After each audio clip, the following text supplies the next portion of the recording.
Hello there, ladies and gentlemen. We are glad you are watching. Thank you so much for making time to join us to your favorite show, Open Forum on Mtembei TV, where we are discussing the latest development on the political field.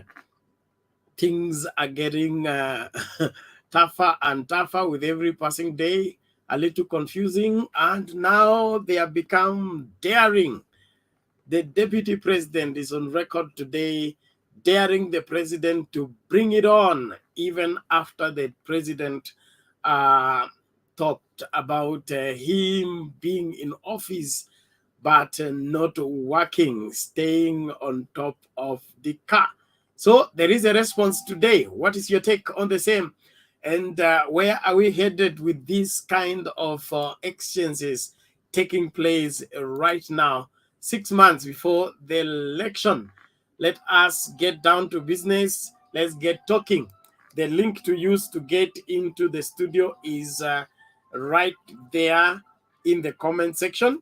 Let us get down to ensuring that we apply ourselves to the standing orders and do the necessary by ensuring that we share what we think of the latest development. Wetangula and Madvd are having it rough with the Western campaign. There is the word rendering in the air to mechoka, and indeed they are sounding tired. What is cooking with this fresh alliance, Kenya Kwanza Alliance? Wamechoka ama ndio wameanza kazi?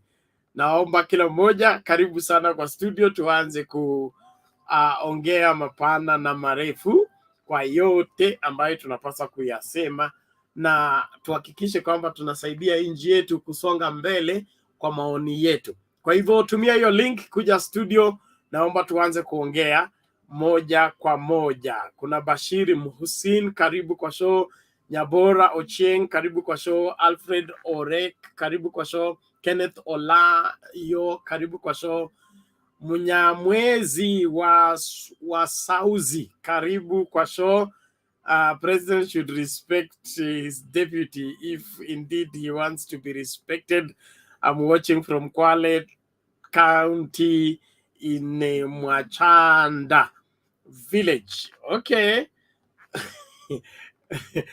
the deputy was clear. Good. Devi, karibu kwa show. Dennis Sasaka, you're welcome. Elvis Ngetich Kipkemoi, president must respect his deputy, period. Maoni yenu hayo, basi Wakenya ndio wao wanasema hii heshima lazima ikuwe kuwile. Haya, Kenneth Olayo watching from Oslo, Norway. Karibu sana, asante sana. Kengo Omwangu on board from Nairobi. Most welcome. Thank you all of you that are coming in. Let us get down to talking. Things are building up. Politics is becoming interesting with every passing day.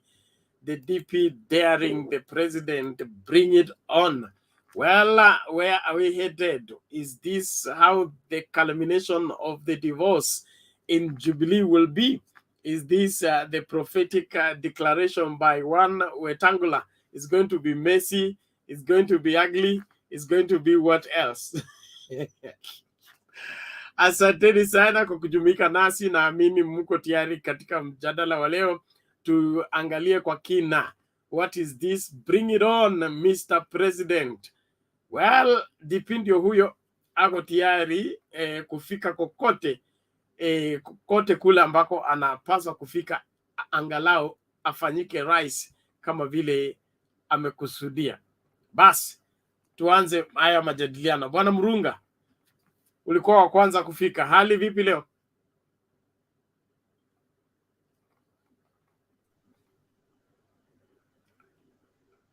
Murunga, unmute and talk to us.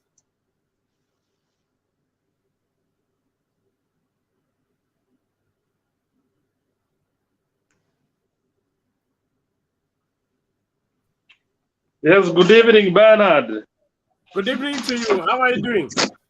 I'm very fine. Good evening, the rest. We are glad to have you. Thank you. Welcome. Asante sana, asante sana. Haya, mambo ni kama hayo. DP anasema leteni, sitaki vitisho. Lakini tuseme, unajua kuna kitu nimekuja kujua. Yes. Huyu jamaa si mwerevu. DP si mwerevu. You know, huyu jamaa hajui kusoma. Unajua anadeal na watu ambao anadeal na president na Raila Odinga. And these guys are very smart. It's only politicians know what to do.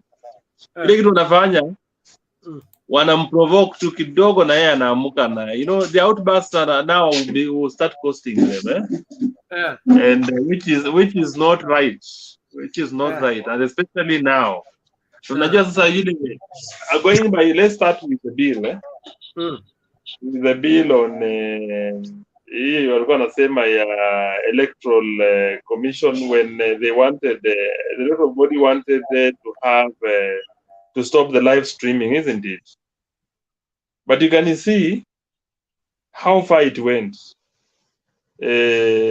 Jubilee itself distanced itself with the bill. Yeye akaamuka na outbursts zake kama kawaida, which is very wrong. And I think they are setting a trap for him and he's falling for it. Yesterday, the president issued a statement saying that kuna wakati wa siasa sasa umefika, kuna wale walikuwa wanakimbia mbele na kuna wale sisi tunaanza sasa. You can imagine. And for somebody who is very smart and a smart politician, I will say this. The president's statement is going to have serious, to somebody like the DP, it's going to have, it was a far-reaching statement, especially to the DP. And the results are going to be very serious. So that's what we are saying. He should not fall. If he is very smart, let him not fall for this. Unajua kama leo vile alikuwa anaongea, you don't let him remember that this is the head of state, the president of Kenya. This is the guy in charge of the country. Yeye ile kitu inamchanganya ni kwamba there is what is refused to refer to as the presidency. It is no longer the presidency. We have the president Uhuru Muigai Kenyatta. And the president is working with the person who almost, we are talking about, because the 2017 election was disputed. He knows very well. Hapa kuna mtu ambaye alikimbizana na yeye na wako hapa kwa, wale wako pamoja. So the DP should not just stamp that he has the numbers. Because ukiona kama sisi wale tulipiga kura na wale tunajua hii nchi vile iko.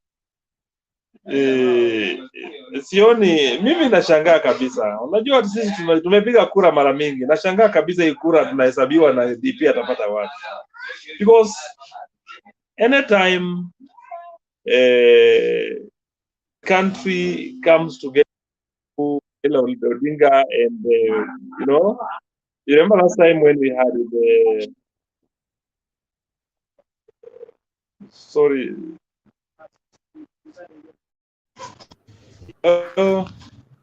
Can you hear me? Wakati wote the Kikuyu community and the Luo community and the rest of the country come together, those numbers, we're talking about the numbers that cannot be beaten. Yes, we have those who say that perhaps the DP is the one who campaigned for the president, and manaka amekuwa akijipiga kifua akisema mimi nilisaidia huyu mzee nikampatia akakuwa prime minister, nikasaidia huyu mwingine naye akakuwa rais for 2 terms. What is forgetting is that hata yeye alisaidika akapata nafasi ya kuwa deputy president. That's what we should not forget. Na tuangalie hii kwa makini kabisa. Na yeye pia hii outburst zake kujibishana president arudi chini. Hii nchi ni kubwa kuliko yeye. na wakati wa siasa ndio huo unaanza kwa ukweli.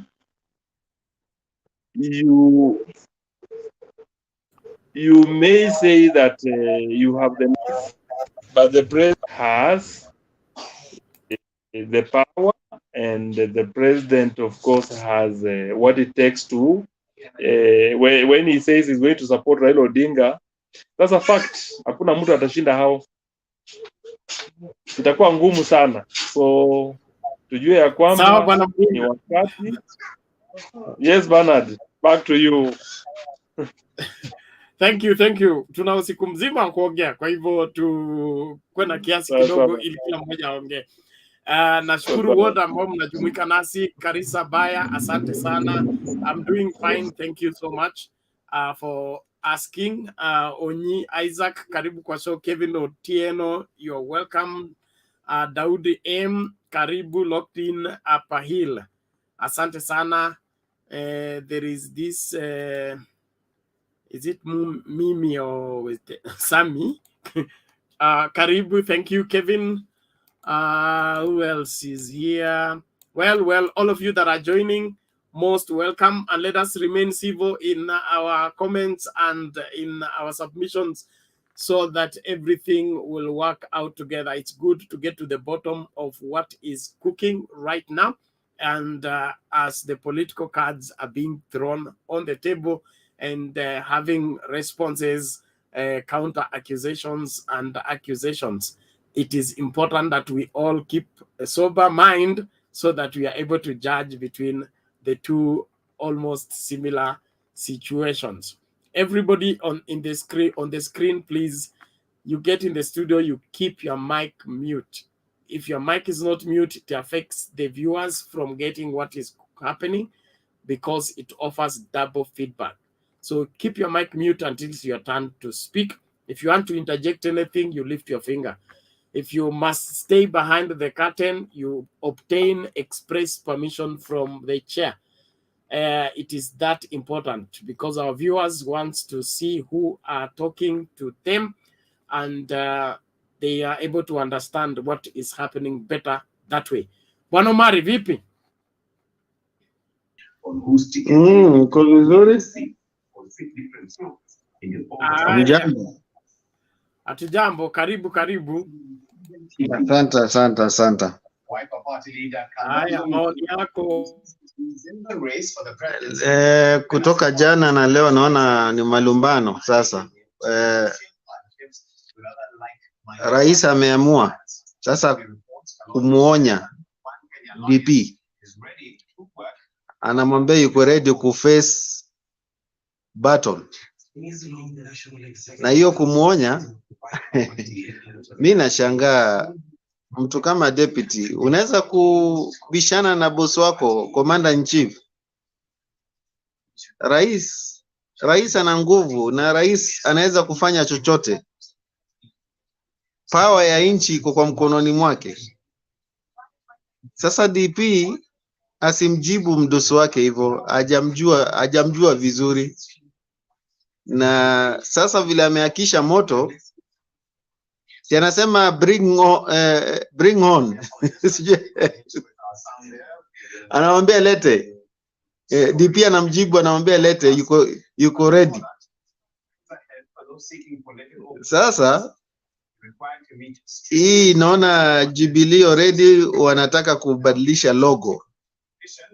Sasa hiyo ni tactic ya Mount Kenya.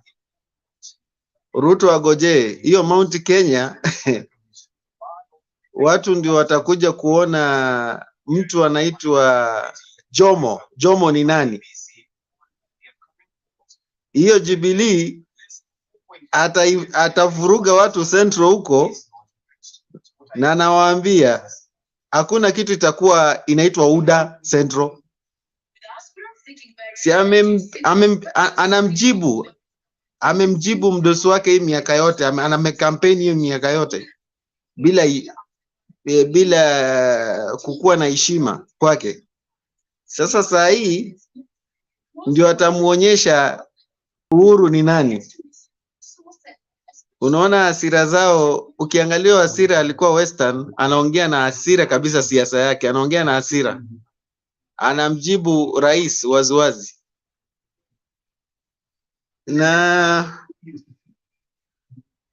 kuna pahali deputy ameenda Western, anasema Harambee, watu wale wafuasi wake kafaa waseme UDA, wanasema Azimio. Inashangaza sana, yani huko Western aende ajaribu, lakini hiyo Western imeshakuwa ni Azimio tu. Anajaribu sana akacha watu huko, lakini huyo mtu analemewa. Na kuhusu mawaziri, nimeona leo mawaziri wameanza kuresign, wale wanataka maviti mbalimbali. Siasa hatuko mbaya. Na mzee kuna message ametuma, I think mzee hajaingia Kenya, ametuma tu message, amesema wa vijana, kama sijakosea, katika hiyo message anasema wa vijana wasidanganywe. Ako na wa vijana na atarudi campaign soon akirudi. Hiyo tu ndio nilikuwa na maoni ya leo kidogo. Okay, asante sana Bwana Omar, naomba tusonge mbele mbio mbio. Tumsikilize Mama Selina tukikwenda na huo mkururo hivyo. Hey, thank you so much. Naona hasira inaendelea kupanda kwa watu wengine, but Penat, kulingana na vile rais aliongea jana, it is only 2 days, jana na leo, imefanya watu wamekuwa na hasira mpaka wachui kitu ya kufanya.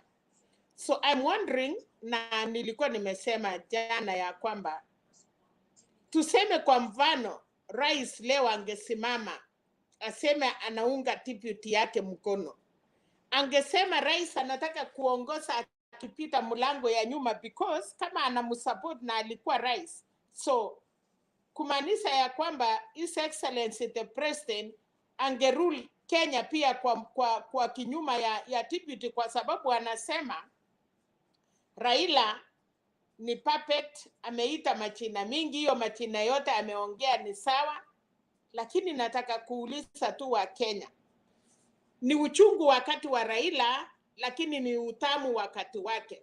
So kama Rais Uhuru angesupport deputy Ruto, mimi nataka kuuliza Kenyans, angekuwa pia ni president ya huko nyuma ndiye angeongoza serikali, because it is the same.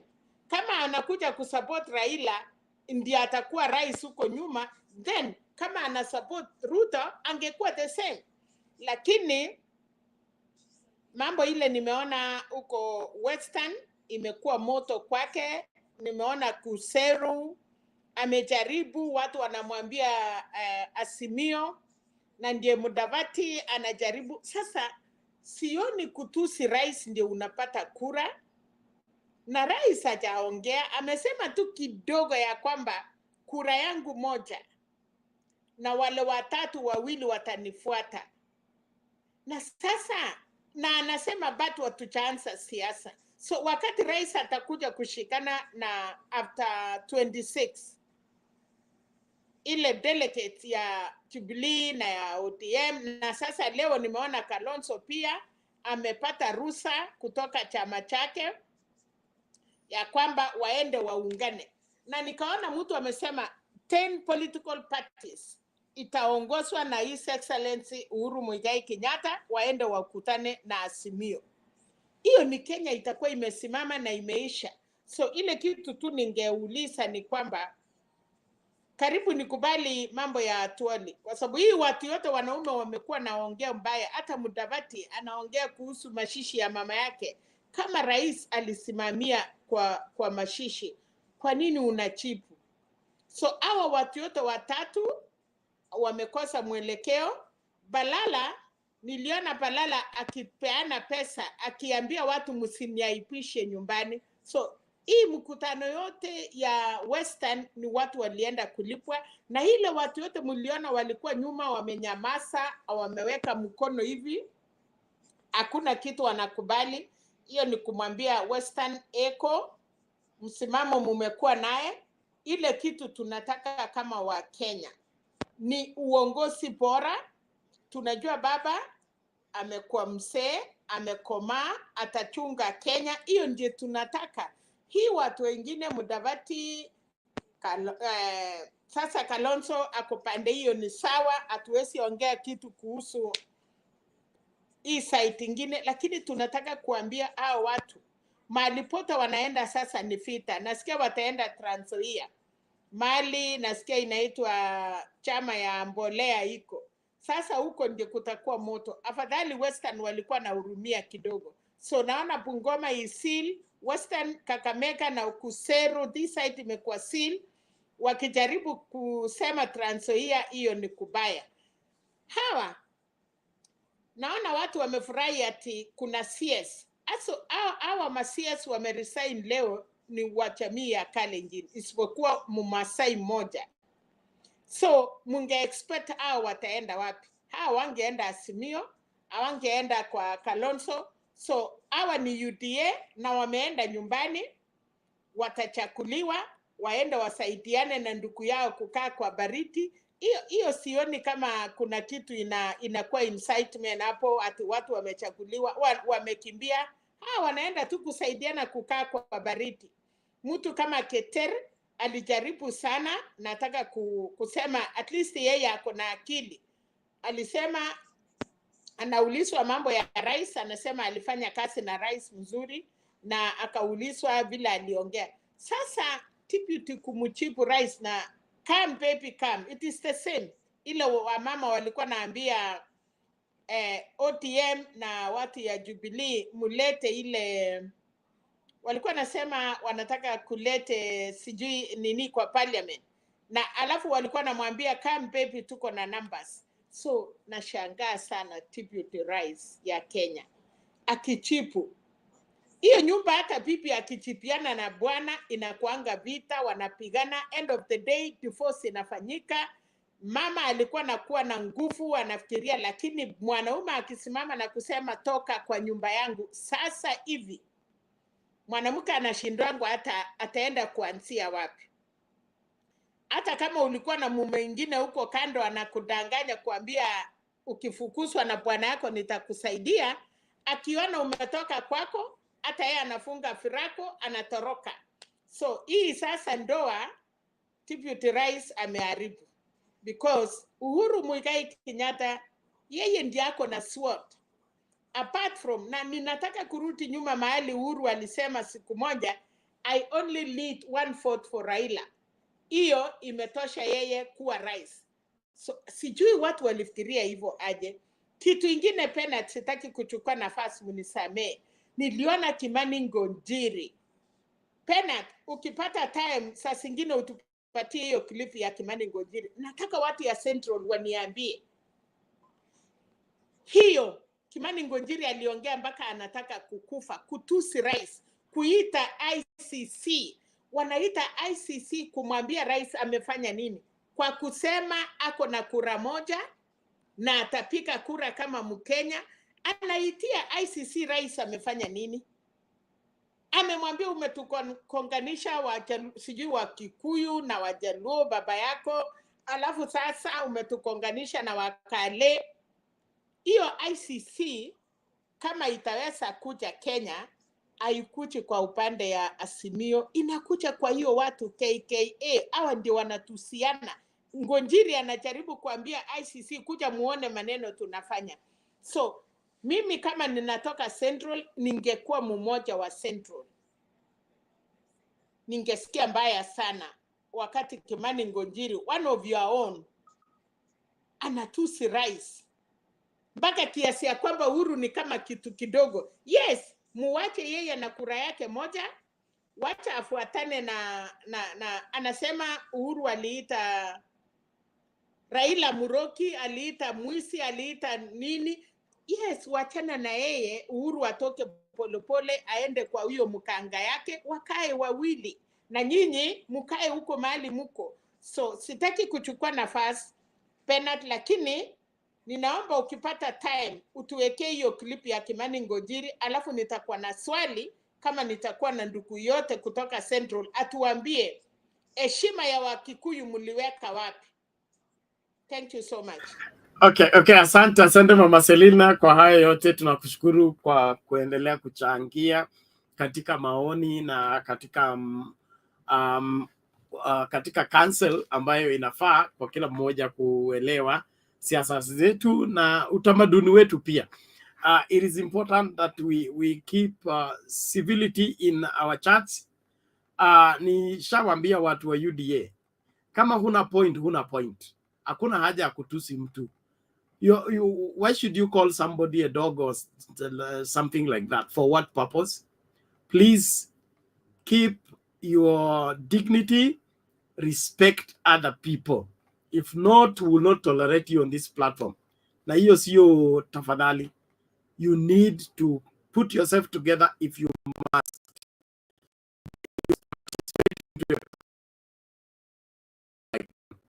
It's no need. Everybody is entitled to their political constitutional right.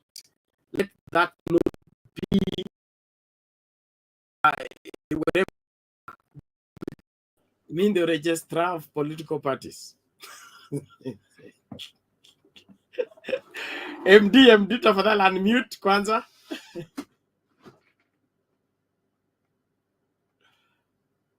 Mr. Bernard, hata mimi unajua inisho yangu ni MD Mamo Denge. Oh, no, wewe. Jina yako mimi ndo nitaliita nikiliona. Hello. Hello. Unanipata? Kabisa, karibu sasa. Nasema sasa politics imekuwa juicy because when a fool is provoked anatoa ujinga yake yote nje. I think now everything is moving on well na tutakuwa na siasa ile kali sana because people thought that Uhuru hatatoka kusupport Raila openly, but now against what their thoughts, they are going to be shocked because the guy amekunja shati and is ready to roll and fight for Raila. Politics is going to be nice. Thanks so much.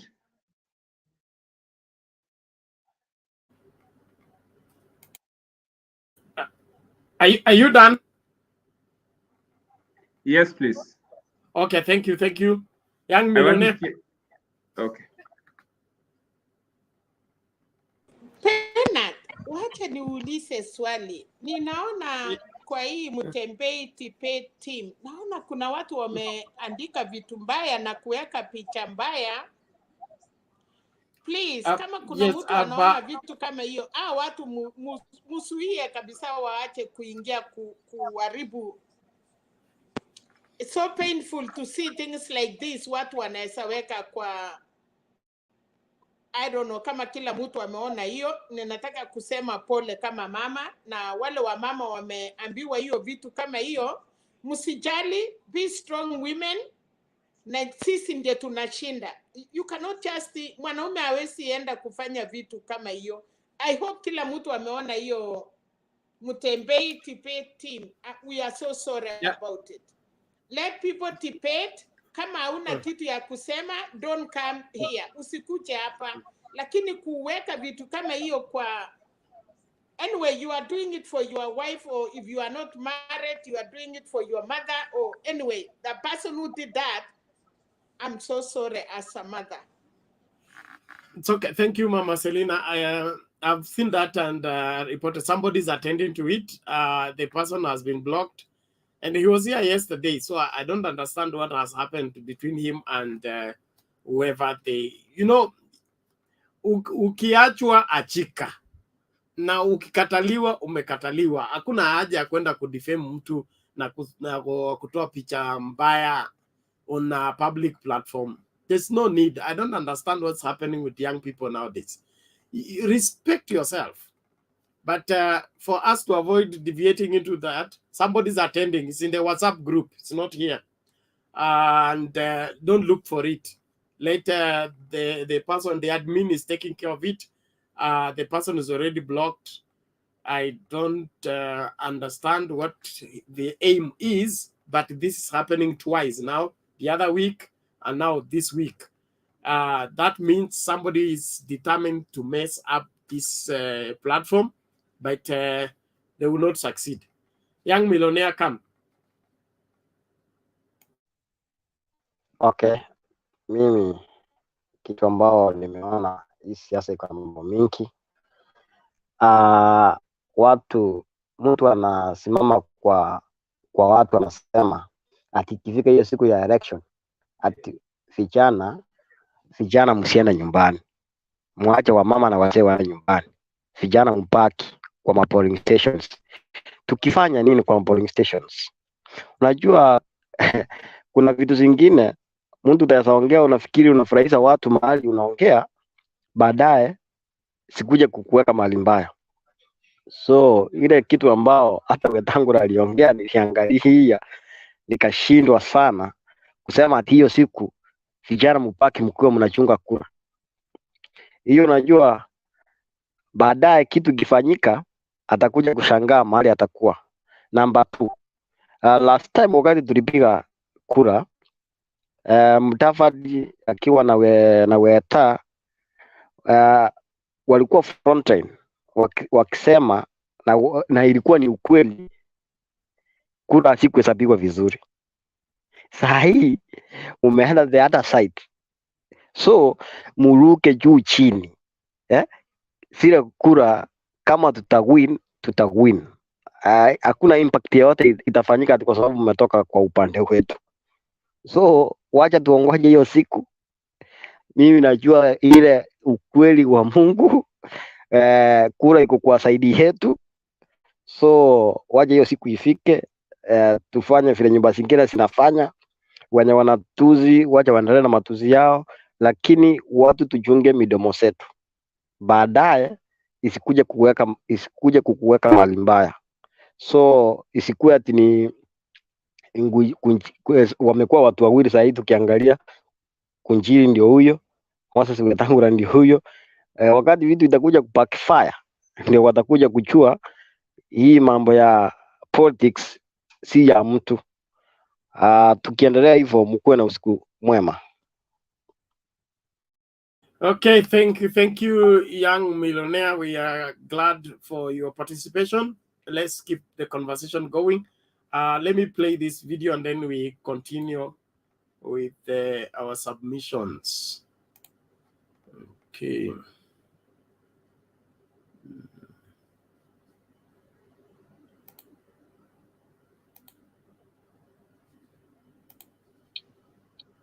Ongeza ile ya Atuoli. The Jubilee government was a joint project between Uhuru Kenyatta and William Ruto. And I want to tell them, you cannot deny me as deputy president the credit we have achieved in the many things we have achieved as a government. It is not going to happen, my friends. Kama ni mpango ya mabarabara, mimi niliketi kwa meza tukipanga mambo ya mabarabara. Kama ni mpango ya stima, mimi niliketi chini tukapanga mambo ya stima. Kama ni mambo ya TTI, mimi niliketi chini tukapanga mambo ya TTI. Kama ni mambo ya elimu, tulipanga chini tukapanga hiyo mambo pamoja. Sasa yale mambo yamefaulu, hauwezi kuniondoa katika mambo yaliyofaulu. Kama singekuweko, serikali ya Jubilee haingetengenezwa. Let us face the truth. Sijui kama tunaelewana. So anybody imagining that they can deny me the credit for the things we did that succeeded in Jubilee are wasting their time. I made an equal contribution to the success of the Jubilee administration. And I know too well, I have been in politics long enough, that you plan theory in offices, but you execute practicals in the field, sometimes on top of cars. So, hakuna haja ya kusumbuana. Sijui kama tunaelewana. And the only team, I want to say, the only team that can build on the success of the last 10 years and correct the wrongs of the last 10 years, the only team with that experience is the Kenya Kwanza team. The other team have no clue where this thing came from and where it is going, and they are obsessed with trying to manage power and to manage positions and to manage succession so that they can continue to lord over the people of Kenya. And I want to tell them, we are ready for that contest, my friends. Bring it on.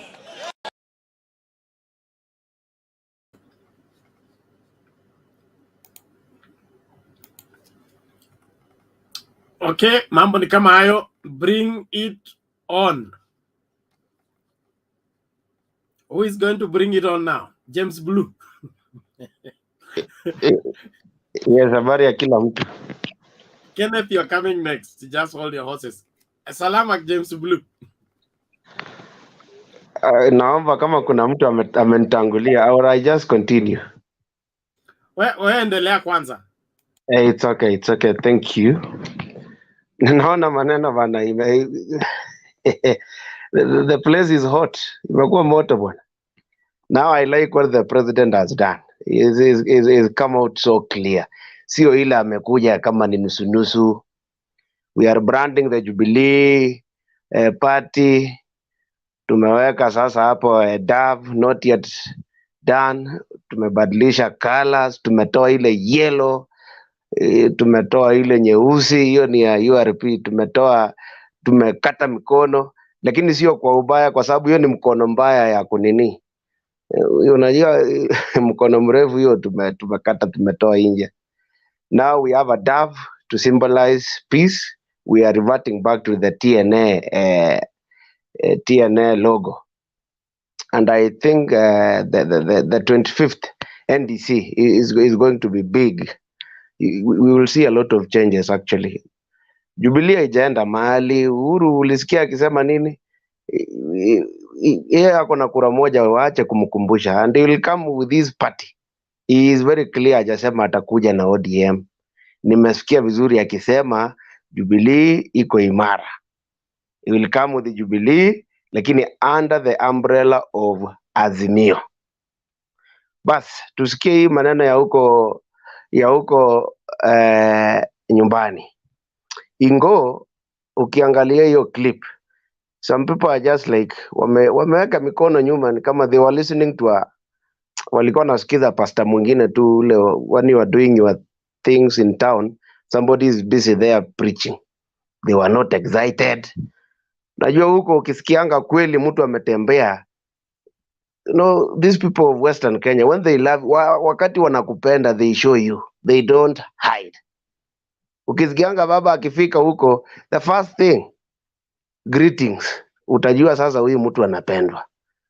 Mremberia, unasikia tu the crowd responding with energy. Lakini sasa unajua walikuwa wametulia. I want to reach out to the two brothers, Musalia and Wetangula. Walianguka hesabu bwana. Walipiga hesabu mbaya. Hiyo hesabu ni mbaya, walipiga hesabu mbaya. Alafu unasikia wakati waliingia, the mountain is now ni kama they are actually recoiling. They are going back to their drawing board. Hakuna ile msisimuko ilikuanga huko ya atupangwingwi, sijui bottom up, kazi ni kazi.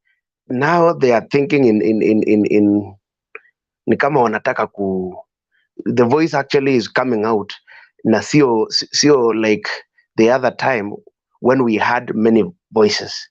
It's just like coming out in singly, ni kama kuna sauti moja inatayarishwa mahali. Now mukiangalia tu mzuri kweli, mukiangalia mzuri, sio mbaya kupanga kwa ofisi and executing actually after planning in the office, lakini you don't take too much planning, you also don't take too much on top of cars. Unashuka bwana, unashuka nje. Wakati Uhuru alikuwa Mombasa, hakuwa ameenda kulaunch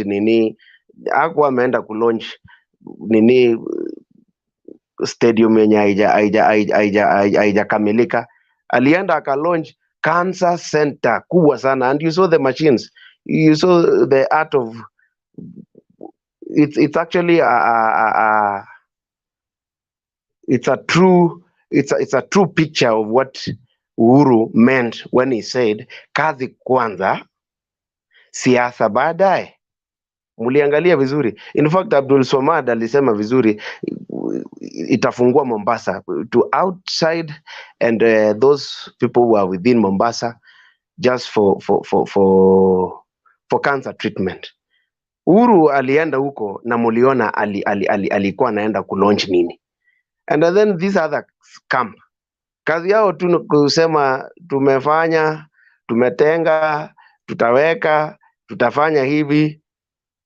Surely it is so clear to Kenyans that the direction they want ni ile tu president alikuwa anasema. Finally, because I really don't want to take a lot of time. Na I think contract ya watu wa kukata miti, vile Atuoli alisema, miti zikatwe, ziangushwe, miti niko na power source, sijui kama nitapatiwa hiyo kazi, kwa sababu huyo kijana atajinyonga bwana.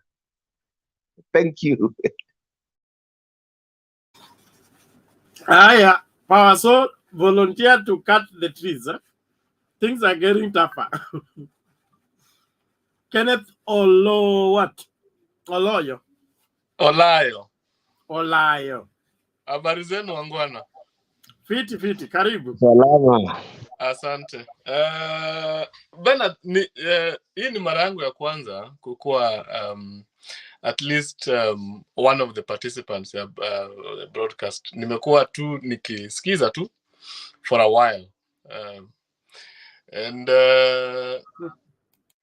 I have some concerns, especially from the deputy president. He wants for us, or rather the government in position, which possibly he says that is part of, wants to take credit wherever there is something to be given credit in. He wants to be part of it, but in the same mouth still says, okay, whenever there is a lapse in that same government, he wants to throw the shift to the Azimio team, and that nimekuwa part of this government. But sasa ile mbaya ilifanyika, tuachie, imeanza kufanyika wakati Raila and company wamekuwa into government. It's not being honest. And really, he has all the rights, yes, to disagree with the president's opinion. The president's opinion is just his opinion. He has all the rights, but at least he should do so with some respect. Yenye anafanya, it's like, bring it on. It's a feast. It's a eye for an eye. And really, mimi kwangu siko Kenya. Na ningependa nije Kenya to at least witness the raw power shift.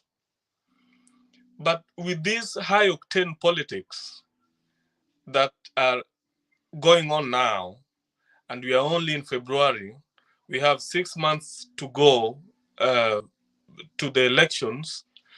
I don't know how the situation will be. God forbid, at worst, if hell breaks loose, the economy will never, the Kenyan economy imekuwa ni kama zigzag. Wakati kuna peace, inapanda, election inafika, inashuka. Then kuna momentum inaanza kushika, inaanza kupanda. Then kuna election inashuka. So imekuwa ni zigzag, zigzag, zigzag. And we really do not know as a people when we'll just be serious enough to take out these dishonest people, because unaangalia mtu kama Ngunjiri, for example. Just 2 months ago, this guy was defending the president like crazy. Now the president is the worst person. Amwai pata. I see this guy mwenye nataka governor wa Kakamega doing the same with Ruto. Halwale. Venye kunaenda atachengwa na atawekelewa Malala. In just 2 or 3 months from now, you will hear a bullfighter talking ill of Ruto. So hakuna ile consistency yenye unasema mtu anafuata hii chama juu ya 1 2 3. Kuna ile, the only thing it is my own benefit, and that's it. So if we decide to, sisi kama wapiga kura tuamue sasa, okay, mtu tumemjua ni wakurukaruka kamba huku na huku, and we just be honest and vote in a way that we think and believe that mtu wetu syndrome, that is the only way we'll come out of this mad of kucheza zigzag na hii kitu, if you ask me.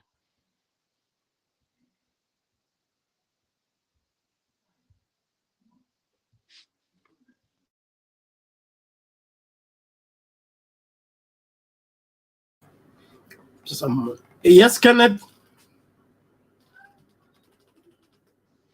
I'm done. Oh, you're done. Yep. Thank you very much. Let's hear from Mr. Wangira.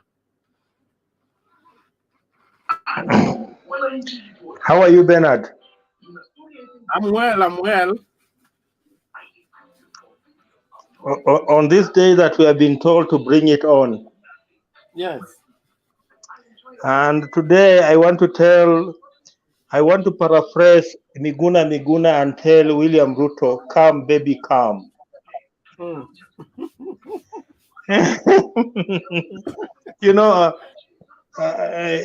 I listened to William Ruto today, and as far as I'm concerned, this is a guy who is losing it, and is losing it big.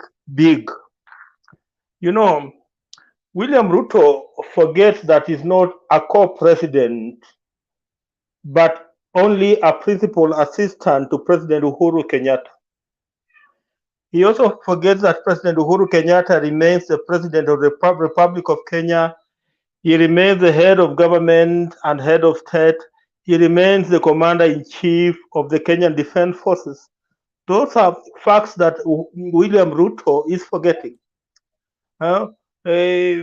By enumerating all these, I'm trying to illustrate one thing.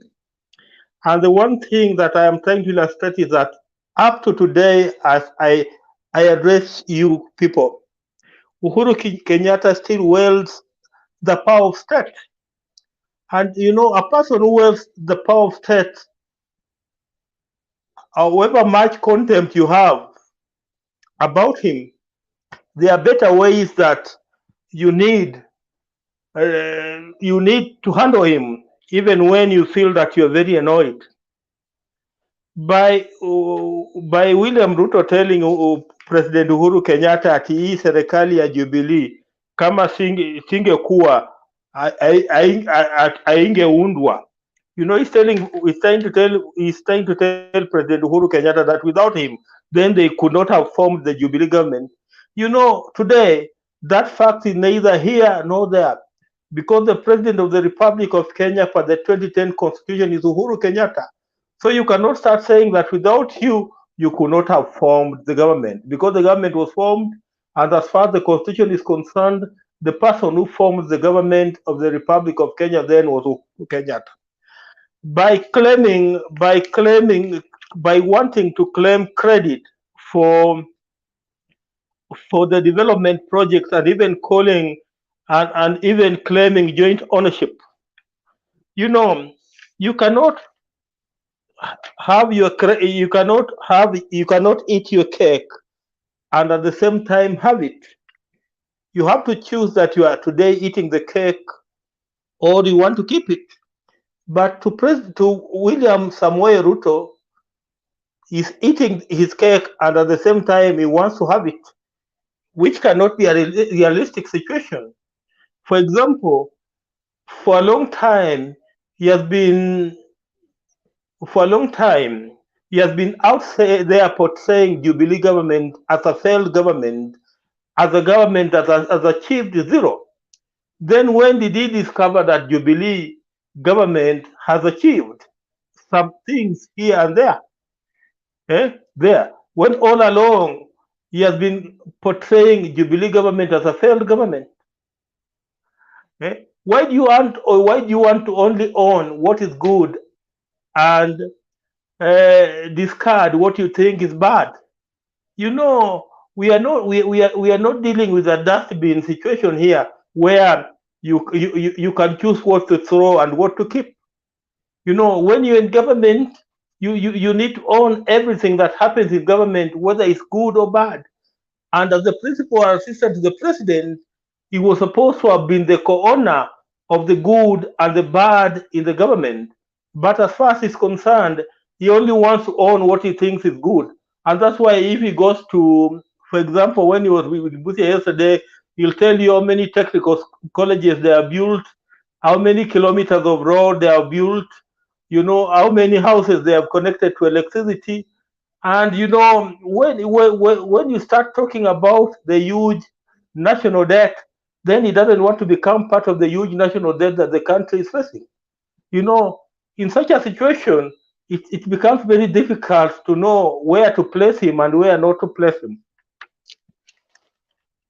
Mm, on his when he was in Kakamega today, William Ruto came out as a very frustrated person. And I think his frustration is coming out because of the way things seems to be changing up at the mountain there. Just as one of my colleagues has said, the numbers in Mount Kenya are not adding up as they used to add up 4 or 5 months ago.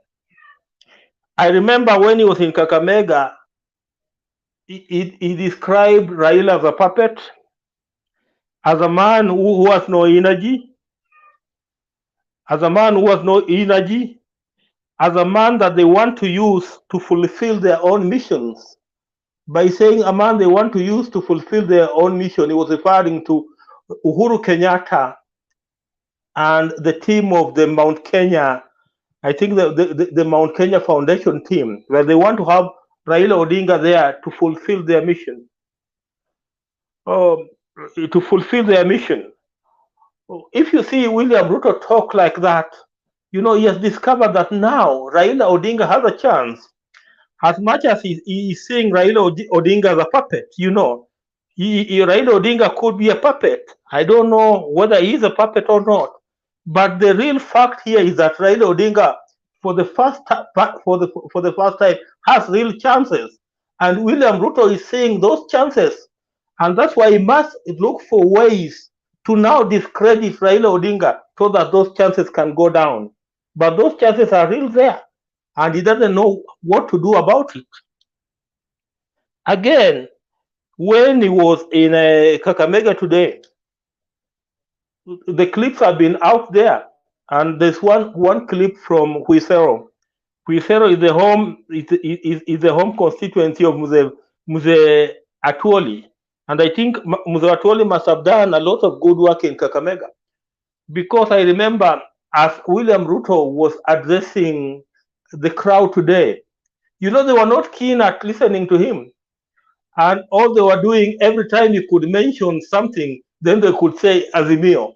They could say Azimio. They could say Azimio, which means he was addressing people who were not interested in him and who are just there for the sake of just being there.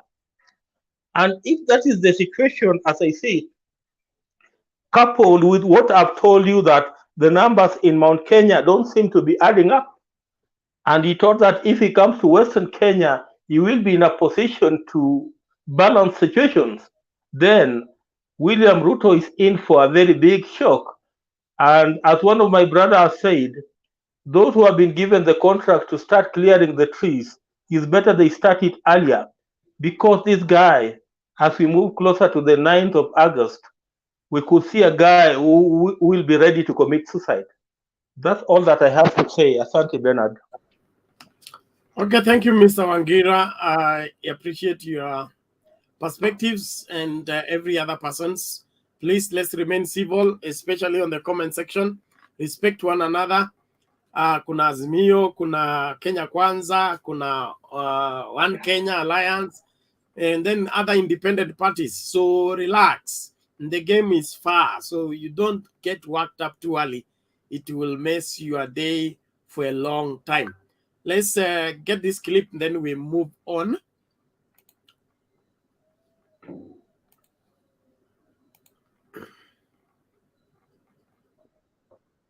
Aongeze mamlaka ya rais, aongeze vyeo ya viongozi, ati aanzishe rege. Mimi nauliza nyinyi watu wa Khwisero, mnataka tupange uchumi ama katiba? Tupange uchumi kwanza, ndio tupange ajira ya hawa vijana, na tupange biashara yenu, na tupange mambo ya kilimo, na tuwaondoe kwa fuliza. Hebu nione wala anasema tupange uchumi kwanza, uchumi kwanza, uchumi kwanza. Ndio tunawaambia sisi, tunasema hivi watu wa Khwisero.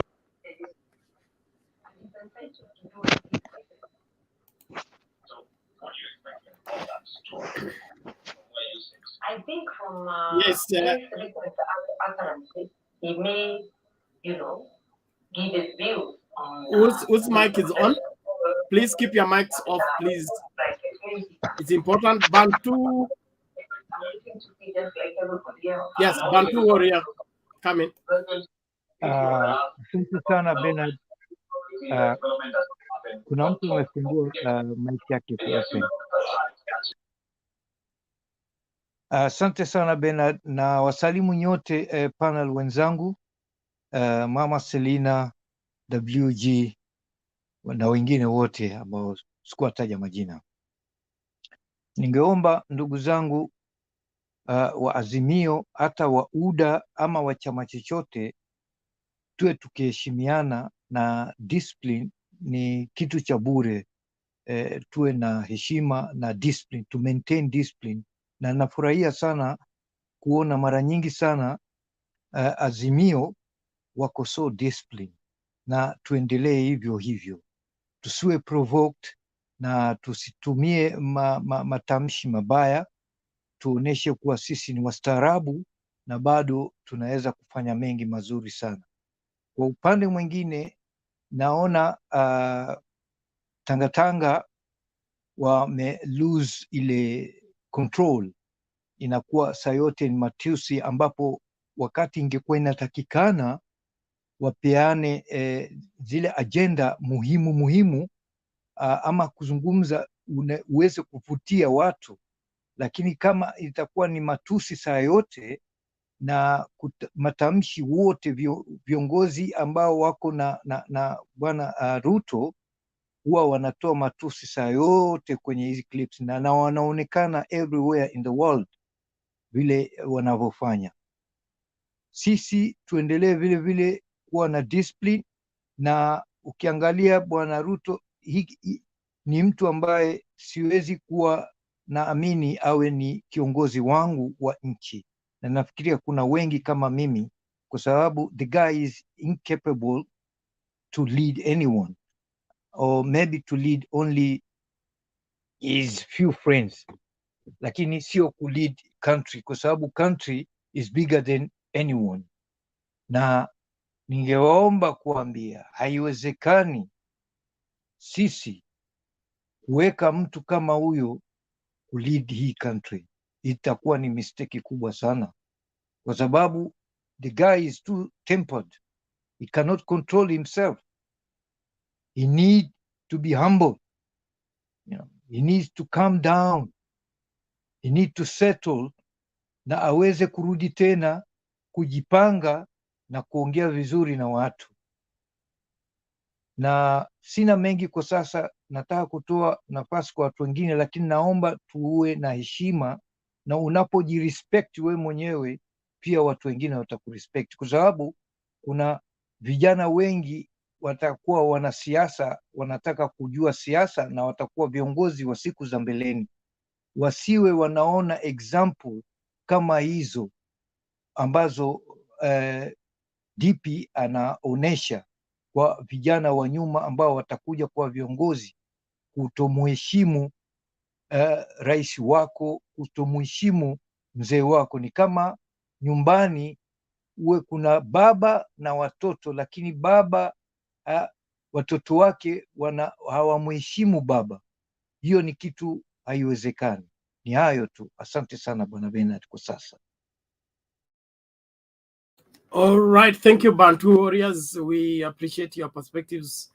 Let's move on forward. Where is this, Manani? Before we go to Pius. Eric Manani, fighting with darkness. What's happening?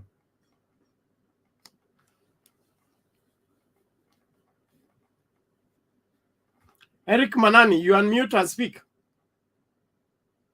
Yes. Hello. Hello.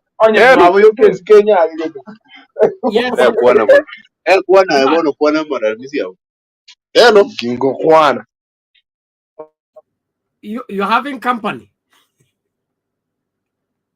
Unmute, mute. Hello. Yes, sema. Hello. Nyamira vipi? Shida iko mbaya kwa network, hakuna kitu kingine kwa sababu inaongea ikikata. Ndio nashindwa. Maendeleo ijafika Nyamira. Nyamira pato. Hiyo ndio sababu mko bottom up. Ndio maana tuko bottom up. Huyu anakudanganya. Ongea na watu wa Azimio hapa tu. Kwa sababu hapa wananipigia kelele. Azimio. Sasa kama mko bottom tayari na mnangoja itoke bottom up. Wako bottom. Bernard acha nitarudi kwako tu. Wilibaro imetuchosa. Pia mwingine nafasi nitarudi kwenu. Thank you. Nitarudi studio. Azimio.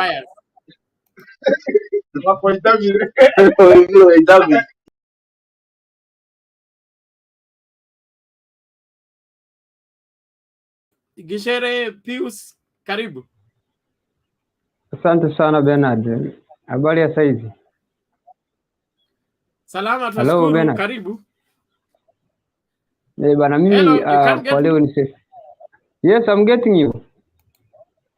Yes. Yeah. Mimi kitu ambacho ningependa kuongea ni kwamba mtu unapokuwa mwanasiasa usitegemee kwamba kuna your opponent can respect you. Now that's why we don't have permanent enemies in politics.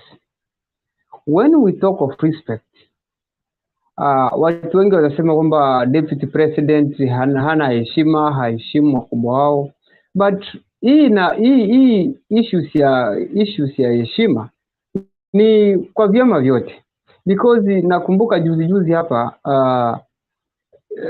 deputy president is the deputy president of the Republic of Kenya until now as we are speaking here today.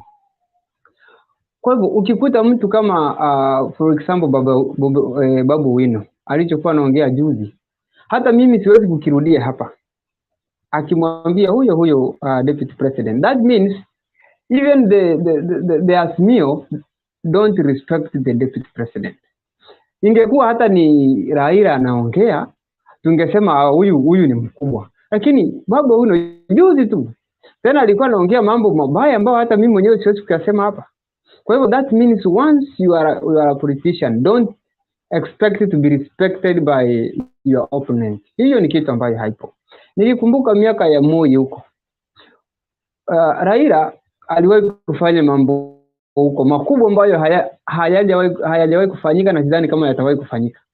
Kwa hiyo kitu ambacho mimi ninaona upande wa heshima kwa wanasiasa wanapokuwa wanarushiana maneno, sioni kama hii inaweza kuwa sababu ya sisi wananchi kuangalia kwamba huyu hana heshima, huyu hana heshima. Sidhani kama hiyo inatosha, kwa sababu hawa watu wote wanatukanana leo, kesho mwenzake akimjoin anakuwa mzuri. Unaona, for example, during BBI ilipokuwa Kisii, hakuna sehemu BBI ilishika kama Kisii. Anne Waiguru ndo alikuwa sura siku hiyo ya BBI Kisii, na mpaka ikafikia hatua watu wakasema Anne Waiguru huenda akawa deputy president wa Raila. Lakini baada ya kutoka pale akaingia kwa William Ruto, walisema mambo mengi. Sasa hapo ndio utajua kwamba, na huyo Anne Waiguru pia akiwa pale, sisi watu wa UDA tulikuwa hatumtaki, tulikuwa kwa upande wa Ngirishi. Kwa hivyo hiyo ndio unaweza ukaona kwamba there is no permanent enemies in politics. Kwa hivyo issues of respect hiyo waachieni wao. The same president alikuwa anamshambulia Raila, anasema huyu hana agenda, huyu hawezi akaongoza, hatuwezi kuachia mzee, sijui vitu kama hivyo. Lakini sasa hivi unaona kwa pale. Lakini mimi ningependa niwaambie tu kimoja. Sisi kama wananchi wa kawaida tudumishe tu amani. Tusichanganywe na mambo ya huyu na huyu. Hata mimi ni supporter wa UDA, lakini kuna vitu UDA inaweza niseme hapa wamekosea. Na kuna vitu pia UDA Azimio wanaweza wakasema niseme hawa watu wako vizuri ama pia wamepotea. Kwa mfano mtu akikwambia kwamba siku hiyo tupige kura alafu tusiende nyumbani, kwa hivyo tutalala hapo tukifanya kitu gani? Kwa hivyo huo ni uchochezi. Mimi nina support lakini UDA, lakini kwa kauli kama hizo mimi siwezi kuungana na, because I am youth, sijui kesho nitakuwa wapi. So nikijihusisha na mambo kama hayo sio mambo mazuri. Sisi ndo walinda amani wa taifa letu, sio hao viongozi wetu. Because kitu chochote kikitokea sasa hivi sisi ndo tutaumia. Mkiangalia ngazi za uchaguzi zote ambazo zimetokea, hakuna familia ya Kenyatta imeumia, hakuna familia ya Odinga imeumia, hakuna familia ya Ruto imeumia. Ni familia zetu hizi ndo sisi ndo tunaumia. Kwa hivyo tunafaa tuwe makini tunapoenda kwenye uchaguzi wa 2022 mwezi wa 8 tarehe 9, tuwe tunajua kabisa kwamba ni kiongozi gani tunaenda kumchagua. Kiongozi wako asipopita, wewe sema Mungu basi nimeshinda. Kwa sababu mimi ninaamini wale wanasema kwamba Raila ni project ya serikali. Mimi ninaamini Raila unaweza ukamuibia kura, lakini Raila huwezi ukamcheza. Yaani mimi hapo nina support Raila. Unaweza ukamuibia kura, unaweza ukamuibia hata ng'ombe yake kwake, lakini in politics huwezi ukacheza Raila. Kitu ambacho kinafanyika, huenda Uhuru yeye hataki kuachia ngazi, muda wake ukifika aende nyumbani. Anataka ashikilie pale awe kama labda mtu fulani pale. Lakini I want to tell you, ninaomba Mungu hata kama UDA hatutapita, Raila akipita, mimi niwahakikishie ukweli, hakuna kitu Uhuru atapata pale. Yaani atamwambia wewe nenda. Yaani hiyo iko open. Raila huwezi kumcheza kisiasa hata siku moja. Wewe panga kumuibia, lakini huwezi kupanga kumcheza. Hiyo ni kweli. Raila yuko pale kutaka support ya Wakikuyu, kwa sababu anajua kwa miaka yote amepoteza kwa sababu hajawahi kupata support ya kutoka Mount Kenya. Kwa hivyo ameona kwamba ungana na yule mtu, aegemee kwake, apate vote from Mount Kenya, aingie serikalini, alafu amwambie sasa haya mambo tulisaini, wewe kaa kule. Your time is off. That is what will happen to Uhuru Kenyatta. Yaani pale mtu ambaye anachezwa ni Uhuru Kenyatta, lakini hana habari kwa sababu yeye kuna kitu anataka pale. Kwa hivyo tuachane nayo, but issues ya respect, tusiseme kwamba UDA hawaheshimu, hapana. Hata leo as we are speaking, Deputy President akasema sasa mimi ni support Raila. Unajua hii mambo yote ya heshima tena inapotea. Kwa hivyo mimi kwa leo sitetee upande wa UDA, sitetee upande wa Azimio. Gishere. Yes. Yeah. Wewe unasema kwa sababu Babu Owino alitusi mtu kwa hivyo tuhalalishe kutusiana Kenya ili isikue ni hatia. Yani ninachoongelea ni kwamba upande wa wanasiasa wao tuwaache wanatukanana kwa muda mfupi, siasa zikiisha sisi wenyewe kama wananchi wale wanataka wanachotafuta, tusijiingize kwa masuala kwamba fulani ametukana fulani tunaanza kurusha na sisi maneno ambayo hayapo. Tuwe watu wa kuangalia na kujua ni wapi tunaenda, kwa sababu ukiangalia saidi zote zina matusi, unaona. Na sisi hatuwezi kwenda kuambia kwa hivyo mwache matusi. Nakuuliza wewe, standard yako ya right and wrong ni nini? Kutusiana ni kubaya, hiyo mimi sikubaliani, na ndio maana unaona leo sija support UDA wala Azimio kwa sababu ya hayo matusi. Nimesema mimi matusi ingekuwa namna gani hayo yangetoka kabisa, ili watu watuambie watatufanyia nini, na sio huku anarusha na huku anarusha. Kwa hivyo sio agenda. Tunataka kusikiliza agenda, lakini ukiangalia zaidi zote zinaenda huyu anaongelea tu yani ni mambo ambayo hayawezi kutusaidia sisi kama Wakenya. No, kwa hivyo mimi kwa leo ninashauri tu kwamba sisi kama vijana. Ngoja kwanza WG ana swali. Yes. Yeah. WG ana ask your question. Thank you. Good evening, Bernard. Good evening to you. Swali langu kwa huyu mzee anaitwa nani? Ni vile anasema kwamba Raila anacheza, ni Uhuru anachezwa sababu Raila anataka Central Kenya votes. So kuna ubaya Raila akipata Central Kenya kama mwanasiasa, sababu ni kuomba kura. Na kama kuna mtu yeyote unataka kumuweka ama kumuita akusaidie kupata mafanikio, wacha ya kwamba Uhuru Kenyatta ni president, even in his capacity as a Kenyan citizen. Don't you think Raila Odinga has the right to involve anybody who can help him acquire those votes that he did not get? Must it be ya kwamba mtu anahadaiwa ndio ijulikane ya kwamba ndio Raila afike kuomba kura ya Central? Nataka anifafanulie. Is Uhuru Kenyatta not a Kenyan citizen mwenye ako na in his capacity as a citizen kusaidia kupeana kura? Lazima awe anahadaiwa? Okay. Raila kuomba kura Mount Kenya sio makosa.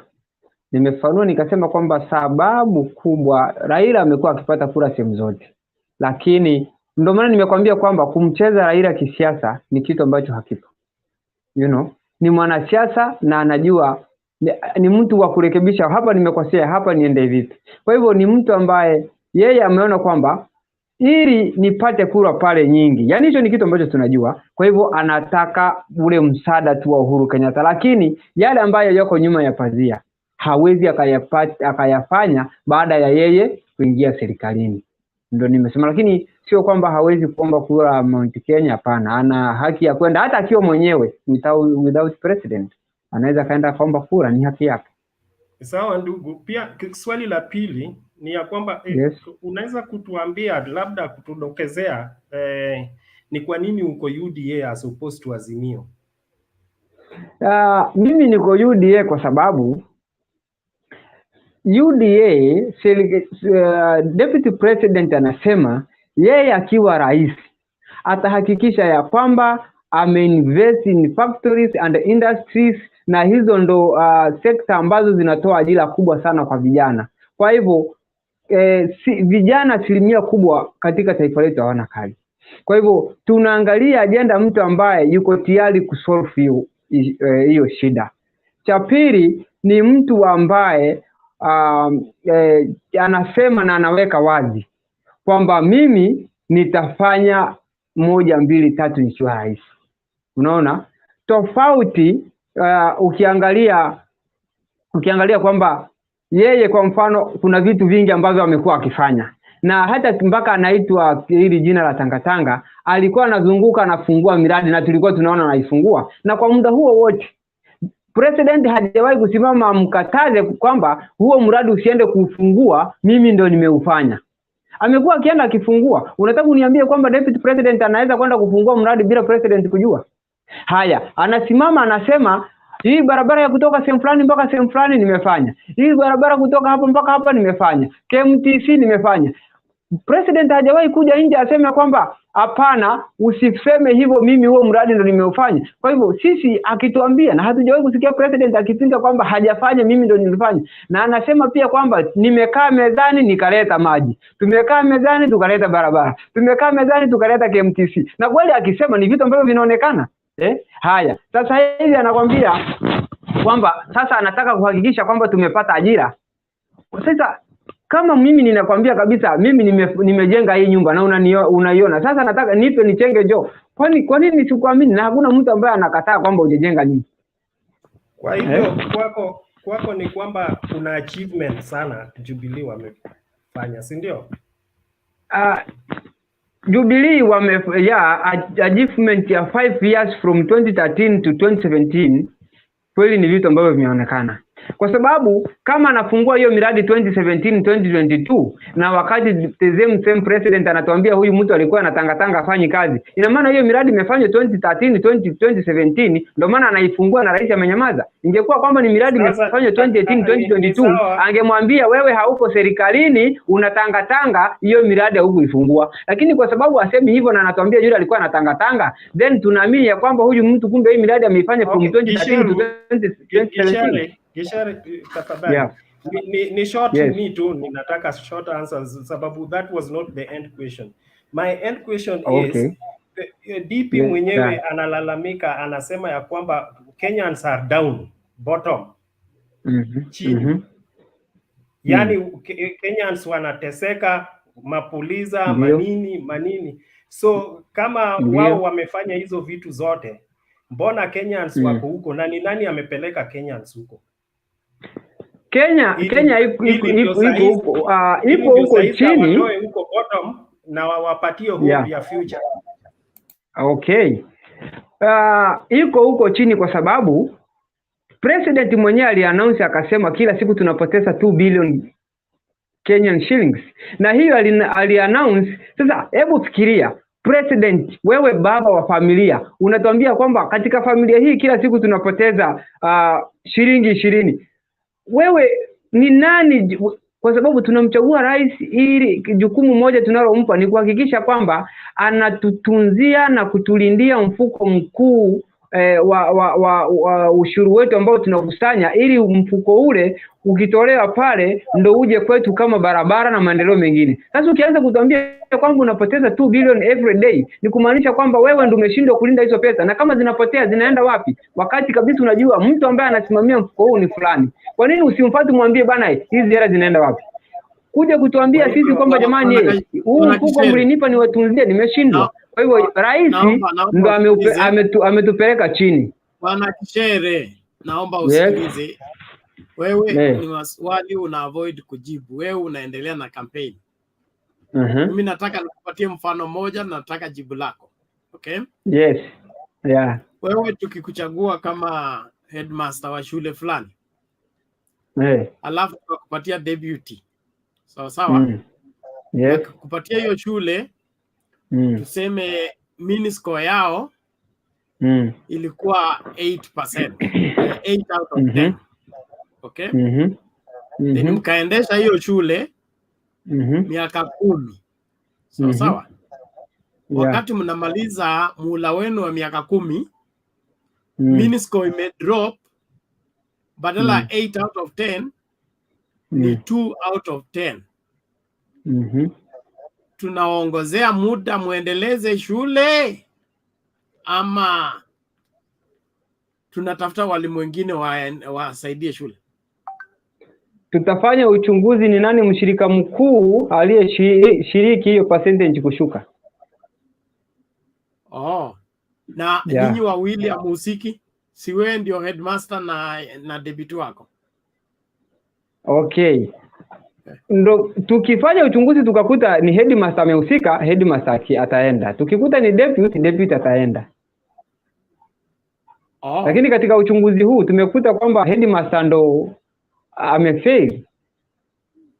So headmaster amefail kwa sababu kutoachilia deputy wake kutangatanga, ama ni amefail kuleta minsko chini, kwa sababu yeye mwenyewe anasimama anasema kwamba I am the boss.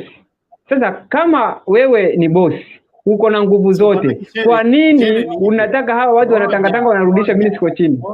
Yes. Mimi nataka tuelewane na twende polepole. Okay? Yeah. Yes. Wewe ni Mkenya. Ndio. Ulipiga kura mara ya kwanza lini? 2013. 2013.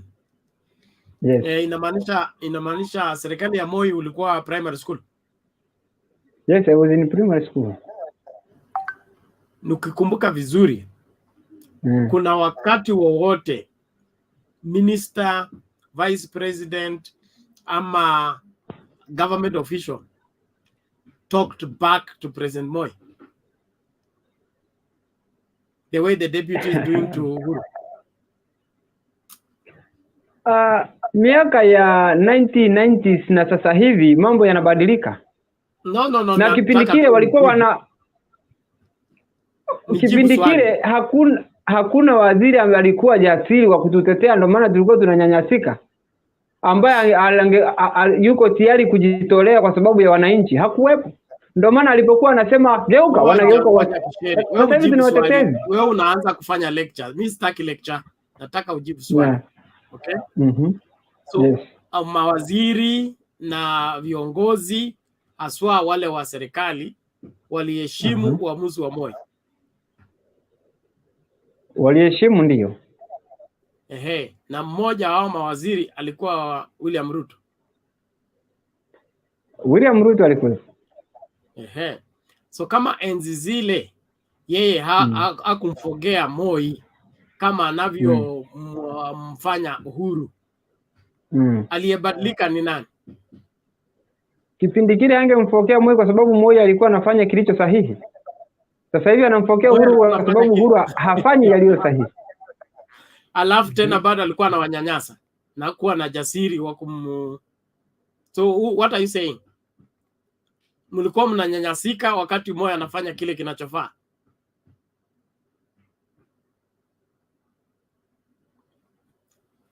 Asante sana Bwana Kishere. Get your facts together. No, WG wachia hapo. Bwana Kishere, uko na uruhusa ya kumsupport deputy president na UDA, lakini usisupport maovu. Okay? Mtu akikosea mwambie amekosea. Kama Babu Wino alimtusi rais ama akamtusi deputy president, Babu Wino is serving his first term in parliament. Okay? William Ruto was first in parliament which year? You don't compare the incomparables. Mama Selina. Thank you so much. Nilikuwa nataka tu niulize swali moja. Kama rais ameshindwa, anasema pesa inapotea bilioni kwa siku. Deputy President akakuja akasema pesa ya Kimwarel ilipotea mabilioni, ile ilipotea. So nani sasa ndiye mwenye corrupt? Kwa sababu kama rais anapeana pesa ya kasi na wakati watu walilalamika, Deputy President alisema hiyo ni pesa kidogo tu ilipotea.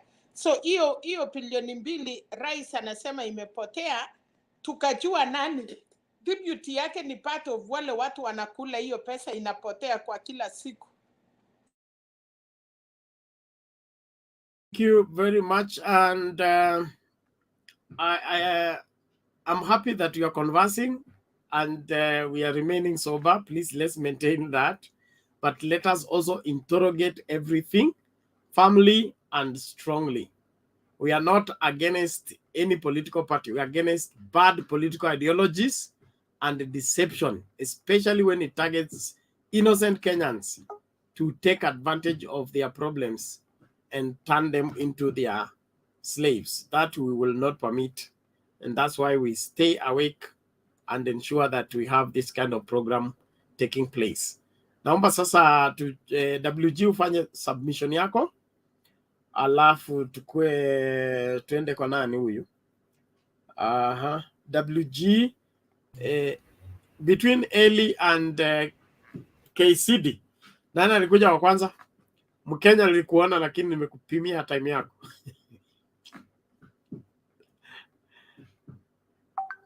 So WG, Eli, alafu KCD, alafu marafiki zangu watakuja baadaye. WG, Okay, Bernard. moja kwa moja. Thank you.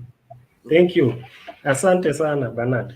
You see, now, the reason why I was tempted to ask the question to some of our members is because I think many of us take such occasions for granted, but you don't know the weight.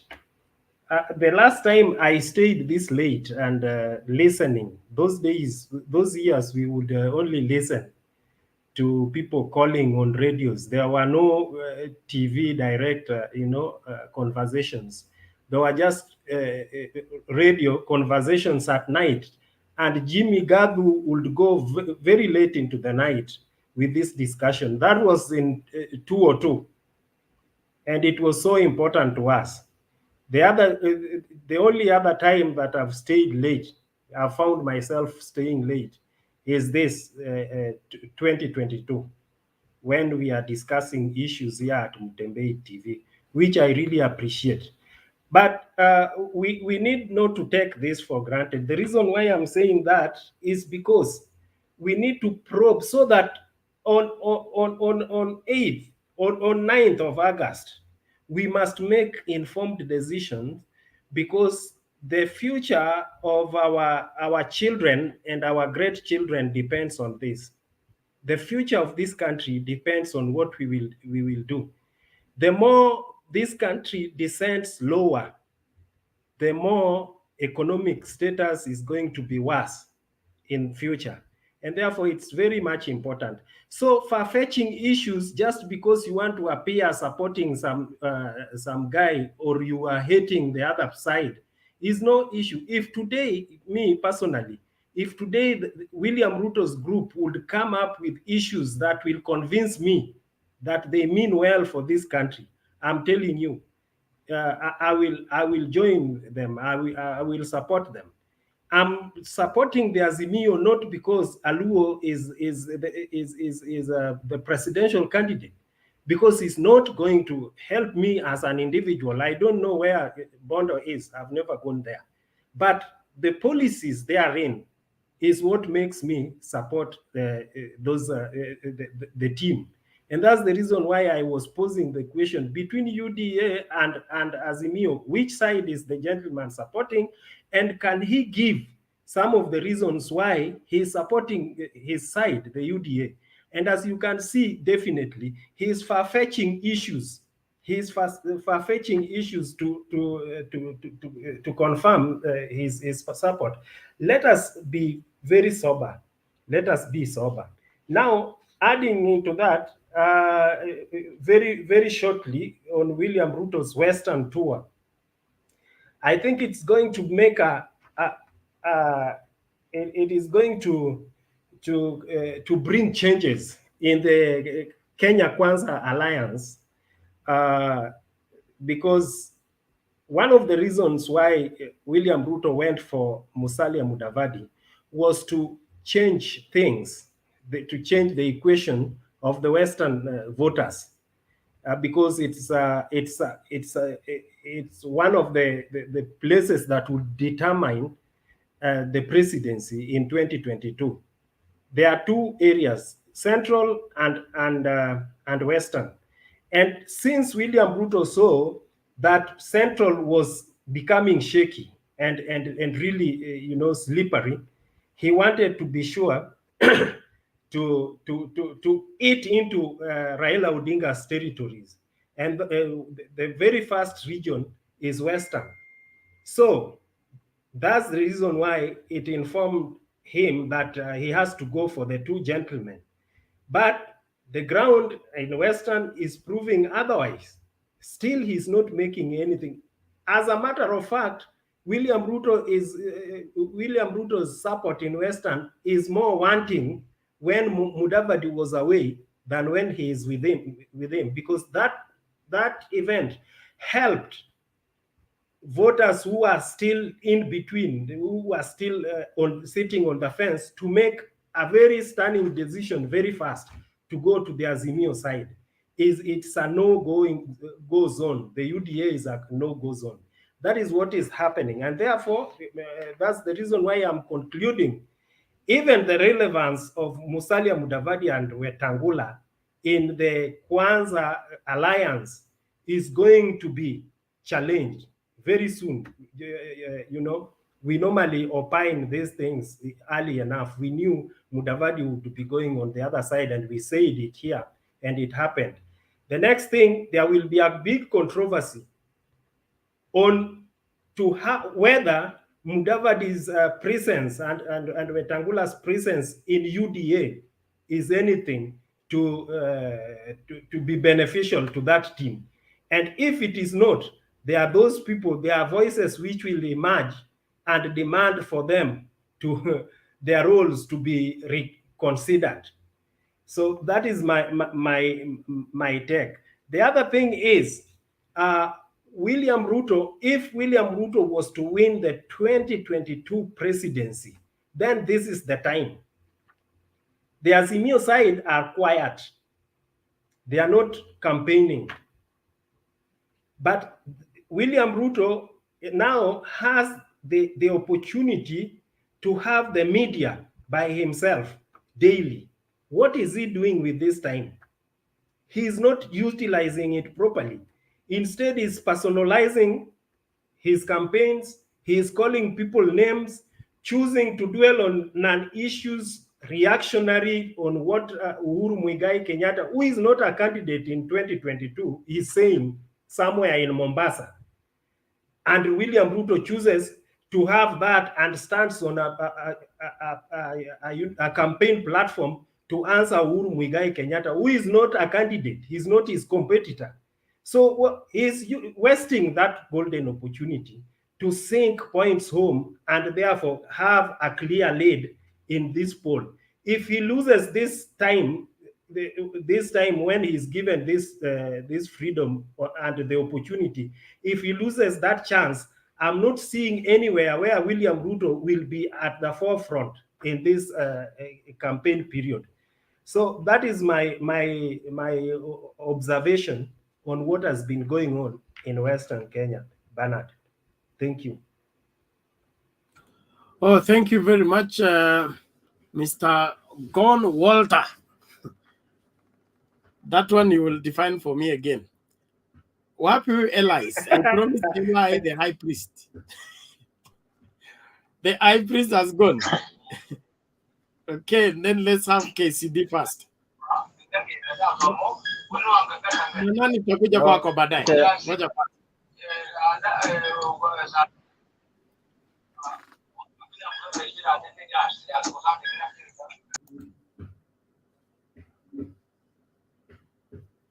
Naweza ingia? Yes, KCD, continue. The broadcast is okay, to say. Okay, asante sana Bernard. Yes. Jana nilijaribu kuingia lakini siku make it. Now, as a leader, kama kiongozi, Ruto, I was expecting Ruto to be humble. Unajua, as a president, is capable of doing anything. Lakini vile ukianza kubishana the president and you expect him to hand over power to you, yani saa zingine unashangaa. Hii ni unyenyekevu. Ukiangalia mzuri sana, hii ni kama kurushia nyama mbuo ndio uchue ukali wake. At least now Wakenya wameshachua ukali wa Ruto. Hiyo kitu, my friend, vile the way he is reacting against the president right now, vile anaongea, hiyo hata Museveni is better.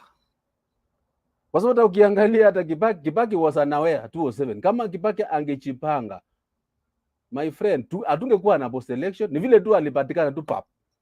lakini huyu the president ako ready.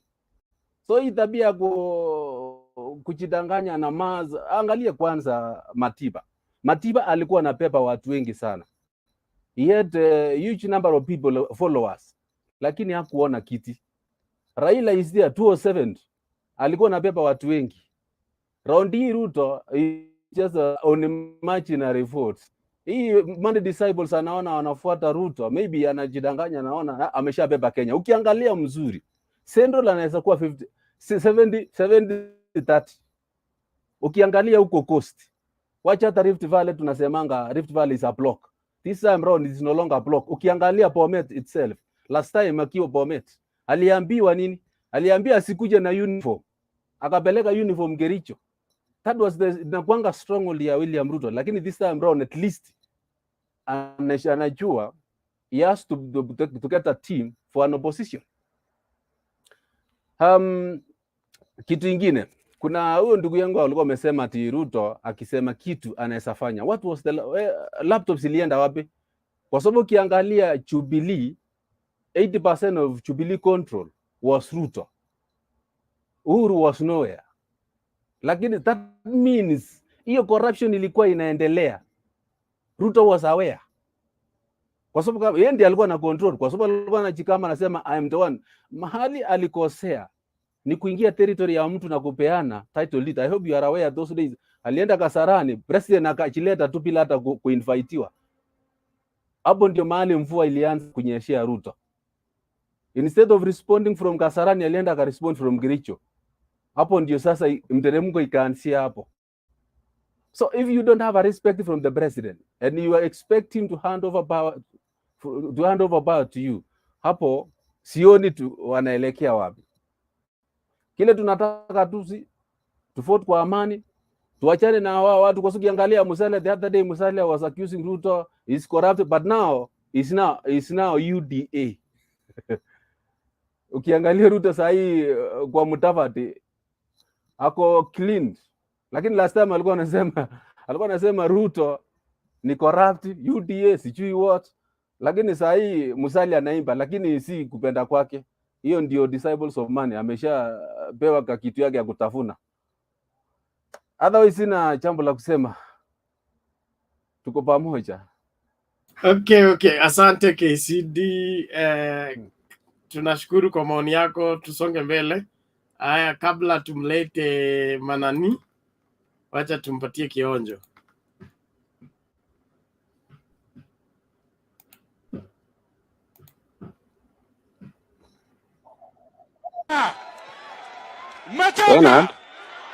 Mmechoka.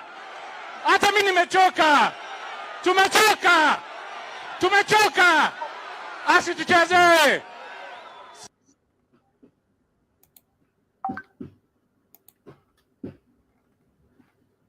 Manani, pia wewe umechoka? Mimi sijachoka na Wilbaro. Wilbaro yezi kukosa kuchosha.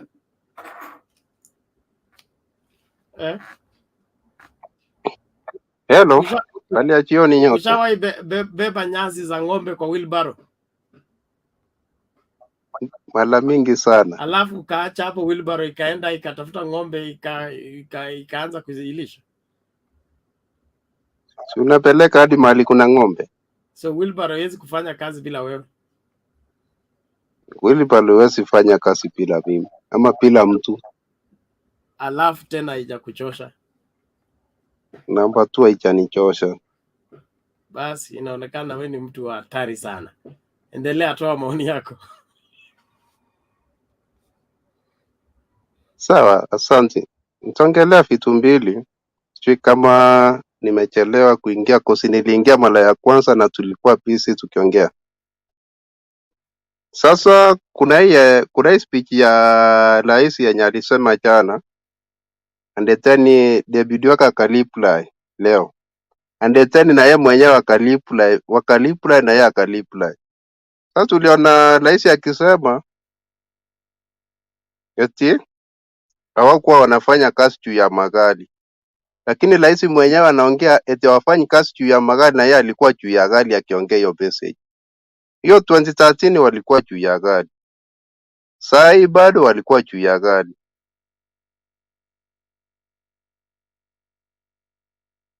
Nami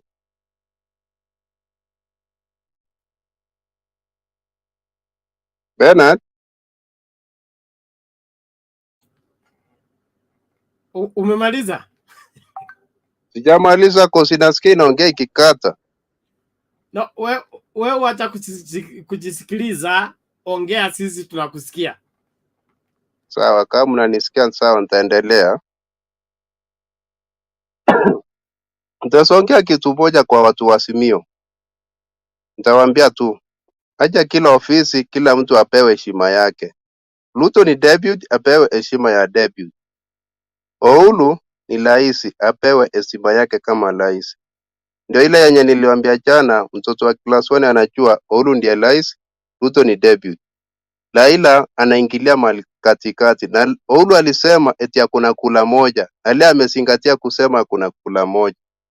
Hiyo ya pili ataendelea kuifuata. So mali tumefika Raila, and then Oulu alisema ataambia watu wake ama wale wafuasi wake wenye atajaribu kuongelesha, atawaambia hii Jubilee tuko hapa na tunaenda Mkondoi. Ni sawa, wataenda, hakuna mwenye atakata. Na sisi watu wa UDA tuko karibu kufuata mali tunaambiwa tuende na Ruto, hatutakataa. Nimemaliza, mwenye anauliza ulize.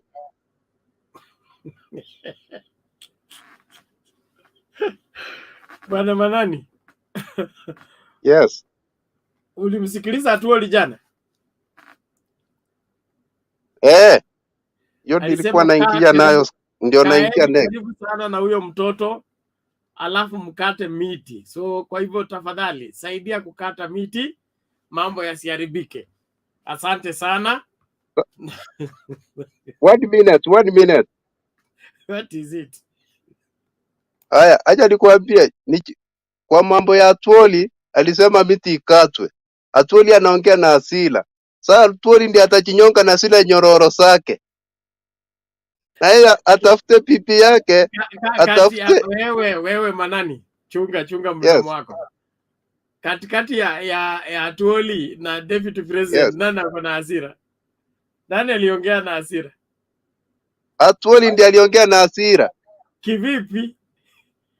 Atuoli kama ulisikia nasema eti watu wenye wako huko Sigoi wende wakate miti wachunga ya kijana.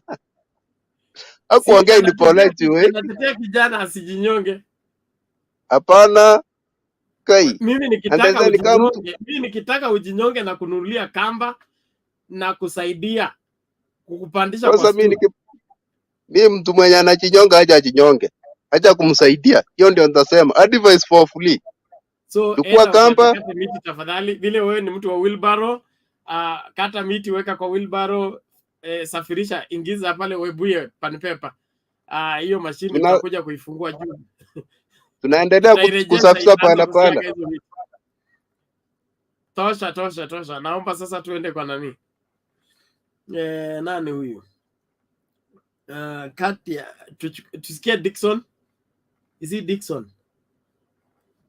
The screen is becoming tiner and tiner. I don't know why. Dickson, tuende kwa Mkenya, alafu Mr. Kama.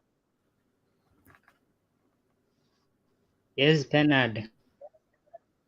How are you? Same Dickson Machuki. What was that one? Machuki is which name? Yes. Machuki. Mimi kitu naweza sema, kwanza waja ni mjibu huyo ndugu yangu vizuri hivi. Atuoli hakuna siku amewahi kuwa soft. Atuoli anakuanga hiyo ni language yake inakuanga hivyo. Hiyo si hasira na kazi yake inamruhusu. Okay. Let me come to my submission. I think we as Kenyans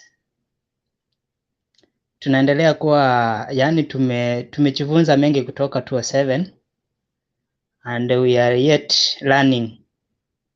And the more we are learning, the more we are very sharp. Hasira ni hasara. Our deputy president is getting into deep problem because of his language.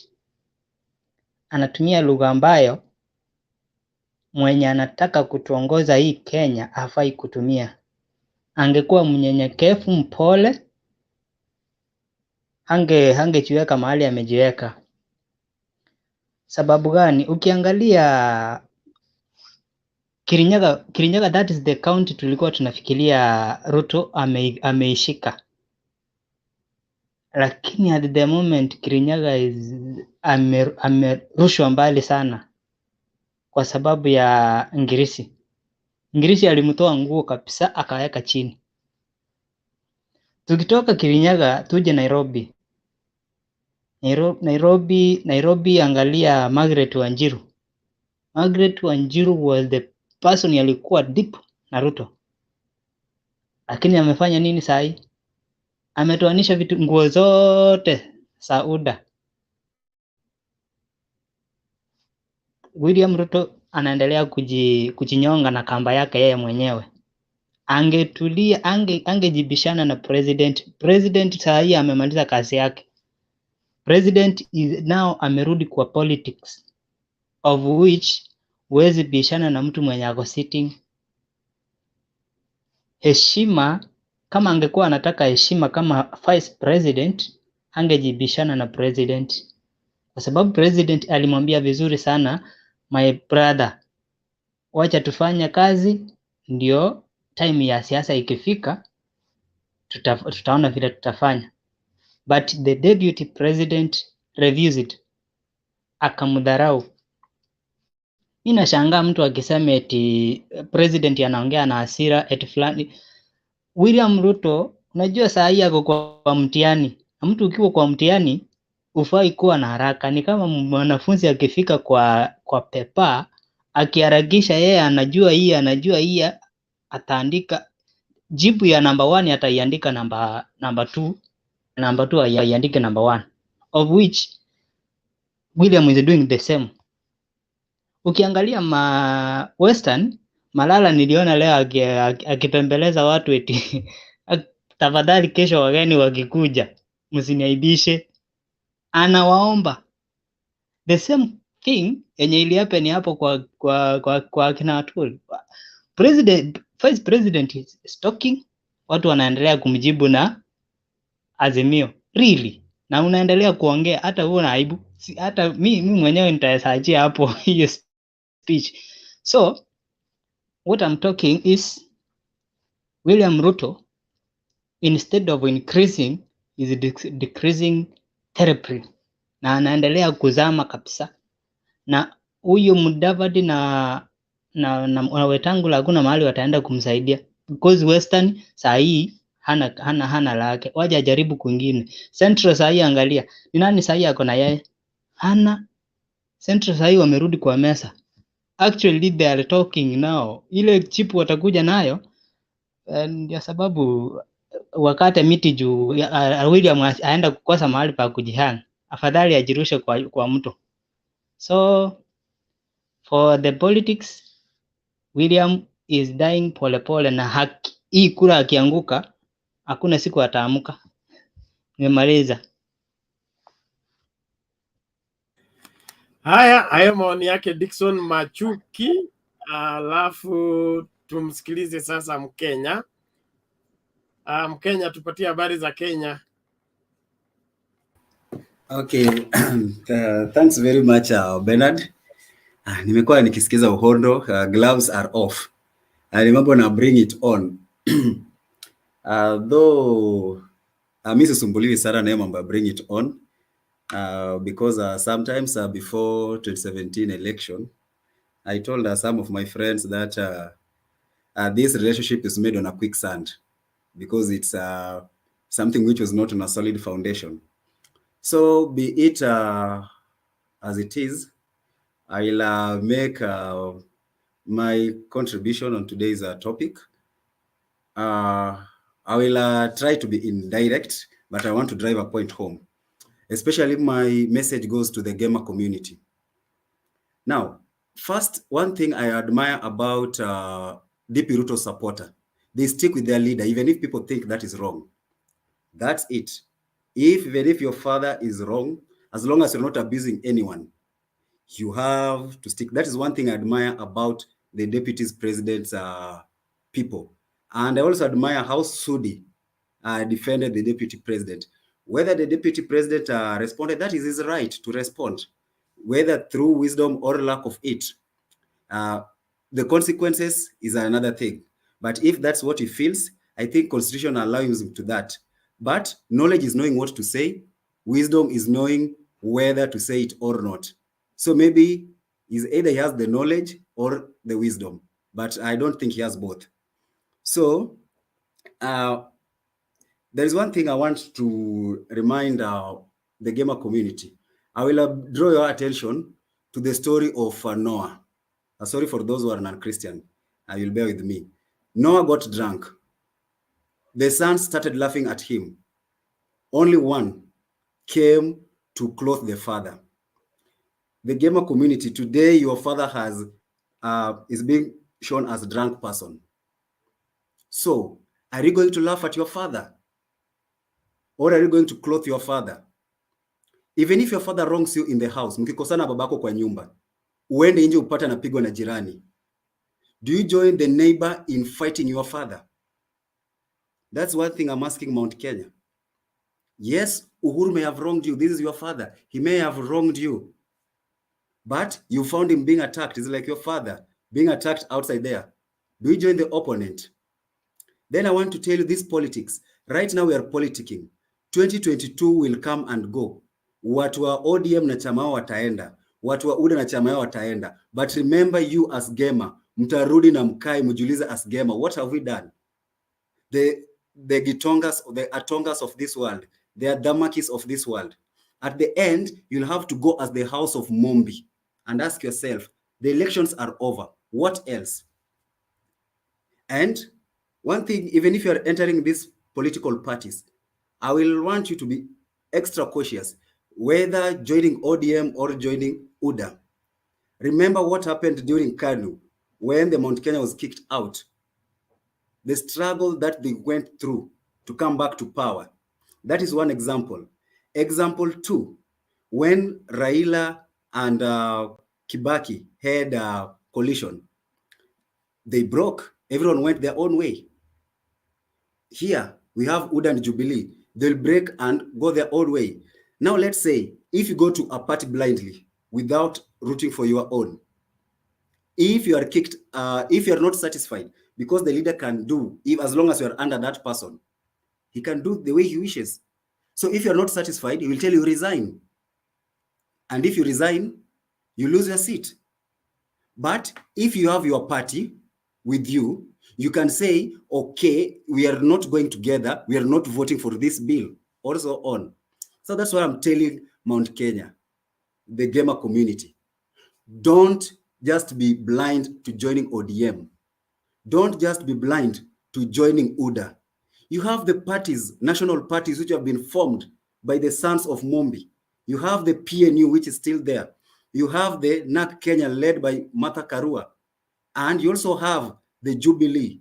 So if you want to negotiate with these partners, negotiate as the house, as least you have an umbrella, as the house of Mombi. Don't just enter somewhere, penye mkishaingia kutoka itakuwa ni shida. This political, it is an excitement. Yes, we're in a political excitement. But one thing, remember, your father is out there being clothed, being abused. So ask yourself, do you want to join the opponent in insulting your father? Ndiye amekukosea kwa nyumba. So do you want to join the others in battering your father? I think you may say that as a comment, but I'll tell you, go and think about it. Go and think about it. Think about it, House of Mombi. Mwadhani amora dhime. Ne thank you muno Bernard. Amen. Oh, amen. We have been blessed. Thank you. But you are only talking to the house of Mombi. What of the house of Makoha? No, I've said today's message was that, and there is nothing wrong with that. It is not tribalism. I didn't say there is something wrong. I only said I feel left out. Today I'll come I to DAP. see you are not concerned about me. I will come to DAP the other day.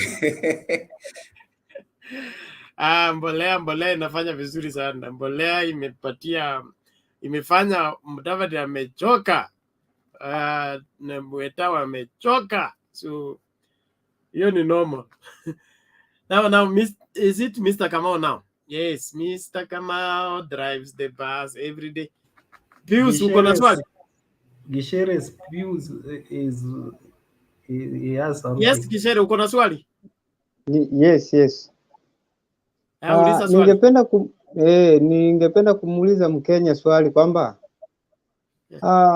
hii Kenya ni ya watu wa Mount Kenya peke yake au hii Kenya ni ya Wakenya wote? Ni ya Wakenya wote. Kwa hivyo kumaanisha kwamba hii Kenya Uhuru Kenyatta akipoteza, ina maana ambayo ameyafanya ni mazuri kwa watu wa Mount Kenya peke yake, hakuna kizuri alichofanya kwa watu wengine, Wakenya wengine? Amefanya kwa Wakenya wote. Kwa nini hujashauri Wakenya wote, umeshauri watu wa Mount Kenya peke yake? Wao ndio watasikia ubaya kuliko Wakenya wengine ambao wamewafanyia vizuri. The message is specific. I choose. The message is specific to those people. Bwana Kisheri, I had already addressed that now. Ama uko nasikiliza? Okay, let us continue. Thank you. Let's go to Mr. Kamau. Mr. Kamau, karibu. Sure. Good evening. I think it's at night. And others are in the morning. No, it's still good evening in Nairobi. Sawa. I want to tell Kenya, Mount Kenya iko sawa. Tumejipanga, tumeficha white. And we are okay. We are part of the larger Kenya. And we are not going to make a foolish decision. The likes of Dende Nyoro, the likes of Gashagwa, those represent nobody. They represent noisemakers in Mount Kenya. They don't represent us at any one time. I don't think even they can. I don't think they even stand the earthquake of their constituency. But having said that, as everybody is saying, it's about Kenya. It's not about Mount Kenya. Mount Kenya, when the time is right, and when the time is ripe, we'll make the right decision. Mr. Uhuru Kenyatta, or His Excellency Uhuru Kenyatta, still is the most influential person in Mount Kenya. We listen to him. We might pretend that we are not there, but most of us, most of the majority, still know that he is our kingpin, and whatever he says we do, we have to do it and then question later, because he's our leader, and each and every person is entitled to have a leader, which is okay. So Leo, I think I'll just talk a little bit about DP Ruto's or whatever,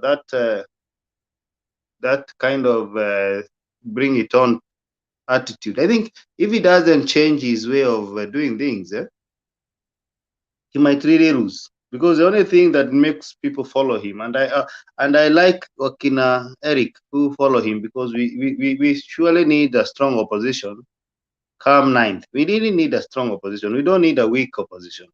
We want somebody who can organize demonstrations that are peaceful. Yeah, when Baba goes astray. Yeah, so you stick there with your small numbers. But I want you to... Hiyo demonstration naye hawezi. Ndio naona hawezi. In fact, I've watched them in parliament. Where WG, you are out of order. Utaenda quarantine sahi. Carry on, Mr. Kamau. Yeah, I think he needs to organize his team so that they can give a formidable opposition, because it is now written on the wall that actually UDA and the Kenya Kwanza are actually marching very fast to the opposition. The reason I say that is because the former 8 provinces, the only province that he might have an edge is Rift Valley, a small edge. And I say so because some of the counties there, like Narok, Kajiado, are not in favor of him. And therefore, he has to organize Madvd and Wetangula to become good opposition leaders, so that they don't also, they are contradicting themselves even in the rallies. What Wetangula is talking about is not what Madvd is talking about. They are talking of different things. In fact, they are saying that their policy are in harmony, but they are not. When you talk about pesa mfukoni, what do you mean pesa mfukoni? You know, there is a difference between microeconomy and microeconomy. Wakati mtoto wako anakuitisha maziwa, that is not affected by the economy of the country. That is your economy. You have to deal with it personally. And the government has nothing to do with your small economy. If you know what I mean. They can give you what we call an environment of growing your economy, but what you wake up to do every day, that is what you should be so much concerned about.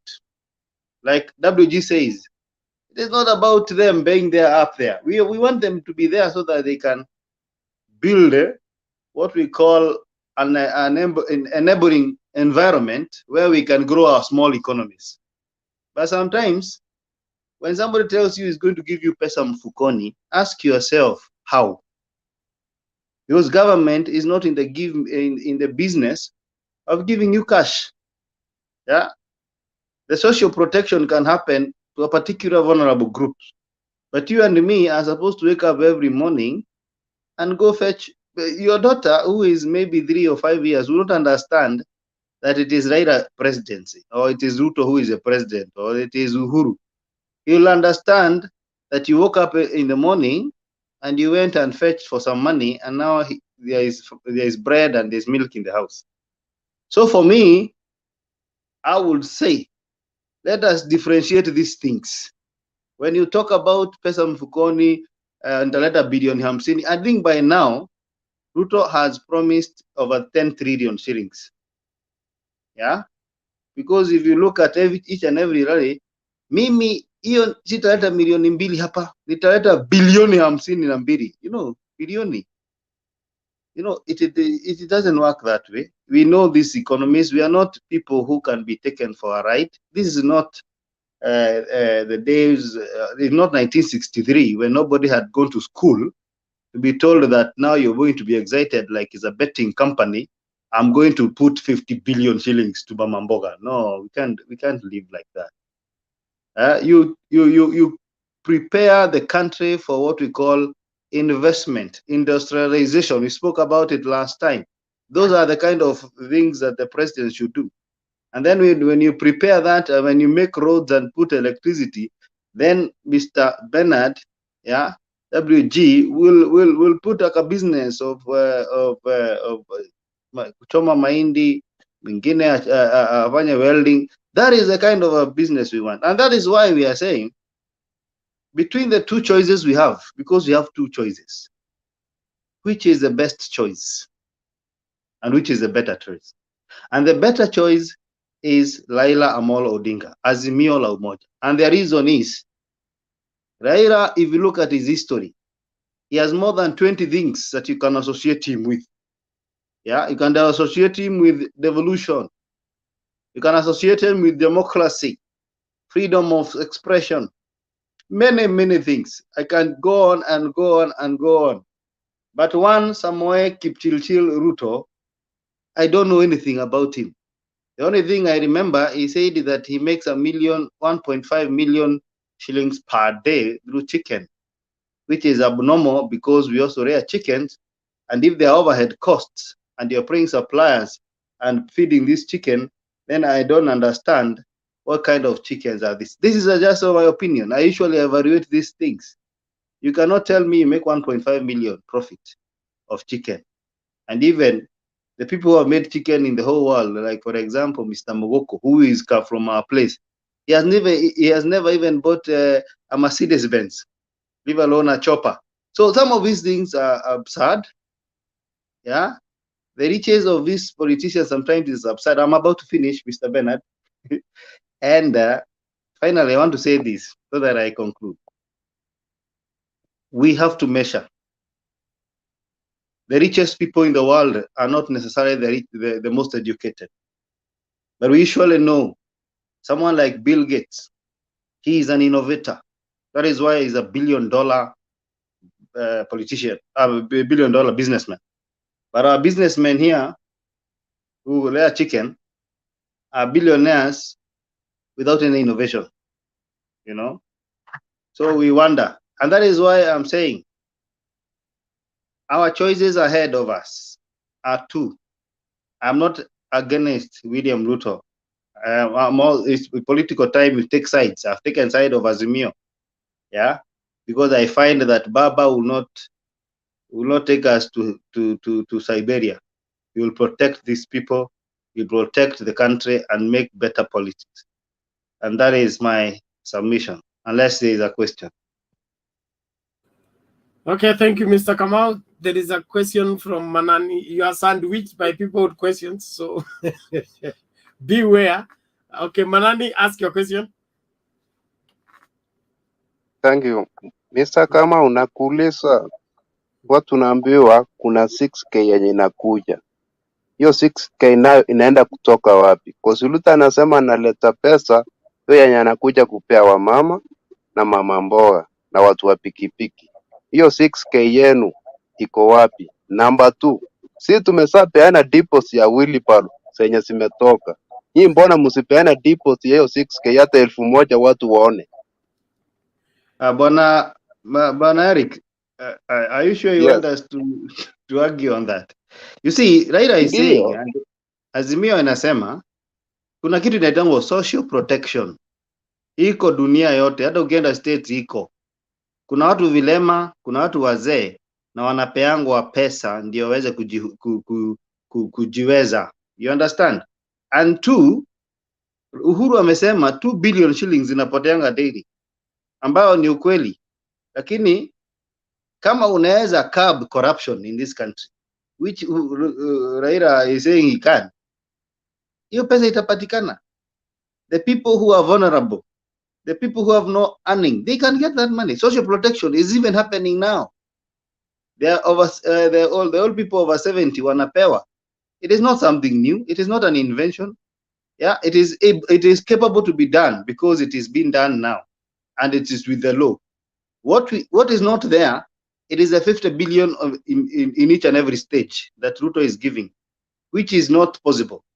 Because when you say I'm going to give 50 billion in a constituency, in a ward, who are you giving? How is it coming there? Who is approving it in parliament? You understand? So whatever is making, I hope you umeelewa hiyo mambo. Na kujibu,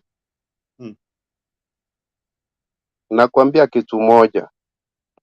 Ruto anasema kuna pesa yenye imepelekwa kwa Kenya Airways 100 million, 100 billion. Hiyo pesa kama ilipelekwa huko, mbona isikuja hapa?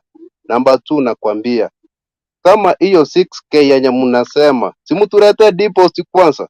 Si tumeshapeana deposit sama wheelbarrow watu wamepewa. Na nyinyi leta hata 1000 deposit mtu apewe. Wewe bwana Manani, nilikwambia ukikuja kwa hii platform hakikisha kwamba you get your facts right.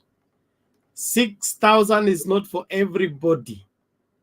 Like wheelbarrows, it's not for everybody. It's for social protection, the vulnerables in our midst. Those people are not imagined. They are found by reason of the last census. Watu walihesabiwa. This time census ilikuwa tofauti, walikuwa wanahesabu kuku zako, ng'ombe zako na wheelbarrow zako zikiandikwa kwa kitabu. Okay? So from that statistics, it was discovered there are 2 million families that don't have source of income in the country. Those are the first people on the list of people receiving 6,000. Sawa sawa. Hii ya wheelbarrow yenu, you give to anybody who wants wheelbarrow, you paint them yellow and give to mamas and send Mutungu wa nini, Mutungu wa wapi? Waroiro. Waroiro, hebu achana na hiyo story tafadhali. Kama Kisheri, swali lako bado lipo ama limeenda? Uliza. Mi ningependa kumuuliza Mr. Kamau. Amesema kwamba UDA tunasema bottom up, tunasema pesa mfukoni, kazi ni kazi, because we know that the politics is all about agenda. Sisi tuna pesa mfukoni, tuna kazi ni kazi. Nyinyi mko na gani? Because politics is all about agenda. Nyinyi mna agenda gani? Namba 2, umesema kwamba matajiri duniani kote ni watu ambao hawajasoma. That means Azimio, you are planning not to invest in education ili sisi zote tusisome, tusipate elimu ndo tuwe matajiri, si ndio? Is that what you are trying to tell us? Bwana Gishere, I think you're getting things upside down, eh? But I will make sure that I explain to you like a 2-year-old, because I want you to understand. Sitaki utoke hapa bila kuelewa. Mimi nimekuambia, when we look at the billionaires in the world, and I said who are not necessarily rich and educated, they have done something exceptional to become rich. But in Kenya, we have an enterprise here called politics that is making people rich within a night. That is why I'm saying we question these people, and that is why we do not allow ourselves to be swayed by them and support them. And particularly, that group called UDA, there are people who are super rich and they have no invention. That is what I meant. The other thing you're asking about, what were you asking? Okay. Agenda. Wewe ungependa kuwa tajiri? Unajua utajiri ina depend na vile unaamini Swali ni utajiri ni ndio au nini. hapana? Utajiri wa ungependa kuwa pesa, wa tajiri? afya ama wa mafikra? Utajiri ambao wanasiasa wanaupata, na wewe ungependa kuwa tajiri? Na kama Kenya kila mwanasiasa anaingia anakuwa tajiri, why don't you join politics in that na wewe uwe tajiri? Bwana Because hakuna mtu Kishere, anapenda order, Bwana Kishere, you're out of order. I have advised you previously, okay, that there are some values we must uphold as a people. That's what defines us as a people, okay? If somebody gets riches through the wrong ways, he may get the riches, yes, but it doesn't become an example for others to emulate, except you want to end the way they are going to end. People can make riches, yes, but there is a systematic way of how people get rich. One of the mysterious person who is very rich in this country is the deputy president. He graduated and joined politics, never worked anywhere, hajawai pokea mshahara from any company, from the campus into politics. Then he becomes super rich. What is it that politicians sell that translate into money that way? That is a bad example of how people get rich, because if somebody gets rich mysteriously, that's why we say when you get something by miracle, you can't explain it because it is beyond your ability to make it happen again the same way. Okay? So when you begin to follow people who are getting riches miraculously, you can't study them. There is nothing they have innovated, no invention, no starting of any project anywhere that has expanded. Take for instance the what is it called? You started in Nakumat as Nakuru Mattress, okay? Then Nakuru Mattress grew into Nakumat, one branch, then another branch, then another branch. We can't trace that from you. And then you want to tell us that you're the best example on how Kenyans can be nothing today and become something tomorrow. That is only works on the platform of motivational speakers. It is not practical. It's not anywhere on earth. And I know, Gisheri, you will not teach your children to follow that kind of way of becoming rich. Why are you asking the rest of the Kenyans to do that? Okay, Mr. Bernard, that's to say that all politicians ambao wako kwa Azimio are not rich. I did not say that, and I'm not here to compare which politician and which politicians. I'm here to compare the truth and the lies that you are being fed with.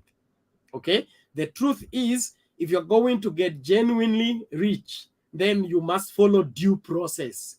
Due process is you prosper as your soul prospers. You become better, you increase. You become more better, you increase. There must be a process. We can follow your steps and learn from you, so that we can transfer that to another person.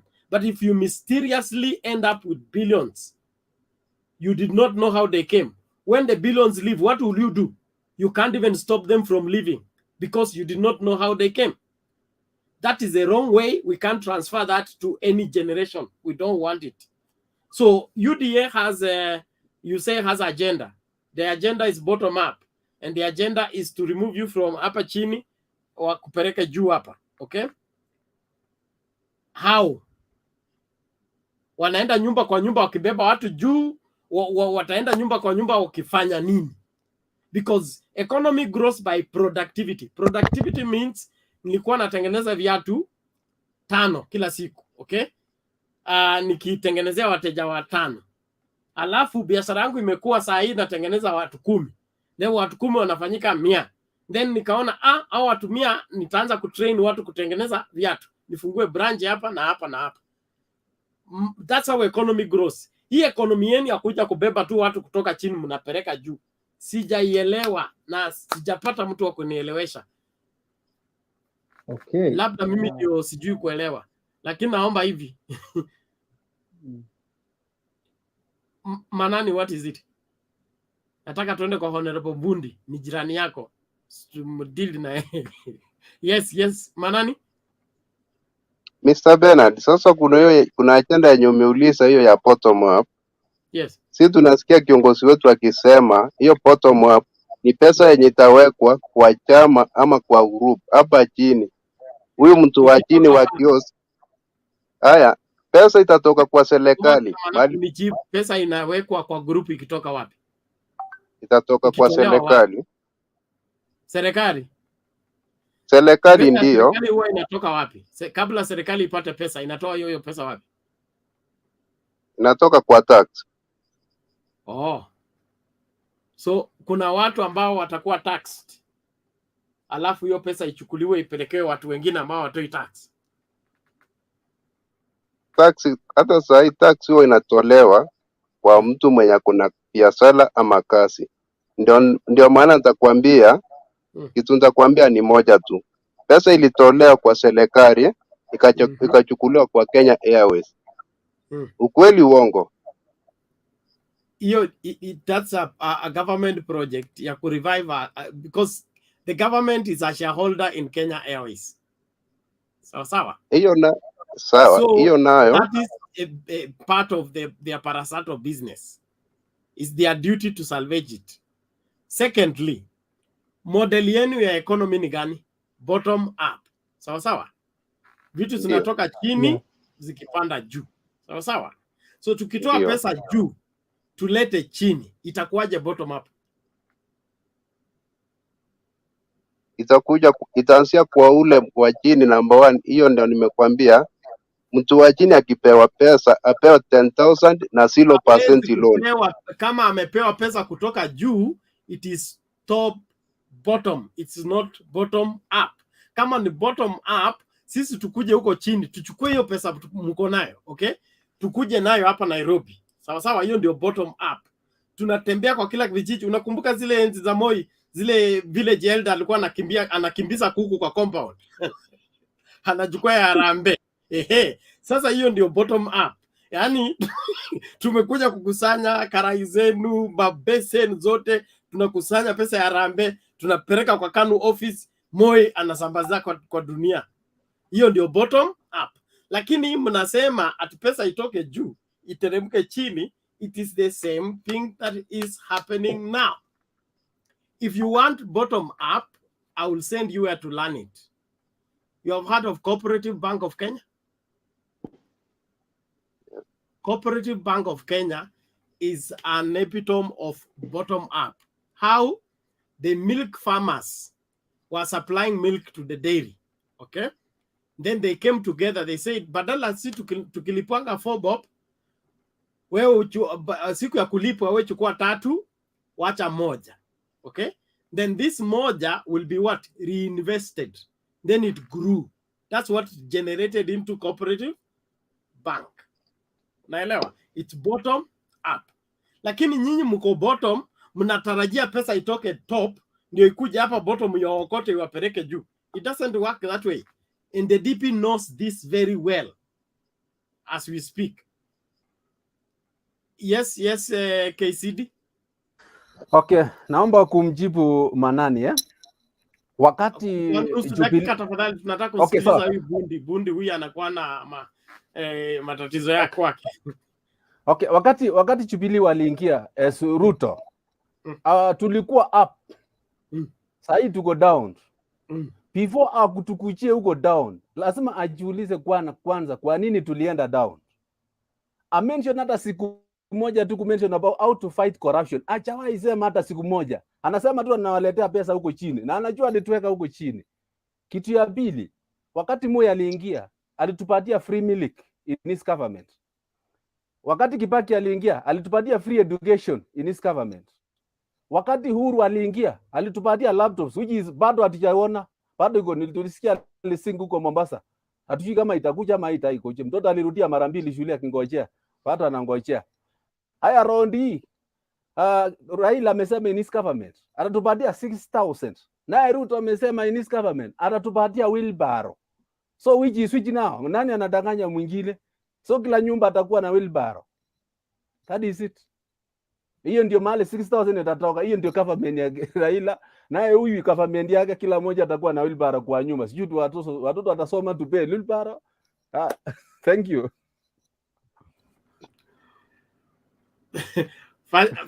Bwana Manani, what is it?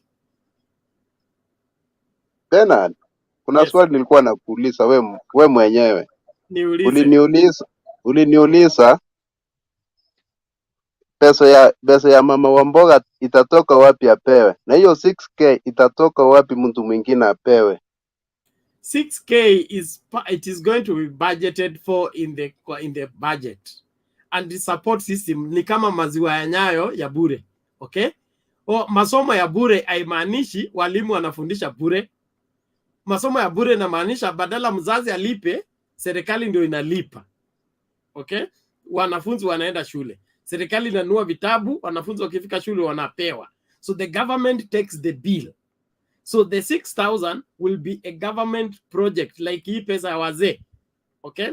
Ni serikali inasimamia watu wake. Inawajibika kwa ajili ya wale watu ambao wajiwezi miongoni mwetu. Sawa sawa? Sio ati pesa inakuja accidentally, it is budgeted for and it is sourced. One way of sourcing for it is cutting down on the expenses in some ministries. Kuna ministries mwaka inaisha hawajamaliza pesa yao, inarudishwa Central Bank every June. So here excess money, if it's put together, is able to carry out an extra program that the government was not carrying out previously. Who is that? That's just one avenue of getting the okay. If you don't stay in order, tunakupeleka quarantine. Kenya, yes.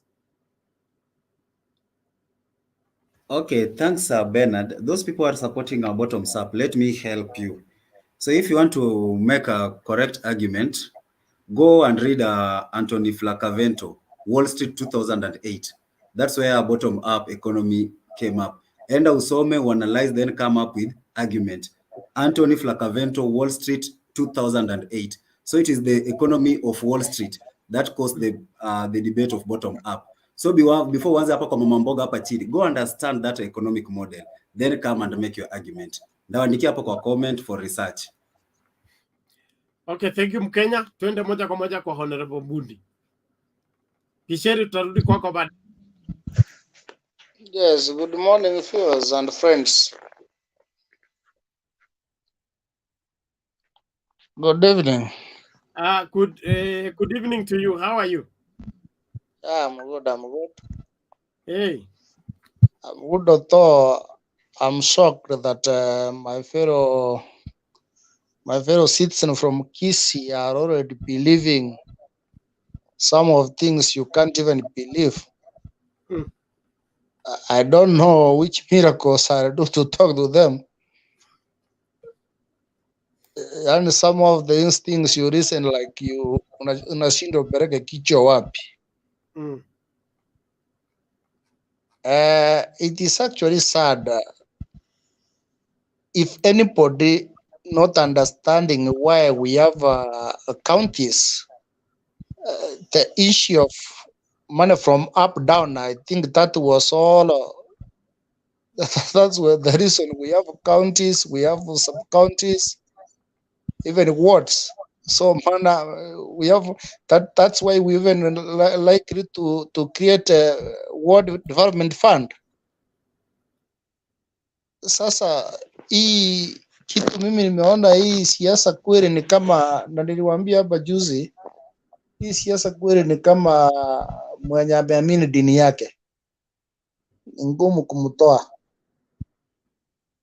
Lakini kabla uamini sana, ningeomba wasikilizaji na wale wandugu wako hapa, ni vizuri pia kukaa chini ujiulize nini ninaambiwa.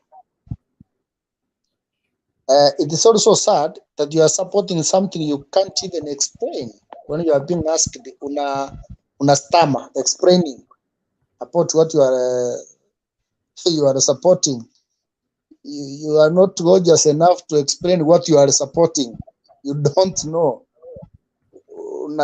Unakuwa stuck. It is sad anyway. We are very far from what we are talking about, because most people should understand first, why are you supporting a certain particular movement? Because according to my understanding, what Ruto is talking about is what Raila started mapema sana.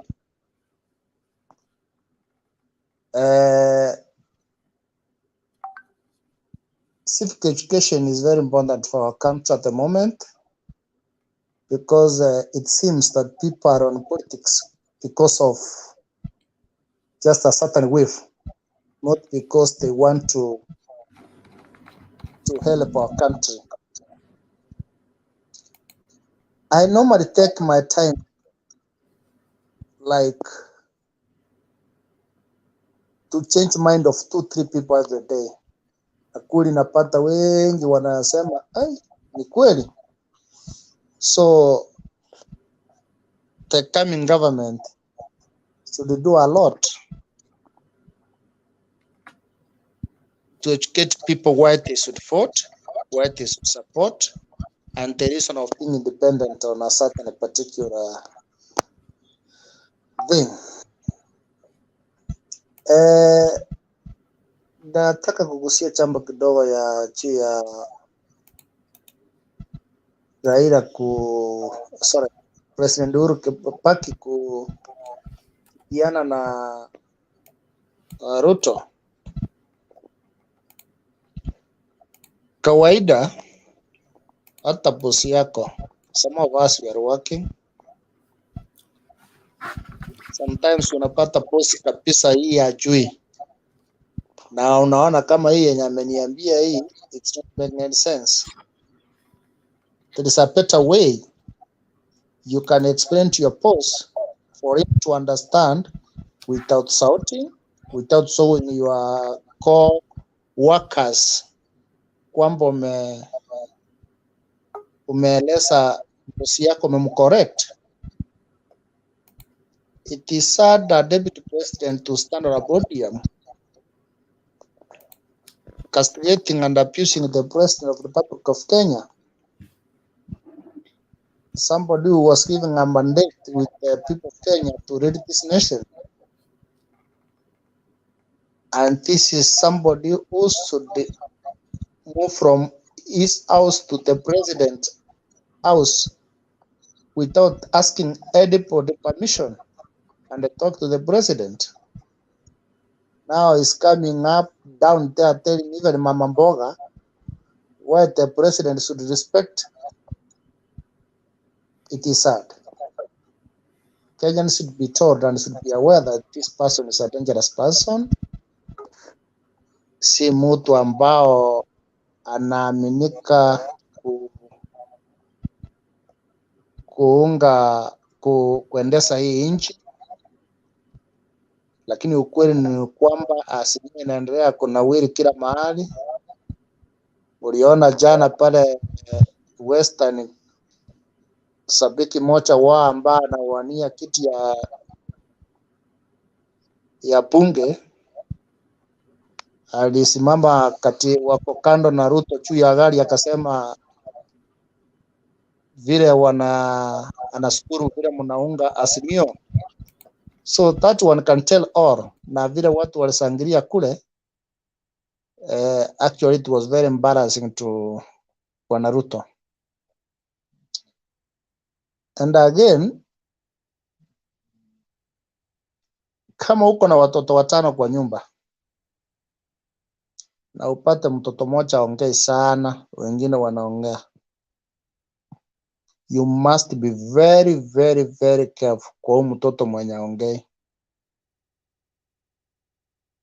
Kunyamaza kwa huyu mtoto si ujinga.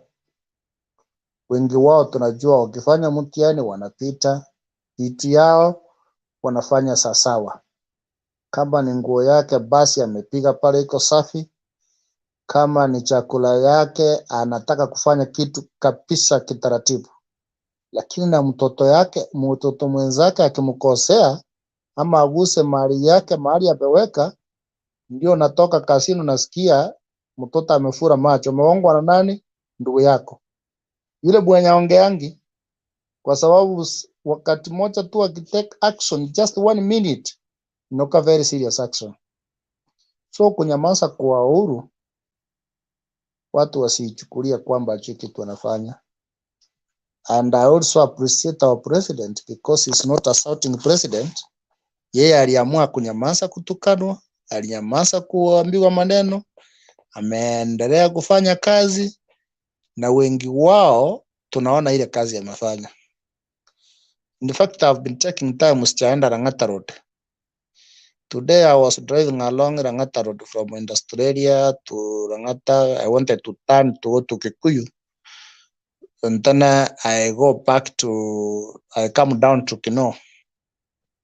Pale roundabout tukifika na kabla kufika Nairobi West kabisa nilipotea kule. Hiyo parapara ni safi, vitu imewekwa pale ngine za kupanda juu. Mpaka nikaweka kando kuuliza very seriously, sikujua. Nikaambiwa hii inaingia Mbagati, hii ndio ya Rongai. So you can test, you can see something from your eyes. Unaweza ona kitu fulani. Jambo tena mzuri sana, mimi nilijaribu kufanya utafiti yangu kulingana na ile stronghold ya Azimio, kwa sababu hakika tutaki kupatiana hii uongozi kwa hii taberi. Niliona kabisa tuko na percentage mzuri ambao inapeleka huu mzee Ikuru, na sio tu kwa manufaa yake. Huyu ndio Mandela wetu, na huyu ndiye ataokoa nchi yetu, aendeleza maendeleo ya Raila mahali amefikisha. Wale wanapinga wako na haki ya kupinga pia kidemokrasia, lakini mupinge kiukweli, sio kwa sababu ya kupinga tu. So our brother Manani Eric, I think I don't know whether it's Banana from Kiss because that's our name from kule nyumbani mahali mimi natoka. The way this man looks handsome, I don't know whether the words hii mambo anaongea ni mambo amewekewa ama ni mambo inatoka kwa mdomo yake. I would like to know you more. Make sure you inbox me. I want to talk to you personally. I'm ready to buy you lunch and advise you where you are seated. You should sit somewhere else. We don't deserve such a talk, bro. Yes, it's your democracy. Since you are my brother, I would like to take personal responsibility to talk to you and to tell you the reason why you should not sit the seat you are seated. Usituaibishe, bro. You deserve better than what you are doing. Kindly. make a better argument. And please, tomorrow I will make sure I change you when you come back here. You don't even support the Raila party. Don't tell us about. Don't even argue about something you can't explain. So let me just close over today for that. Thanks for giving me time. I've been trying for the last 3 days. I thank you for getting this chance today. Thank you, Mr. Bernard. Okay, thank you Honorable Bundi, tunakushukuru kwa maoni yako na wasia wako. Naomba chukua namba ya Manani tafadhali, mkaongee nyuma ya curtain. Mkikubaliana kesho, naomba nikuje, hata nitaombea hiyo ushirika mpya. Wasia wako, naomba chukua namba ya Manani tafadhali, mkaongee nyuma ya curtain. Mkikubaliana kesho, naomba nikuje, hata nitaombea hiyo. Ukifika kwa studio tafadhali mute your mic, let there no be feedback. Mamo sema. Asante sana Mr. Bernard. Yes. Nimejaribu network ndio leo inanisumbua kidogo, lakini nashukuru sana kama nimepata hii nafasi. So yangu ni kutoa tu maoni kidogo juu ya hizo rallies za Western na zinginezo. Okay, kitu ya kwanza ni my observation, sije kama labda panelists wameobserve. Hizo rallies za kwenda Western ilikuwa ni kama I think ni kama homecoming ya Madvd, kitu ya kwanza. So nafikiri matarajio yao tena ilikuwa ni labda wakipeleka sasa hiyo homecoming huko, it's like maybe walikuwa wanatarajia labda kuna ma defectees wengi wataingia kwa hiyo inaitwa KK Alliance, na hiyo kwa my observation hiyo ni kama haijakuwa. Ile nyingine nimeobserve kuanzia walianza rally za Western ya kwamba ama MPs wenye wako na Ruto, sijui kama panelists labda wameobserve, kama wameobserve wataniambia, hakuna mtu amevaa une UDA colors wakienda kwa hiyo rally. Sijui kama mliobserve, wakina Dan Wanyama, wakina anaitwa nani huyu wa Bungoma anaitwa, hawa jamaa wenye wa UDA sasa, originally wa UDA. So it's like ni kama hata hawa watu kuungana na Madvd labda wengi wao wenye walikuwa na Ruto hawajafurahia. Good example ni mtu kama tuseme anaitwa nani huyu Bullfighter. Sasa Bullfighter hawezi furahia kwa sababu ni mtu amepromisiwa governor ya Bungoma utakuwa, lakini ile hali Malala ameingia sasa, amekuwa sideline sasa kidogo. So nafikiri hiyo ndio sababu hawajafurahia hiyo rally kukua Western. Kitu ya pili, ile nyingine ya tatu, unaona mtu kama Malala, sijui kama mliona hiyo clip, I think ilikuwa ni before rally ifike Kakamega, ni kama alikuwa ameitana wa jamaa vile Mama Selina alikuwa amesema ya kwamba tafadhaleni msituaibishe, ati deputy president atakuja, msianze kusema Azimio, na ni kama tena amepromise hawa pesa. Wakamwambia ni sawa hatutasema. So ile nyingine ni Wetangula, nafikiri hata ni Kakamega sijui wapi, kuna clip tena nimeona ni kama alikuwa ameenda kando kidogo, I think nje ya rally, kuongelesha watu maybe huko governor ni nani, mnataka kuchagua nani, na watu wakamwambia wanataka kuchagua ile jamaa wa ODM. So ni kama alikuwa ameambiwa ukweli ya mambo. Ile nyingine ya nne, I think Ruto alifly before hata nafikiri amalize hiyo rallies, alifly akirudi Nairobi, aliona labda kimeumana huko haitawezekana, sijui kama ataenda hiyo ya Trans Nzoia. So hiyo ndio observation nilikuwa nimemeke kidogo, nimeangalia. Sijui kama mapanelist labda mtu akiwa na swali anaweza uliza, kama wameobserve hiyo wanaweza niambia. Asante sana Mr. Bernard. Okay, thank you Bwana Mamo. Naona kuna swali. Adams. Yeah, hi Bernard. Hi, how are you? Been a long time. It's good to be back. Karibu sana. Asanteni. I won't take much time. Mnanisikia vizuri? Kabisa, karibu karibu. Yeah, so it's good to see a mixture of panelists. Nimeona watu wa UDA, kina Manani. Normally tuna overwhelm, lakini karibuni. That is the face of Kenya, by the way, Eric, si ati ni bias. Lakini, speaking about the rallies today, one of the things that I thought needs to be worked on strategically, it's good that Raila is away because the show is shifting now to Uhuru addressing Ruto directly and Ruto doing the same, which gives space for Baba to address issues. And that has a way of selling to the undecided voters well. So it draws him out of the personal conflict.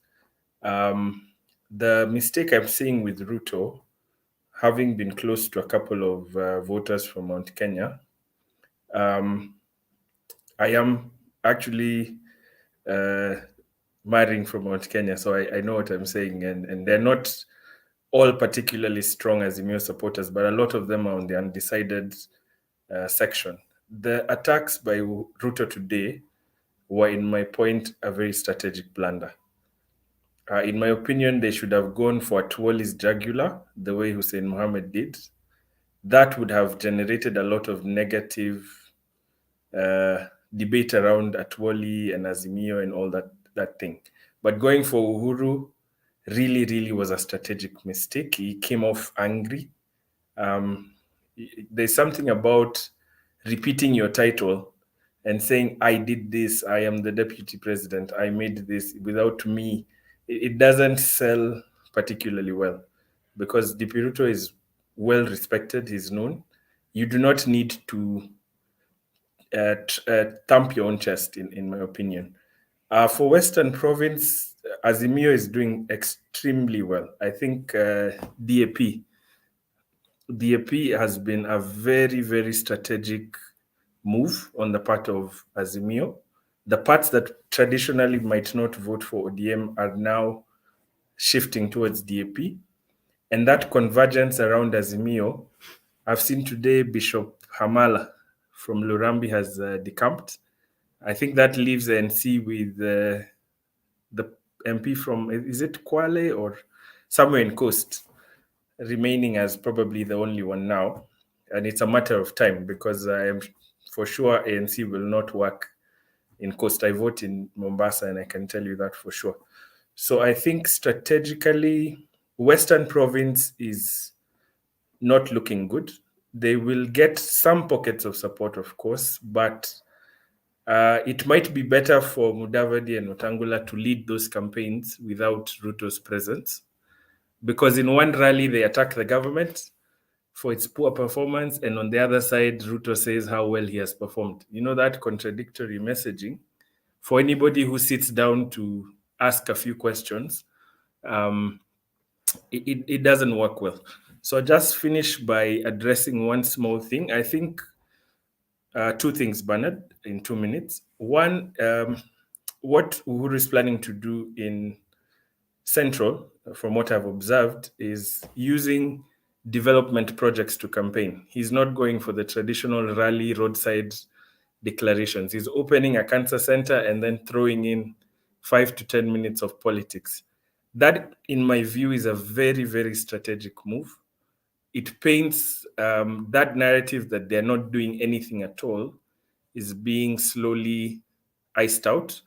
For sure, I can tell you probably his first comments on Mount Kenya might happen in Nakuru or Nyeri as he launches cancer centers there. They're doing the same in Garissa. And if you've seen Eric, Roba has also decamped to Azimio. So I think that in finishing on the bottom-up agenda, I just had this small comment to Eric. I personally am a young person. I work as a policy analyst. We analyze issues not just from the layman's perspective of this sounds good, but you have to take time to understand how a particular incentive or subsidy, what impact will it have on the economy. I can tell you for a fact, I have started small businesses. I have sold clothes on the streets of Mombasa. The economy is practically dead. I had the money to buy inventory, to sell clothes, but I had nobody to buy. I sold food. That one was better, but when the economy is doing bad, it doesn't matter how much money the government gives you. The market, the demand side is the problem. Secondly, for small businesses, if you read the studies on SMEs and the development required, this is the last point I have, money is not the only issue that businesses are struggling with. If you say Fuliza is available, probably at a high rate, it's expensive. That shows you that capital is not necessarily the constraint. If you look at small businesses operating by the roads, one of the things I could not find in Nairobi is space to sell. Rent is expensive, and not all of us want to start businesses by the roadside. So if you build stores for people at a subsidized rate, increased in every estate, have space for people to be able to do their businesses. Supply them with water. Like now the stall I found didn't have water, it didn't have electricity. I want to start a restaurant. Giving me money will not solve that problem. But by proper urban planning, giving me water, setting aside space, giving me training on how to keep my records and books, that will make a difference. So in finishing, Eric, there's somebody who said something about taxes. I think it was Bernard. How can you take taxes from people who pay to give to those who do not pay? If you understand anything about the informal economy, you know that small businesses do not pay requisite taxes. We have a lot of people with small businesses that look small who make more money than some of us working in companies, but they do not pay the same tax. So what we need is a formalization of our economy, register small businesses, support them with loans and all that, but give them training and let them also pay taxes like the rest of us. So Eric, karibu Azimio. I know you've been confused, but we have an agenda. We have things on unemployment. Don't be fooled. Thank you. Okay, asante Adams, nashukuru kwa maoni yako na mchango wako. Naomba tusonge mbele. Eric, una la kusema? Swali na I hope. Nataka kuuliza John. Yes. John, mnasema DP alifanya makosa kurudisha president na asila. Ukweli uongo? Of course. Yes. Na umesema DB hakuwa anatakikana kurudisha president vile alimrudishia. President mwenyewe isile gali senye alikuwa nakataa. Yeye mwenyewe alikuwa anatembea kwa hizo gali. Kampeni alikuwa anafanya kwa hizo gali. Short, sina yoyote ya kusema, but nimekuambia hivyo. So, Bwana Manani. Yes. Rais hajapinga watu kukaa kwa gari. Okay? Rais alisema kulikuwa na wakati wa campaign. Wakapanda juu ya magari, wakawarai wa Kenya, wakawapigia kura. Walipomaliza uchaguzi, wasema sasa tukae kwa ofisi, tutimize zile ahadi tulipatia kwa wananchi. Sawa sawa. Masuala ya kuzurura tena kuanza campaign mapema yaishe. Sawa sawa. Kila mtu akae kwa ofisi, tutekeleze ahadi tuliopeana kwa wananchi. Jibu alilopata ni kwamba wewe huna ruhusa ya kutupingia, ya kutuambia vile tutafanya. Sawa sawa. Ndio akasema haya, kama mimi sina uwezo wa kuambia msiendelee na kutangatanga, basi nyinyi fanyeni nini? Endelea kutangatanga, lakini mimi nitafanya kazi. So lakini Bernard, kutumia gari, you can't campaign for 5 years and you tell us you've been working. If they have been working, niliuliza swali hapa bwana naitwa nani? Pius. Okay? Kama wewe ulipewa shule mini score yao kabla upewe ilikuwa 8 out of 10. Ukasimamia hiyo shule for 10 years. Then on the 10th year the mean score can drop from 8/10 to 2/10. Then you're asking us for a fresh term. Tukuextendie tu if miaka ingine 5 utarudisha hii kitu upitishe tena irudi ituwekee pesa kwa mfuko. Can we believe you? I don't think so. Yes. Yes. So DP na mrengo wake. Kwanza sasa I didn't want to bring this now, but you have provoked me to do. Bottom up. Kumaliza kila kitu yenye imebaki. Kila mtu amesema kila mtu amelaumu Raila kuharibu Jubilee. Okay? Alikuja akamaliza Jubilee. Yeye ndio mwenye uwezo wa kumaliza vyama. Sawa sawa? Lakini kulingana na matamshi ya Deputy President leo na jana na watu wa mrengo wake, tunajua ni nani alikuwa anamaliza Jubilee na sio Raila. Na kuna wale ambao hawataki Jubilee ifufuke, yaani hata ikifufuka itawaua kama kwa Biblia kulikuwa na jamaa anaitwa Lazaro. Lazaro alifufuliwa after 4 days. Okay? Ilisemekana Wayahudi walikasirishwa sana na kwamba watu walikuwa wanamfuata Yesu. Kwa sababu ya hiyo kufufuka kwa Lazaro, wakaanza kupanga jinsi watakavyomuua Yesu na huyo Lazaro, kwa sababu hiyo Lazaro ni evidence ya kuonyesha kwamba kuna uwezo wa kufufua wafu. So kuna watu ambao hata sasa hivi wanataka kuua Jubilee na wataki Jubilee ifufuke, na hao watu sio Raila na sio ODM, lakini wanalaumu ODM na Raila kwa kumaliza nini? Jubilee. Jubilee has its own internal enemies and their enemies are coming out very clear. I hope that's clear. Twende kwa Winson. Yes, Mr. Chair. Yes, how are you? I'm good. I have been following. I have been following the discussion over the past 1 hour and so. Yes. However, I'd like to bring a third perspective to the equation. Yes. That's fine. And why are you hiding behind the curtain?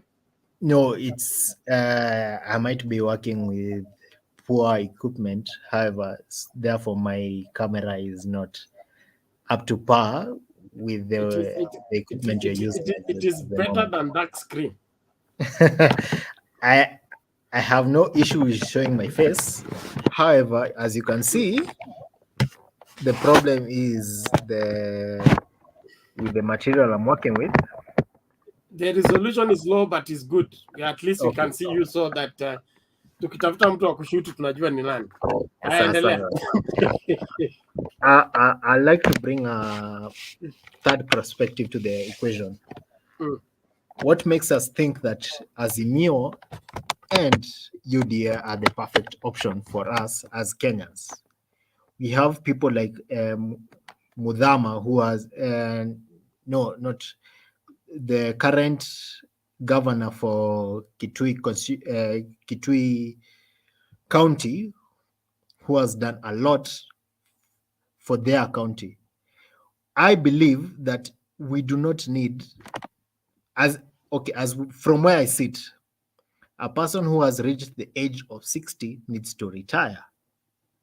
And as well as a person who has a case at the courts for any corruption case has to step aside and let the case handle and let the court handle the cases for them to be able to, the courts to have to,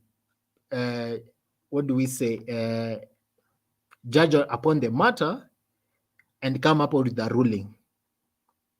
Therefore, in my opinion, neither is UDA nor the UDA candidate nor Azimio's candidate perfect for our country's choice for the presidency.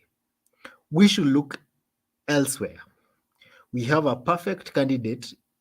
We have other candidates who are either perfect or imperfect, but they are better choices than the ones we have presented or speaking of right now.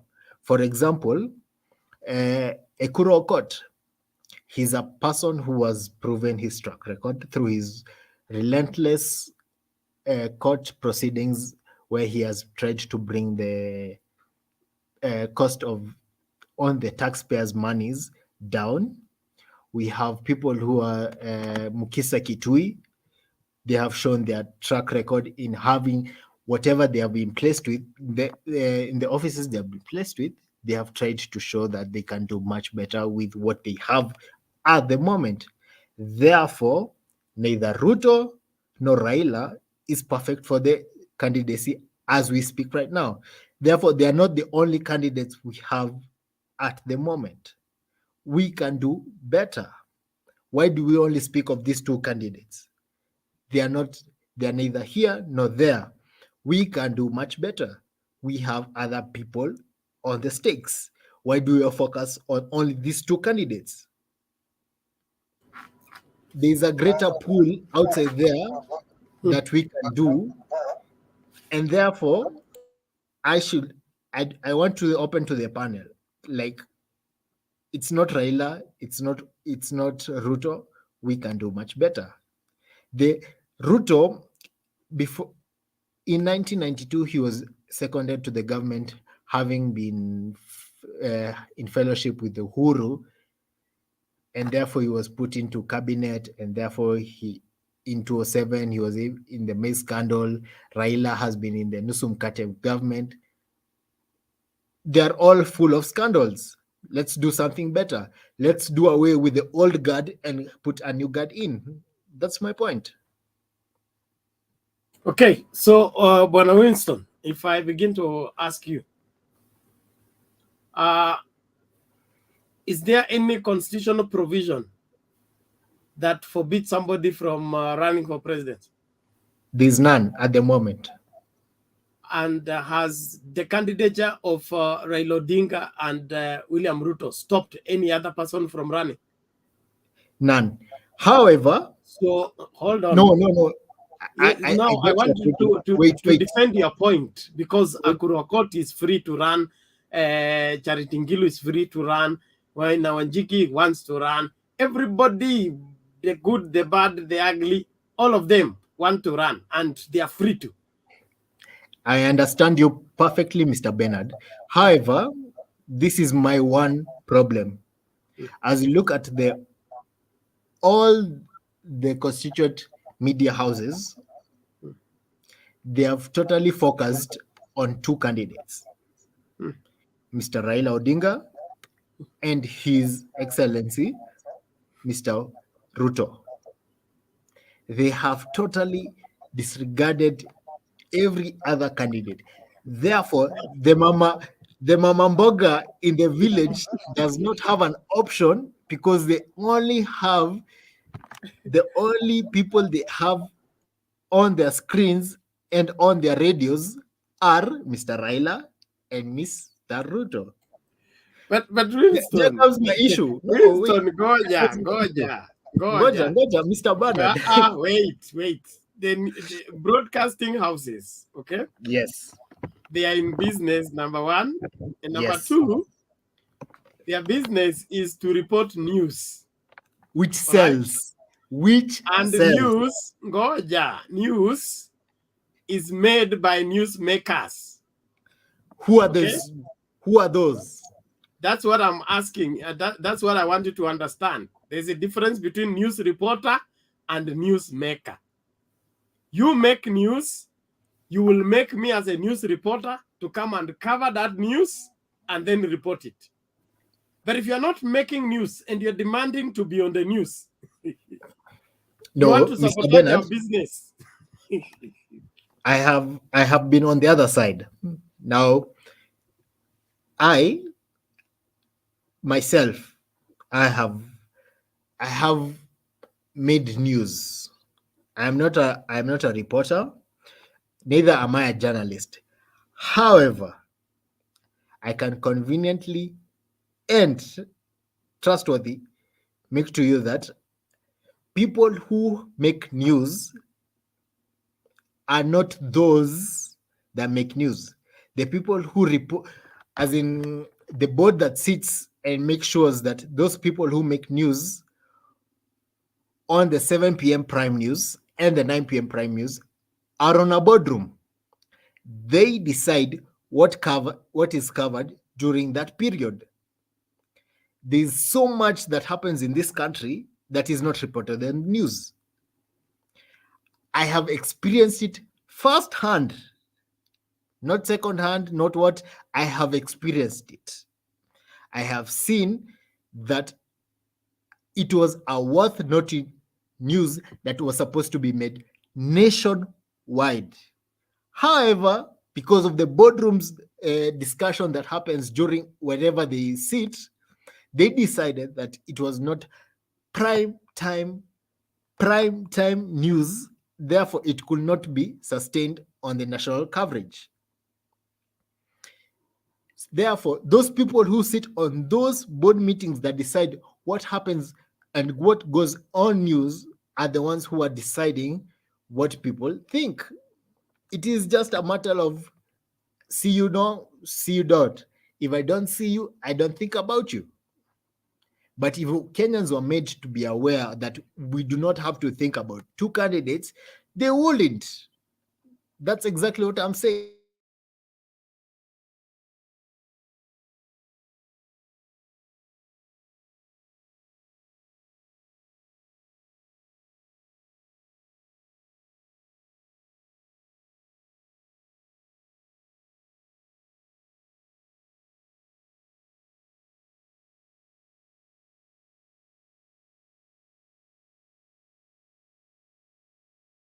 Mr. Bernard hatukupati. Hatukupati Bernard.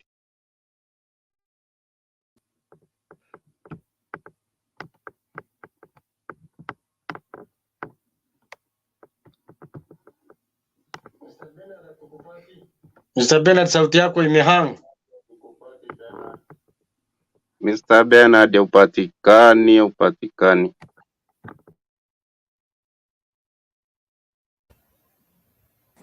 Simu moja aongee kitambo Bena atakuja.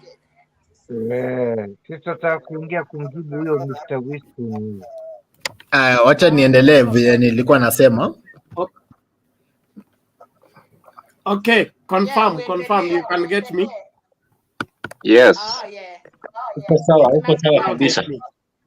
Thank you. Now, Bwana Winston, I was saying that news reporting is not done the reverse way you want us to do, whereby we should look for another candidate who wants also to run and interview the person. That can happen, yes, but that's an exceptional case. If you're not on the headline, like in athletics, I used to run athletics in high school. If you became number 7 and you demand to be covered by the news, the news reporters, you can demand, yes, but why should they be interviewing you for coming number 7? So if you want to be on the headline of the news, get ahead of everyone else. How do you get ahead of everyone else? Do everything in your power to see to it that you don't get lost in the forest. I do not agree. I do not disagree. However, this is my opinion. It happened once in 2017. Mr. Ruto, Uhuru Kenyatta and Mr. Raila refused to come for the debates, the national debates. Okay? The other candidates presented themselves. There were a few of them, but however, but they did not meet the quorum that was required for them to sit. But Abuda Dida was able to acquire a significant portion of the votes, in my opinion, because of those debates. What is to stop them to say that if the news reporters had, in their essence, provided those coverages to Mr. Abdul Badida at that particular moment, he would have not gathered significant more votes than the other candidates. Paul Mwite was also a candidate at that time. His votes were significantly other. Okay, let's stop about that. I want to ask the panel right now, how many candidates are they sure of who will be vying for the post of presidency come 2022, August 8th elections? Your guess is as good as mine. Right now, Goja, Bwana Winston, it seems you like getting ahead of yourself. There are different factors. I can see your mouth moving, but I do not know what you're saying. I cannot hear you. We cannot hear you. What do you mean you can't hear me? Mr. Bernard. Mwambie mute kwanza tusikize. I'm putting it to the panel. A simple question. How many candidates are they sure of that they will be on the ballot come 8th August 2022?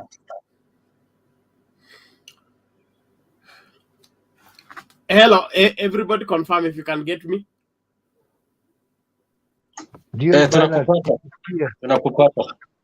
How come Winston says it is not hearing me?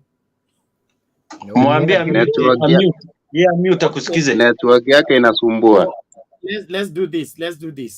Bwana Winston, thank you for your submission. And I would request you to... No. I would request you to relax, number one. I can still hear you, Mr. Bernard. If you can't hear me, organize your... because the rest of the people can hear me. Organize on how you can get me. Sawa. But this is what I'm saying. Elections are done systematically. Systematically means there is a referee. The referee will call when the match will begin, and the players will prepare for the same.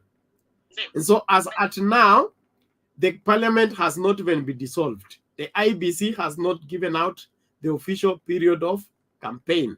So things are still at the initial stages.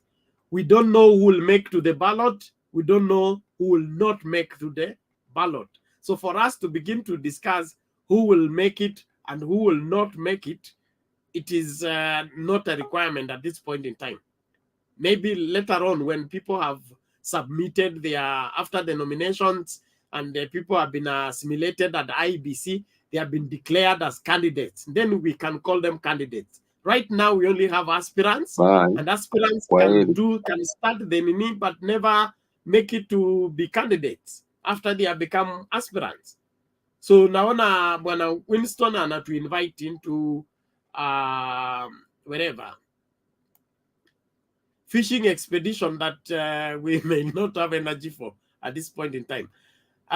Bantu Warriors, iko nini? Asante sana bwana Bernard, nilikuwa nataka kumwambia bwana Winston na yeye amejificha huko kuwa baba atuletee issue ya age. Age should not be an issue. Baba anaweza kufanya kazi hata kama akiwa yuko 100 years old. He's a strong man. He knows himself. It's not an issue. Hata Ruto pia anaweza kupigania vile vile. Kama vile Bernard ndugu yangu umesema sawasawa. Milango imefunguliwa. Huyo anayejisikia anataka kuja pia kuingia katika hiyo uwanja ajitokeze. Ni hayo tu kwa hivi sasa Bernard. Thank you, Bantu Warrior. And then if we want to be, I wanted to ask Winston what it means to discriminate against another person. Because if you say somebody is over 60, he should not vie. That's discrimination in the first place. He has a constitutional right. And the people even asking him to get out of the race, They're not asking him out of the race because he's aged and his health is at risk. They are asking him out of the race so that he can make it easy for themselves. Kama wewe size yako it is said that if you are the shortest man among tall people, you have two choices: either to grow taller and catch up with people, or cut their legs so that they come to your size. So we have this mentality in politics whereby wanataka kuachiwa. That's why wanasema tumechoka. Wanataka kuachiwa when they have refused to grow themselves into a proper size that can be voted for. Kila mtu aende kwa ballot. Wewe ukijisikia preso, end up for presidents. Ukijisikia governor, end up for governor. But mbivu na mbichi itajulikana kwa box, kama ulikuwa uko size ama hujafika size. Sawa sawa. Nataka wale watu ambao wajachangia tafadhali, ili tukue lenient. Ni swali tu Mr. Ben, ni swali kwa Winston. Swali uliza mara moja tafadhali. Asante sana kwa kunipatia nafasi. Swali yangu kwa Wilson ni ya kwamba ametaja Raila na Ruto, lakini ni kama amesideline wakina Kalonzo na Madvd na wametangaza wanataka kusimama. So hiyo msimamo yake ni vipi? Okay, he will respond when he comes back. I am here, Mr. Bernard. So you can hear me? Yes, I can. So your picture is what blocks me from reaching you. Sorry for that. I had a technical hitch. However, I have resolved it and I'm back on the station. Thank you. Go straight to the answer to the question, please. So in reply to Mr. Mamu Denge, that is exactly my point. Sija sideline Mr. Kalonzo, sija sideline Mr. Wetangula. My point is that mbona tunaangalia hawa watu wawili peke yao? Kwa akili yangu kuwa tuko na Wakenya wengine wengi ambao wanaweza hiyo kazi kuwaliko Mr. Raila ama Mr. Ruto. Mbona tujifungie kwa hii box mbili kuwa tunataka Raila ama ikwe Ruto? Tuko na kina Martha Karua, tuko na wazee kama Kalonzo, tuko na Wetangula hapo, tuko na Madvd. Mimi sioni nani amekufungia. No, but as from what I've been following over the live coverage over the 1 hour, it is not kufungiwa. Did you read Mada leo? Did you read the title of the debate today? Yes, I did. And then? No, it was Mr. what DP said actually in the rally today. Yes. Yes. However, from what has gathered over the topic of the day, what has come about from all the discussion that has happened, in my view, it was as if to the Kenyans or the panelists who have come on board, it was to the fact that there are only two candidates. That your my perception, and you are entitled to it. We say in preaching business, my duty to preach, I fulfill it, but in the interpretation is yours. It's up to me. Yes. Yes. So it's up to you to interpret this thing in any way you want to, but you cannot make that to be the right interpretation and the only interpretation. I totally agree, Mr. Bernard. Thank you. Therefore, I'm just trying to open it. According to the Constitution, okay, right now, any Kenyan, okay, of age and of sound mind can go for any political seat. Thank you. There are only two people who cannot go for any political seat. Two categories, okay? And sound mind and low of age. The people who don't have contractual capacity. Yes. A minor and a lunatic. And sound mind. Yes. I totally agree. Hakuna mtu amefungia mwingine. Let's not be invited into such a debate because we have not had that kind of an announcement. Ngoja Jebukati akianza kufungia watu akisema wewe ni mzee sana rudi nyumbani, ama wewe ukae vizuri, rudi nyumbani, basi hapo discuss. Lakini kwa sasa hivi is just in your imagination, and I don't think we can go for that on that fishing expedition. No, it's not that, Mr. Bernard. It's just that I was opening up to the people that it Ndio is not just nakwambia, Mr. Ruto. tafadhali, naomba hivi, let's stay in order tafadhali. I am saying what you are inviting us into is to speculate. We want to function on facts, not speculation. As at now, nobody has been stopped from vying on any seat. And no media house has announced that they will not cover the news of anybody. There are days when that used to happen in the past, when it was a policy that fulani akienda rally yake will not cover. We are yet to hear that. Unanielewa? So tukianza kuingia huko, tutakuwa sasa tuna speculate, atusemi kile kitu ambacho kipo. That's what I want us to, let's remain within the boundaries of the provision of the law, as well as soundness in judging matters against the law, against the prevailing circumstances and the environment. That is how to debate health-wise.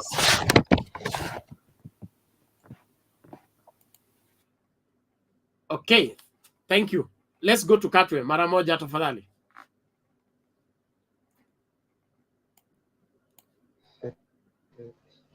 Can you hear me better? Yes, go ahead. How are you? Anyone Where have hearing you me? been? Okay. I've been actually doing sensitization for bars votes. So I've been The working last so much. time I saw you, So the last time I saw you, you are in pain. I hope you are better. Sorry? I hope you are better. Yeah. Right now I'm better. I'm okay. The last Actually. time I saw you. Yeah. I had a Sawa. hot water bottle on my ear. Yeah, I'm okay right now. So first of all, I would like to. I don't know. Winston is trying to take us to some futuristic debate and trying. I think Winston should visit Disneyland in the way he's arguing his politics, because one, Winston, you're supposed to differentiate between being a politician, a celebrity, and an activist. Basically, what you're trying to tell us is that when somebody has a very nice plan, because everyone has a plan in this world, when you have a nice plan, like you want to attain a doctorate degree and in place. When you speak about Dida, when Dida was a clout chaser in politics, and let us be honest, Dida was a clout chaser in politics.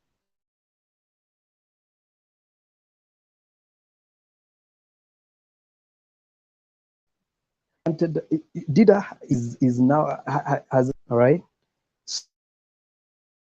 So because politicians have some common character or such. So one, I would like you to desist from trying to tell us about people who have failed in the past, like Muhisa Kitui and Dida, because if Dida wanted to become a leader in this particular society or our country, na mawimbi kiasi gani, he would have stayed in course. But since he couldn't stay in course, he was busy chasing the political clout for him to be given employment. So that is what I can say about Winston. So let us go back to today's topic. I don't know if you guys discussed about what happened yesterday in Busia, but when that aspirant from Nambale stood and made a very deliberate mistake, because that was not a mistake that anyone can ever do. It was a deliberate mistake to mention Azimio la Umoja in Kenya Kwanza, and the to test waters, what kind of crowds come to Kenya Kwanza rallies. And you could see the kind of humiliation that came out of that person mentioned as Miola Umoja in Kenya Kwanza rally. This will show you that crowds, and we've said in this platform not once, not twice, we've said it so many times, that crowds are not votes. If at all there is a champion of crowds, it's Raila Amolo Odinga. In 2007, I remember when Onyi Papa J released that song about Raila, Balala, Kalon, Charity, and William Ruto, you could feel the heat. But did he win the elections? Yes, he won, but did he become president? So crowds should not give you that perspective that you are a winner in any elections. So basically, when we saw that, and I saw it yesterday, that was just a test to tell William Ruto that these crowds, either they come because they want to be paid, they come because they want t-shirts, they come because they want to see who is the deputy president of the Republic of Kenya. Of course, if William Ruto comes to my backyard right now, I will go and basically look at him and say, this is the man that I've been watching on TV. Does not mean that I'm going to vote for him. No, it does not mean that way. And people can come and listen to you and go back at home. Those are not votes. So when you see somebody says, ati sasa hawa ni watu wangu, sisi ndio tumefanya kazi, and today something happened that I think is going to change the political narrative. The entry of Musalia Mudavadi to Kenya Kwanza is making William Ruto to be confused completely. One, William Ruto is busy castigating the government, or rather supporting at some point the government, saying that we build the roads, we build roads, we build hospitals, we've connected electricity. And this money was borrowed from the World Bank, for example, from China. Then Musalia stands and says, these people have borrowed a lot. We don't know where the money is going. You see, the kind of confusion that is within Kenya Kwanza, you will be surprised that the entry of Musalia is making these people to be completely confused on what to say in the rallies. That is why you hear them say, Uhuru Kenyatta, get out of the way. Uhuru, and he's still the president. Uhuru Kenyatta will become president until that time when the inauguration will take place, when he will hand over the sword. Even if it is 10 years to come, Uhuru will still remain the president. So when you hear somebody saying, get out of the way, somebody like, so when you check on what is happening, especially in Western, and the people moving away from ANC, and you've seen this, Malala is now relaxed, knowing that alifika punda penye inafaa kufika, he's achieving what he's supposed to be achieving, what he was supposed to be to have achieved. Now he's relaxed. He's not that vibrant Malala that we used to know, that used to call for pressers and abusing Raila Amolo Odinga. We are not seeing that kind of a thing from Malala. We are not seeing the energy. So basically, the main agenda for Malala was to take the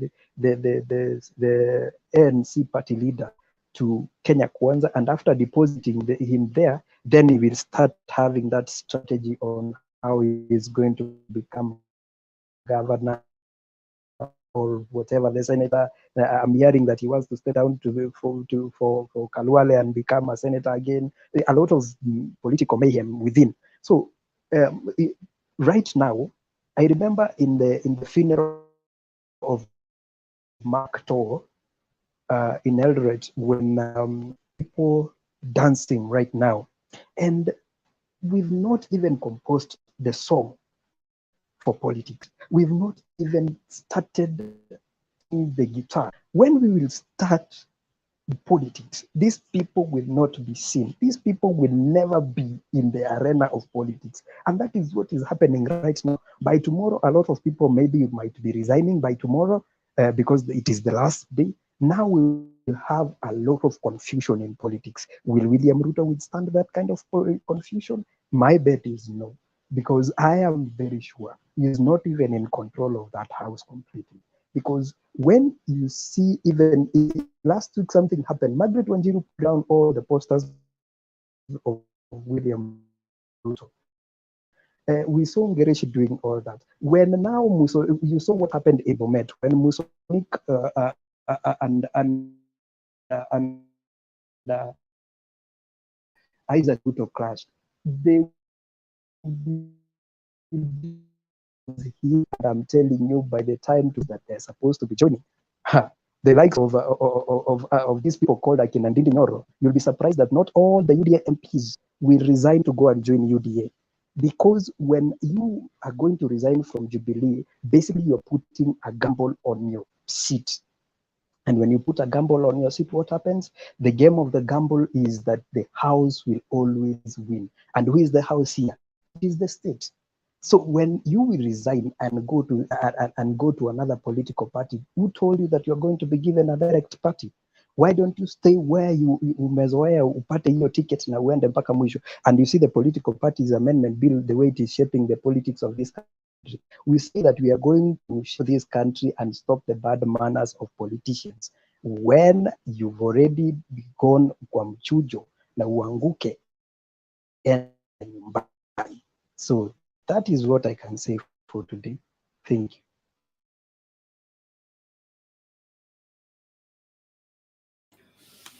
Okay, I guess there's no rebut. Let's hear Eliud Wafula, then Sagala. Eliud. Yes. Habari zenu. Fiti. Asante kwa fursa hii pia nimepata. Ninajua nimekuwa naangalia kwa umbali lakini leo nimeamua kuingia ndani. Katika mswada ambao umeelekezwa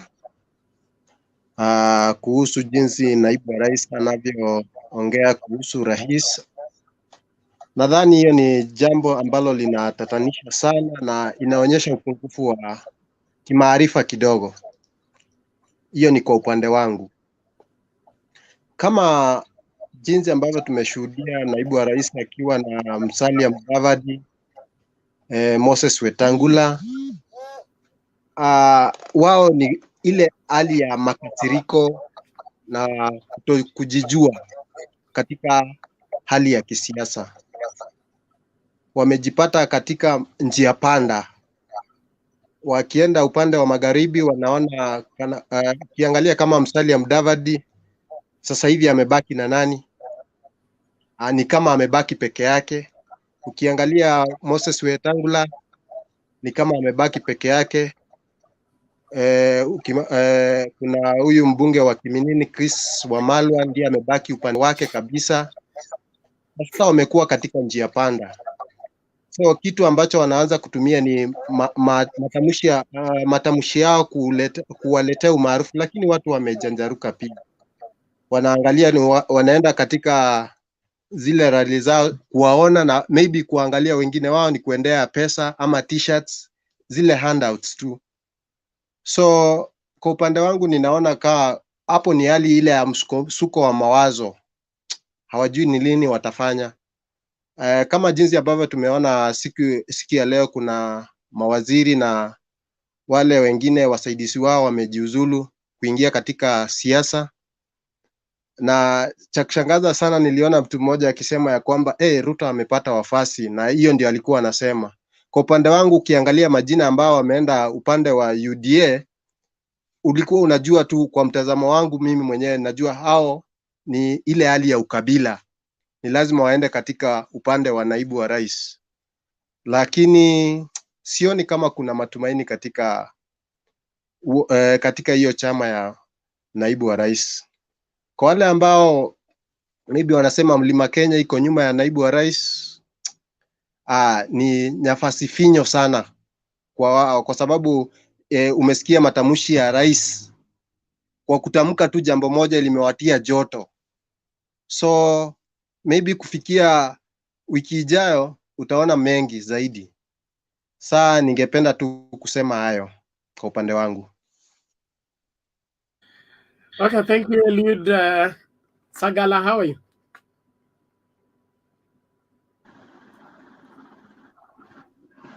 Hello. Hello, vipi? Salama sana, hamjambo? Hatujambo. Kwani uko sehemu gani hiyo? Habari za Kenya? Niko Tanzania hapa.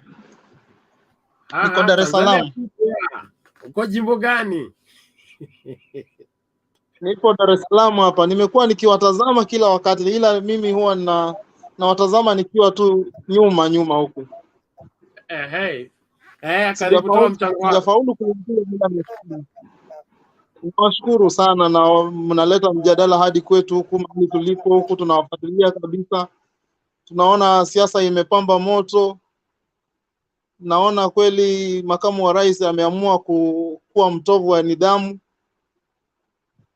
Hapo sisi tunajua tangu kitambo, ukiwa chini, ukiwa mdogo sehemu fulani, inabidi umheshimu yeyote yule ambaye wako uongozini, hata kama hamuelewani katika sera zenu, inatakiwa uwe unanyenyekea. Saa zingine sio lazima uonyeshe kwamba amekuudhi ama ananena kinyume na vile ulivyotarajia, ila naona Kenya watu hawana heshima wala hawana subira. Ila nashukuru tu kwa kuniruhusu Bernard kuweza kuchangia kidogo, ila mimi ni kufuatilia tu, nitawafuatilia. Okay, asante Bwana Sagala. Tunashukuru kwamba unafuata siasa zetu na umechangia. Asante sana, karibu tena na tena. Okay, bas.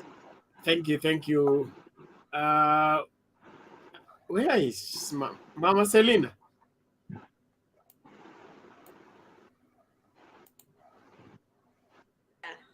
Asante. Nataka kushukuru ndugu yetu kutoka Tanzania. Karibu kwa siasa za Kenya. Najua sisi East Africa ni kitu moja. Mimi mwenyewe we mwenyewe Mkenya, lakini sasa uko Tanzania, jaribu kukuja nyumbani kupiga kura. Unakaribishwa sana, usikae Tanzania watu wanapopiga kura.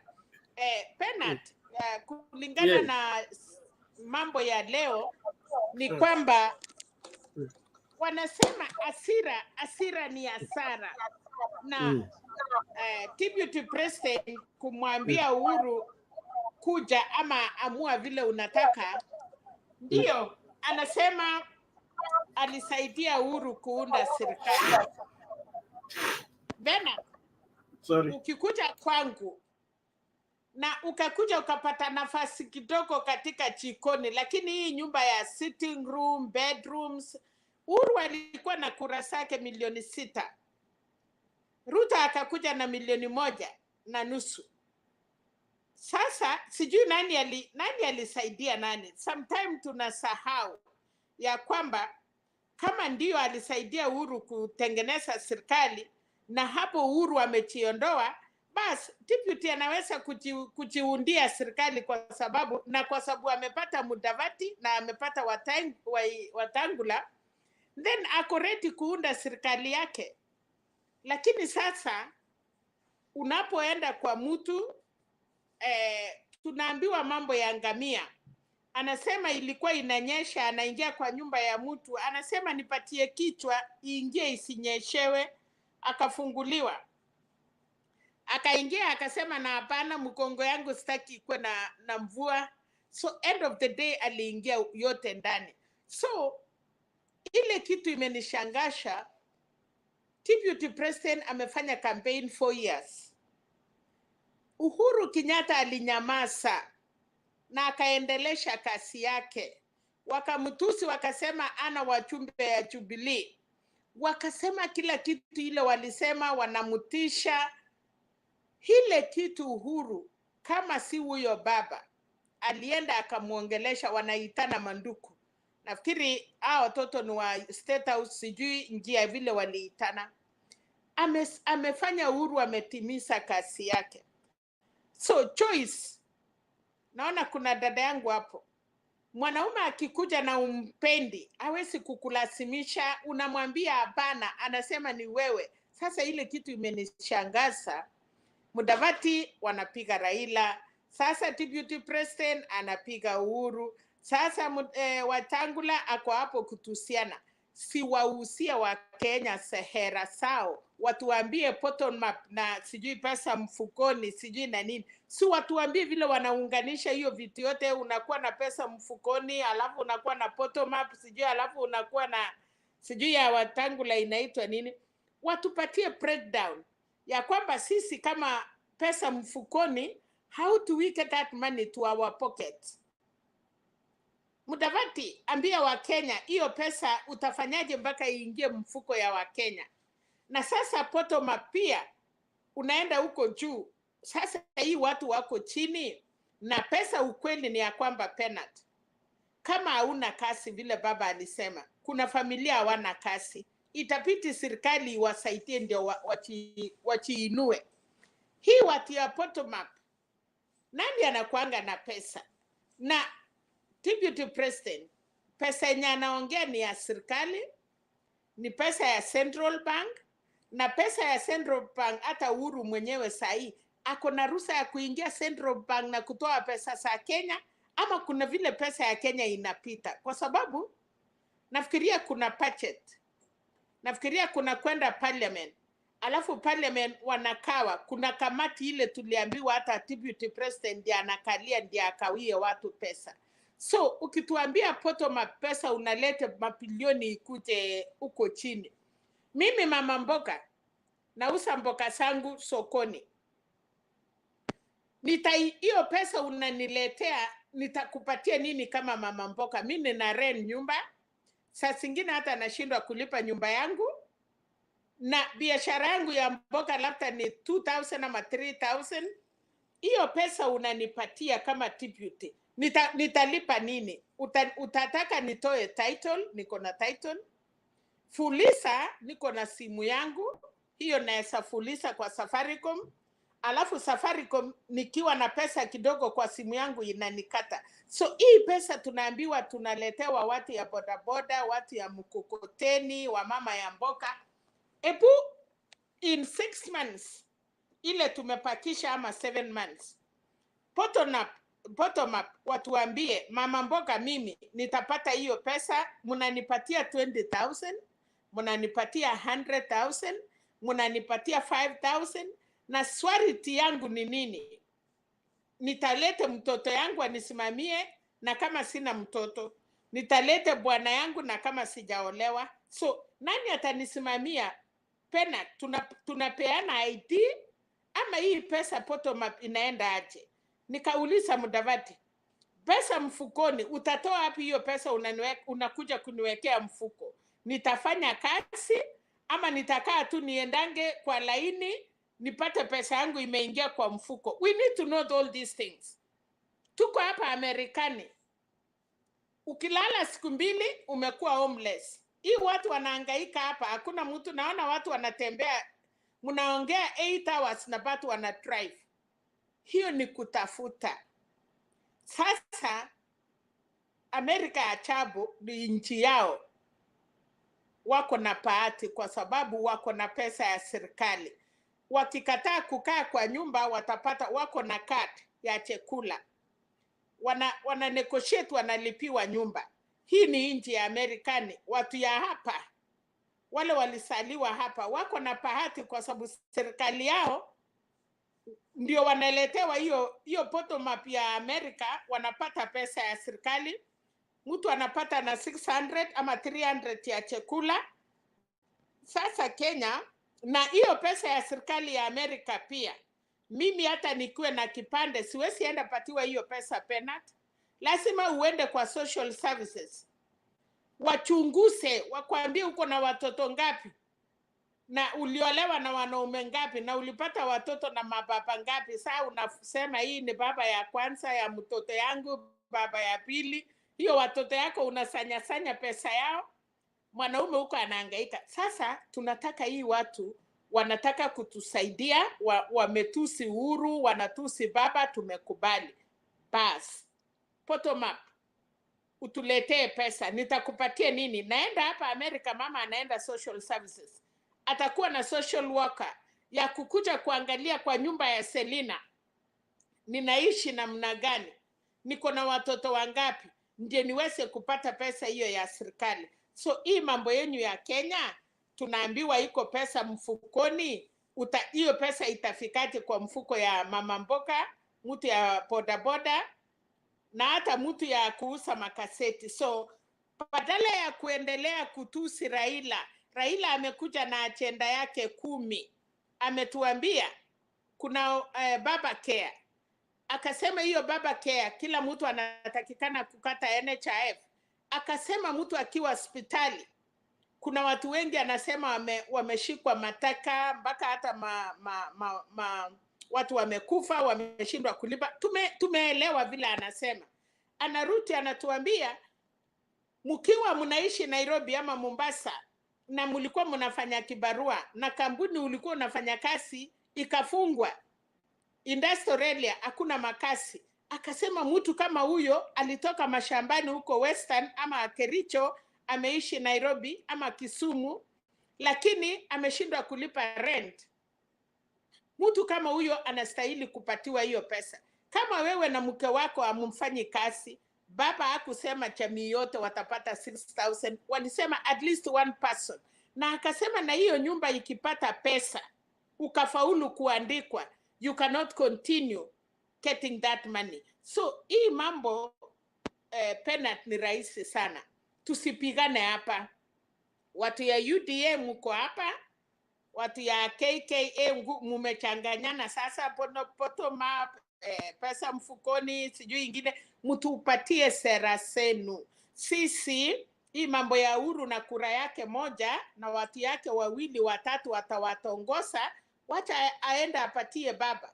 Yangu ya mwisho, watu ya UDA na KKA, kama rais angesimama nyuma ya deputy president, yangu 10 yako 10. Sasa rais angeenda retire ama angekuwa president ya huko nyuma yako anakuongoza, because ukisema Raila ni puppet kwa sababu ako na Uhuru, then hata wewe kama ungekuwa na Uhuru ungekuwa puppet, kwa sababu kumbe Uhuru ni very strong. Hata akienda retire watu wanataka kuongoza serikali, and it is true. Mwanaume ya 50 years 60 unatarajia afanye nini? So mimi pena nataka tu niuliza wale mandugu zangu wako hapa na wale wanatusikia, wakikuja watupatie breakdown na wasitusungushe, watuambie mama mboga tunakuletea pesa, ID yako, una ID, una kioski umechenga, ama mimi naenda tandika kwa barabara. Hiyo tu penat. Okay, thank you, Mama Selina. I believe that's clear enough, and it is important that you don't just support something. My bishop used to say, before you follow any person before you follow any doctrine, please check the people who followed it before you. If they are doing better than you, follow it. So anybody can promise you anything, but can they deliver? And even if they deliver, will that be good for the nation? Because hakuna vile mimi niko starehe alafu wengine wanasafa, and then we say sisi wote ni wa Kenya.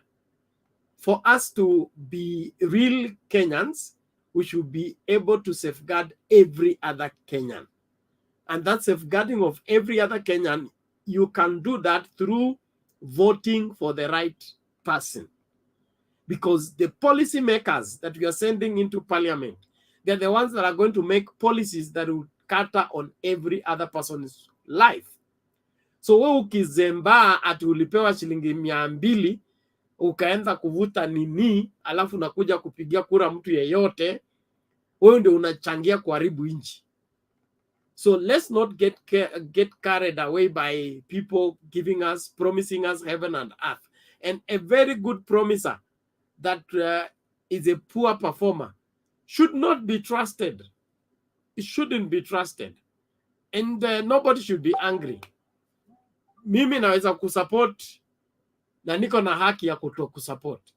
Rais ako na haki ya kusupport mtu na ako na haki ya kukataa kusapoti mtu. Mtu asichukue mwingine akamchukua mateka akasema lazima unisapoti, ama kama unisapoti usisapoti mtu mwingine yeyote. It's like that they call it love triangle, okay? A lady wanted you, then another lady got you. He said, because I missed you, I will make sure that she also doesn't get you. Now, that should not be happening, especially when somebody is looking for a national office. These are some of the things that we should look at. We shouldn't get any emotional president into that office. If he cannot lay a grip on his emotions, he is a problem. Let us not risk. Kenya cannot experiment now. 60 years of independence, we should be showing the way, not experimenting with bottom up and bottom side. Sitaki kuongea sana, nitaanza kusema ile sitaki kusema. Naomba tusonge mbele. Joe amekuja. Joe vipi? Niko poa. Are you the Joe or there is a new one? Do you? What have you taken today? You're not seeing properly. I've been looking at this for 4 hours, so my eyes are beginning to fail me. Wale vaa miwani kama mimi. Yeah, the one sitting in darkness. You're welcome, Joe. How are you? Thank you. Thank you. I've been well. I've been watching you people from the background. I think you've been seeing my comments. So zingine nazuruta wale watu wana misbehave kule kwa comments. Naona wako wengi sana. Kuna watu wanaogopa kuja hapa, lakini huko wanatupa matusi mingi sana. Unasemaje, niendelee ama nisiendelee? Toa maoni yako kifupi. Okay. Nitatoa kifupi dakika mbili.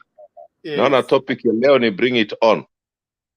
I like the response ya Ruto, and I really want to believe him when he says that without him, the Jubilee administration could not have governed. I think Ruto is hitting a lot, and a hint. He's actually telling us something. Lakini kwa mbali. You know, Ruto has been blamed for rigging right from Jubilee nominations to the national elections. So actually what he's telling us that it is him who did all the rigging and made the Jubilee to stand in this government. Actually, he's giving us a hint. And he's very sure because anasema, be kama sio mimi, hiyo serikali haingesimama. It's true. I try to believe him on that strength that he actually rigged all the elections from Jubilee nomination to national elections. So I congratulate him for telling us the truth. The other thing is KKA Western campaign. From the onset, this was going to be a flop, and it is a flop. Ruto has even deserted them and left them there because really kitu aliona dust. We have seen, like, even people wanafanya kazi juu ya gari wanasema vote for Azimio when they're actually campaigning for KKA. So those are some of the flops that were there. Huwezi sema ni slip of tongue. Madvd is also called Atuoli Mutu wa Madhare. Now, these are the people who are talking about bottom ups. Now, kama ushaanza dharau watu wa Madhare, how do you expect people to believe kwamba you are fighting for the downtrodden when actually you're spitting on them? Because kusema wewe ni kama unaongea kama mtu wa Madhare, what does it mean actually? It means you're looking down on those people. Now, those are the voters actually, and those are the people. So I don't know what he was telling people. Weta naye ameenda, branch somewhere, anauliza watu mtavotia nani, and people are just telling him straight on the eye. I believe Ruto anaona hizi clips, ati ajui, he's got intelligence around, anaambiwa what is going around, apart from what is going in the main meeting, anajua. So he was also fed up. And I'm sorry, and I feel sympathy for Ruto because by him taking in Weta and Madvd. I think the Luya votes that he wanted to lock or get some of them, he has lost. Hata wala walikuwa na yeye nafikiri wamemtoroka sasa. So he's actually losing and bleeding heavily. Very, very heavily. So sijui atafanya nini. And you know, KKA, hiyo karatasi ya KKA Madvd ndiye ako nayo. Na Madvd pia Ruto akianza kumonyesha madharau, he'll do what is necessary. Sababu atamua sasa haribia wote, ameharibia huko kwa Raila, ameharibu kwa Ruto. Yeye mwenyewe vile Marenda alisema, amejiua, amejimaliza na bomb. So bomb hii yake ijalipuka, bado italipuka, iko mbele. And Bernard and panelists, as I told you, I think from the beginning last year, I said, Ruto, race yake inamalizika March, April. I said it very clearly. And you can see it coming this March. If it's not March, ni April. Ruto hatakuwa na mtu. Hatakuwa na mtu. We expected people to resign en masse. The numbers that he talks about when things anasema akona MPs, but when we go to the parliament, we don't see them. These are the numbers that we were also expecting to resign today. We didn't see them. So Ruto has got nobody. Not the MPs, not the wananchi. The attendance of the Western rally was very poor. And I think Ruto alifinya mfuko because alitaka kuona kama hii watu wako na clout. And nafikiri aliona vizuri sana hii watu wana clout. Sababu crowd za Ruto ni crowd ya pesa. Na sasa hivi vile ameanza kunyonga pesa, he will now see the reality on the ground. Ni hayo tu Bernard kwa saizi. Thank you. Okay, thank you, Joe. We appreciate your contribution. Let's keep the conversation going. Kenya, Spain. Wakati Hello. wako. Hello. Good evening. Hello. Good morning from Nairobi.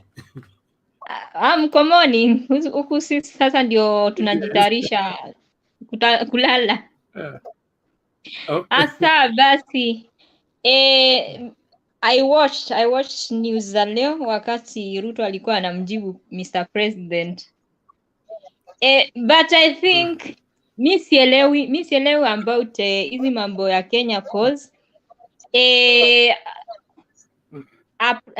deputy is, it means that kama tunamuita DP akombado kwa the government, so it is confusing. Why? Because huyu mtu is against government na bado iko kwa government. So mi ningesema kama is courageous enough, anapaswa a resign then aanze kucampaign akiwa yuko ndani ya ofisi. Cause why? Cause how can you be against your boss na bado you are saying that you are in the same government that you are trying to criticize na tena kumjibu Mr. President like that? Yeah, akona freedom ya kumjibu the president the way he wants, lakini we can listen the bitter in him. Yani mtu anaongea na bitterness hivyo, na sasa sisi wa Kenya tumfanyie mambaya, what can it happen to us? Juu sasa huyo mtu the bitterness can be heard from the ones venye ananjibu, venye anaongea. So you can try to imagine if this person can speak that to Mr. President, what about Kenyans wenye sisi tu ni wananchi wa kawaida, na that person is the president of the Republic of Kenya na mtu anamjibu hivyo hata anaanda. I'm sorry to say that I like politics hapa Europe. Why? Because huyo mtu angekuwa hapa Europe hata angekuwa ashang'olewa kitambo. The time alianza campaign zake huyo mtu angekuwa ashatolewa from the DP. Why? Because you are campaigning, so it means that you are not in the government. So why shouldn't you waste pesa ya wananchi trying to go campaign ati na unasema ati tunaenda tukiangalia how and we have had you campaigning ati unatundanganya. Kwani si that is the problem. Watu wanadanganya wale wa mama wa vinjinji wenye hawaelewi na mambo, wenye hawajui mambo, they just treat them like that, na mama anaenda anatumbukiza tu kura yake mahali anjui. And it's so painful cause ukiangalia venye Wakenya wanateseka, na ukiangalia the wrong election they do, the wrong voting they do, and they suffer 5 good years. I can support Mama Selina the way she has said. Alikuwa anapeana example of how USA they do things about hiyo support people are being given. If you come here, like for example, mi naongea mahali niko like here in Spain, if you go without job like tuseme years and years, the government gives you some support. Wezi ukaenda hivi, you are here suffering without food, the government it is not caring for its citizen. Serikali iko hapo, tunaona pesa yetu ukimbondwa na watu wanasema bottom up, lugha yenye hata wamama wa nyumbani hawaelewi, au wamama wa mboga hata hawaelewi what is bottom up. Hata watu wa mboda huyo mtu umulize what is bottom up, huyo mtu hata kueleza what is this, na yuko hapo tu anaimba bottom up. Surely as Kenyans, we need to understand this. Watu wamesoma minds za wa Kenya, na they know how to twist the language and they know how to cheat Kenyans. So kama mtu anaweza kaongea hivyo akinjibu boss wake, what about citizen wa kawaida? Atakuwa na wanjibu anje when hata mkimchangua akianza kuitwa president, si atakuwa na watusi, hata anawachapa. And I'm sorry to say that because I'm not God to judge, but saa zingine listening, wenye mmefanya psychology, you can agree with me. Sometimes the language speaks a lot. You can listen somebody and you just make the last judgment, because unasikiza mtu tu unasema this person has something which is disturbing from inside. Ni hayo tu, kama nimekosea mtu I'm very sorry, but we have to speak the truth. Sana Mkenya Spain, tunashukuru kwa maoni yako, na mimi hujakosea mwingine, kama umekosea amemezea. Na tulie hivyo mpaka tuchague rais mpya 9th of August. Wapi bwana Njiru? Njiru Mwaura? Yes, yeah, I am. Can you hear me? Dakaza naanza sahi. Okay, ni sawa. Thank you for Alafu tuende kwa Henry. Okay, thank you for everyone and the intention to have me. I'm happy with the progress of our group and what we are doing as a people. I want to briefly on this heavy issue about our president and the deputy president. I think I've been commenting in this group and saying that first of all, everything is accorded to history, and the deputy president is on record that he started campaigning immediately after the election. That is one thing which we are supposed to be very key, is both the president tried to stop him, and we can see so far that the president has been able to propel a narrative. And I want to correct people who are saying that Uhuru has no influence in Kenyan politics. First of all, I want to comment that Uhuru is a person who is driving the Kenyan politics narrative right now. Like, for example, there are two very key narratives which Uhuru has managed to build, and they have positioned the 2022 race into the position where it is. You can remember that Uhuru, every time when Uhuru comes out, he comes out with something. He started with the Tanga narrative. The Tanga narrative built a certain momentum in a certain way. Then there was a time when he went for a burial in Western. He came up with another narrative that this one could be the time of another tribe. And again, that thing built another momentum. And then now you can see we are on the third phase of his momentum. So one thing which I would like to tell Kenyans here is that the political narrative in Kenya right now is being driven by Uhuru. And there is one thing which I want to tell people here. If there is somebody who will complicate the politics of Kenya right now, it is Mr. Uhuru Kenyatta. And I want to say how Uhuru is going to complicate the Kenya now. And those people who are saying that Mr. Uhuru Kenyatta will fail the way Moi failed, I want to tell people they are wrong. Mr. Uhuru is an advanced prototype of Kenyatta, Moi, and Kibaki put together. That is what we are dealing with. We are dealing with a very complicated thing in human life. And I would like to tell Mr. Ruto that he is seeing politics in a very narrow periscope. And I would like to comment on this thing because I would like if there is somebody who is supposed to be worried of how things are happening, it is Mr. Ruto. And I want to give one perspective why he need to be very much worried. Number one is that it was clear that Mr. Uhuru Kenyatta was supposed to reflect a support to him from 2013. But Uhuru Kenyatta did not make a decision that he doesn't want to support Ruto. The decision of Mr. Uhuru Kenyatta not supporting Ruto came from his handlers. And when I talk of handlers, Mr. Uhuru Kenyatta has very many handlers. And I don't need to mention them here. There are very many handlers. You can't even exhaust in mentioning them here. And it was very simple that the person who could have become a president very simply was Mr. Ruto. But Ruto has been complicating a succession process every day instead of making things simpler.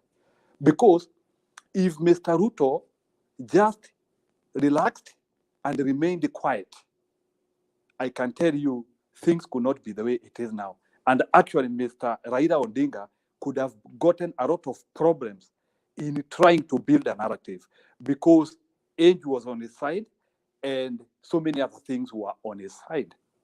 But how comes that Mr. Raila Odinga has been able to bring a third revolution?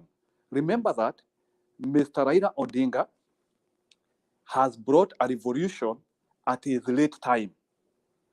Ile tunaita bullet ya mwisho. And he has been able to revolve very well, and he has been able to build a narrative which is now building traction in Kenya. Now, these things which you are seeing now happening between Uhuru Kenyatta and Ruto, they are now the things which we call the final signs of a breakup. And I can tell you that these things are not going to break. They are not going to start to finish now. Now, what will happen is that now the government is going to divide. Then after the government will divide, the people who are doing the things, they are going to divide. And at the end of the day, you know that at the end of the day, the incumbency has a lot of influence in what will happen. I'm not saying that Mr. Uhuru Kenyatta is going to steal votes for Raila Odinga. That is not what I'm saying. But what I'm saying is that the incumbency, together with the resiliency of Raila Odinga, don't underestimate that. You know, Raila Odinga in Kenya, we know that he has won elections. We can. Bwana Wanjiru, you forgot there were 3 minutes. Okay, let me finalize. So in the simple, what I'm trying to say is that Mr. Ruto has to build another narrative because he is running against everybody and he is also running against himself. He is in the government. He is running against himself. So he cannot run against himself with this narrative. So he has to bring another narrative which is showing his potential as a leader, which is showing that his history as a leader, which is showing that he can respect people and all the other things which are there. So I just want to say that Mr. Ruto has been unable to build a narrative which can exonerate him from the problems of the same government, which he is saying that, because Kambajana, he was saying that KQ is being given 100 billion and those money should be given like to people. So you see, like he is criticizing the same government. So that's where he is a double speak, and it is a problem. Thank you for that. Go ahead. Okay, thank you Njiru Mwaura on that elaborate one, and I believe we are following. Ni wakati wa Henry. Jambo. Henry, karibu. Jambo. Jambo vipi? Mzuri sana. I was late, but at least for some time I've been following. Na that's good. Najua ni kama, let me say, some of the leaders, if you comment something which is against what they want to achieve or what they have said, wanaona kama wewe sio ni adui, sio hata Mkenya. But I will start from, there's a guy who said, kwa nini mnasema mafarasi ni wawili? Sasa unaweza kulazimisha mtu asimame kama president kama hataki. So we are just talking of this presidential candidates who are serious. Na kuna kitu kingine amesema ati sasa unajua, I'm talking now, let me talk of UDA. They are the ones who are attacking the government or attacking President Uhuru Kenyatta. That hako na kura moja. Sasa hao wanasema wako na kura sawa ni nani? Sine hata wao wako na kura moja. So let us not, yani, ni kusanitize their speeches. Now ukiona, and this is what I've been saying, wherever they go ni Raila, wengine wakienda kama Western ni Atwoli. Sasa Atwoli ni manifesto gani hiyo wanatuambia? Can you stop talking about other leaders? Wacha kuwasema ati Atwoli amefanya hii ati nini. Just say what you have done or what you gonna do, what you have done and what you gonna do. Lakini sio kutuambia sisi tunaongea. Kuna wengine they are getting messages from what we are discussing, which is okay. Hata sio vizuri hata kutuzi. Wewe ongea, mwenye ataona kama ni like we are campaigning. But the thing is, let us be careful. Leo nimeona watu wanachangia vizuri, hakuna mwenye anaonekana ni kama kuna hasira ama anataka kutusi. It doesn't make sense. Sasa ukitusi kiongozi fulani, faida iko wapi? Can we talk of what they have done and what their manifesto wanaenda kutufanyia nini? But tukianza kukatusi, that's wrong. Mimi naona vile Ruto anasema bring it on. Hata yeye is bringing it on. Sababu ni Kenya ni moja. Kama Raila na Uhuru analeta, hata yeye analeta. Na asisahau akisema there is mass movement kutoka kwa Jubilee kwenda kwa UDA. Those are individuals wenye walichaguliwa. So hao wenye mean the voters, sasa wao ukienda kwa UDA, hiyo sio uchaweka kwa kikapu. So they will decide on who they are going to vote. Wanaweza kukaa wakuwe wengi, but wakati wa kupiga kura wanapigia mwingine. Hata KK hiyo, hata hiyo ya whoever is sasa like Oka One Kenya Alliance walikuwa wanne, so wawili wakapotelea kwa UDA, but they are saying okay, sisi tuna okay, kama mjajipanga, so nani atakuja kuwapanga? But if I've heard you say that these leaders sometimes they have intelligence who listen to what they say and they go tell them. Let them go to the wananchi and tell them.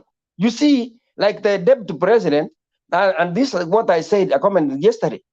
Anasema, unajua mimi nimefanya hii. So serikali yake ni gani na ya Uhuru ni gani? So as tutatanishe, what they achieved anasema ni yake. What they have not achieved anasema hiyo ni ya rais. So where are you? Where are you? Kama sasa ukisema nimefanya hii barabara nimejenga, hii nimeleta stima. Stima, by the way, like me, wakati nilienda kwa stima, I used almost 100 and something thousand. You bribe, you don't even get it. You bribe. Which is obvious. Askari wakikupata kwa barabara na kuambia kama unalala bwana unataka kazi, leta hii. Mtu you get attacked na ukipiga simu unaambiwa uko wapi? Hapo ni wapi? Hatuna mafuta. Mtu anaumizwa. So what is your work? We am just appealing whoever, hata kama ni Ruto, hata kama ni Raila, hata kama ni Madvd, hata kama ni Kalonzo, kama watasimama, that's okay. They are Kenyans. But kitu mbaya ni kama madam amesema hapo, the mamas don't know what's bottom up. Wanaambia bottom up na chini yake ni 500 ndiye naongea, sio hata yeye. They don't even know themselves. Wakiingia hapo ni vizuri. Mmoja amesema hizo handouts alifinya kidogo, alisema kwa kanisa huko Bungoma, akasema so saa hii serikali imekataa, hakuna michango mpaka after the election. Watu hawakukua because they go there because of the money. Akasema kama ni sadaka nitatoa kidogo ile fungu la 10. So the people are going there, hata yeye anataka kujua ukweli. Watu niko nao ama ni pesa zangu wanataka. Na most of the time amesema you are using me. Mimi nawapatia pesa kwa maendeleo, lakini kura sioni kama mtanipigia. So let us not take things for granted, na tukiwa tunachoma nchi yetu. Sasa kama ni shida, angalia sahi, angalia I think all of us kuna mahali tumetoka. You can see most of us, those who have just vibarua kidogo ama wako nje ya nchi, watu wanalia, they don't even know what is a vote. Hata wajui. Walete manifesto kama ile ya Jubilee. Sisemi hawajafanya, wamefanya, but where ile hawakufanya ndio sasa wangeleta waanze kama Ruto anasema walifanya, sawa, but angeleta hizo aseme manifesto ya kwanza tulifanya, stadium tulifanya, hospitali hii tulifanya hii, barabara hii tumefanya hii. So ile mepaki nitaanza kutoka hapo, sio eti Raila mchawe sasa wametuwekea project. So what kind of manifesto is that? Mimi nashinda hawa Wakenya wanasikiza akisema hivi, mbona wasimuulize? And I know some people have got those manifestos. Kwani wasimuulize? Sio kwa upaya, hata yeye atasikia vizuri pale hakufanya vizuri, afanye vizuri so that nchi iendelee. But akiambiwa ukweli ataka kusema, I don't want to admit. Kiongozi mzuri unatuziwa, you take it in. Unafanywa anything, unaenda kwa your advisors, you ask, now they say this, what do I do? Sio kuchipishana. And I like the way our president is reacting to yeye akisema amesema ananyamaza tu, akisema ananyamaza tu. So that's the kind of people we need. Sasa sasa ndio ameanza wameiba hapa. Sasa yeye akiambiwa wameiba hapa, kama kulikuwa na wizi, let them be talking about corruption. Kama anasema pesa ya KEMSA, aseme tu okay, mimi naenda kufanya hii, lakini pesa ya hospitali ningefanya hii na hii. Sasa nilikuambia hapa sababu pesa ya hospitali iliibiwa. So like ukuwe na mpangilio, sio kupika tu napiga tu makelele hapa. And I thank you guys for the good job. Hata kama ni wale wanaongea whatever they are saying, that's good, that's their right. That's why we have the right of speech. Tunaongea how we feel na vile tunataka nchi yetu ikue. So sio haiwezi kuchangwa na mtu mmoja aseme sisi tu. So I hate that nikisikia kiongozi akisema sisi wale wengine. No. Wewe sema mimi kama kiongozi naenda nimekucha masera zangu ndio hizi, sio eti Karonso nywele imetoka, Weta melon sijui nini. Hiyo what is that? Is that a manifesto?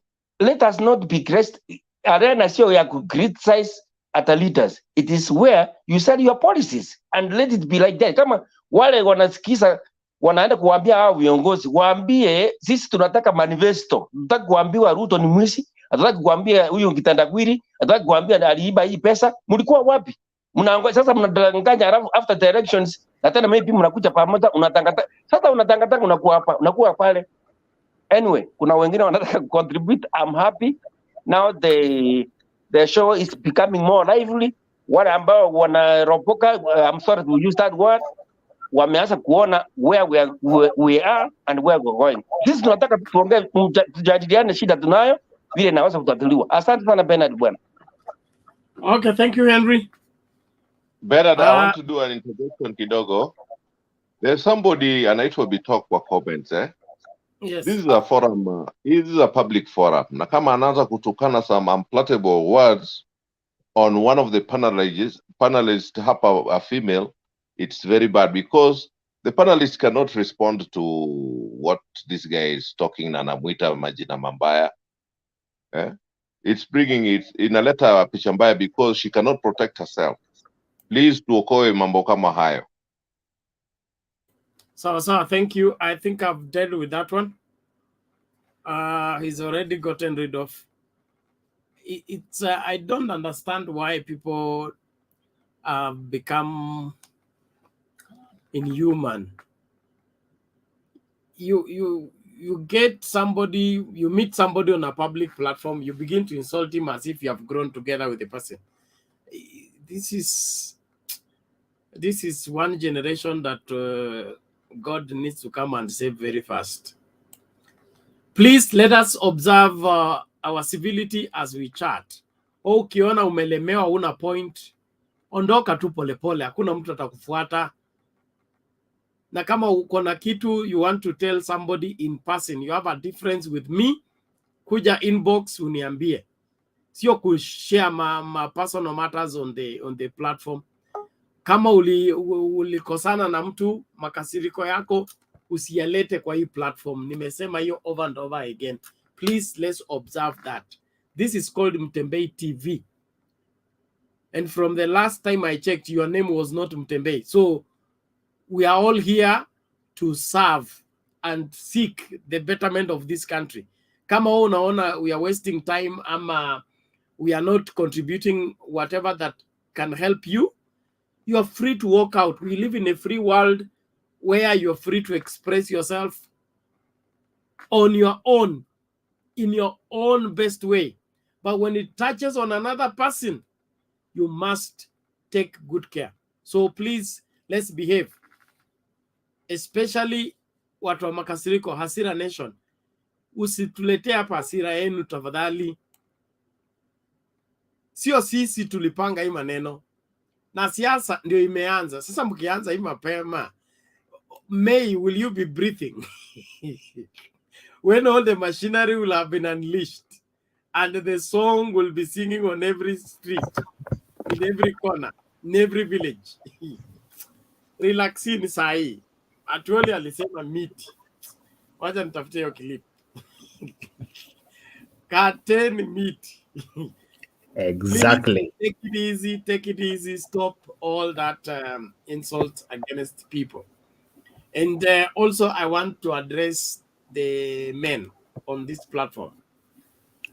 When I was growing up, my father and all the men that helped me grow up, we grew up with a training that had to make us respect ladies, so that it is inbuilt within your system that if somebody is a lady, the Bible says they are the weaker sex, they should be dealt with gently. You cannot deal with a lady like you deal with another man. You need to be manly enough to be gentle with a lady and be able to help whoever that needs help, not take advantage of them. So as men, we are becoming predators instead of protectors. Now that's a good phrase for motivational speakers. Huh? So you can take that. Amen. Let's stop predating over our sisters and be their protector, especially when you're in the space and the ladies are few. As men, we need to be gentle and be able to protect them from any aggression from any quarter. That's what makes you a man. But if you're a man and you are not caring on how you treat a lady, on how you address a lady, there is something wrong with your upbringing. There is something wrong with how you became a man. The hands that handled you, they did not handle you well. The schools you attended, they did not raise you well. And that means you need to fix yourself, not to perpetuate your upbringing everywhere. I always say that parental failure is not passport for life failure. Parental failure is not passport for personal failure. So that your parents did not succeed in raising you, that does not mean you now have license of not being raised. You can raise yourself and change yourself and become a better person.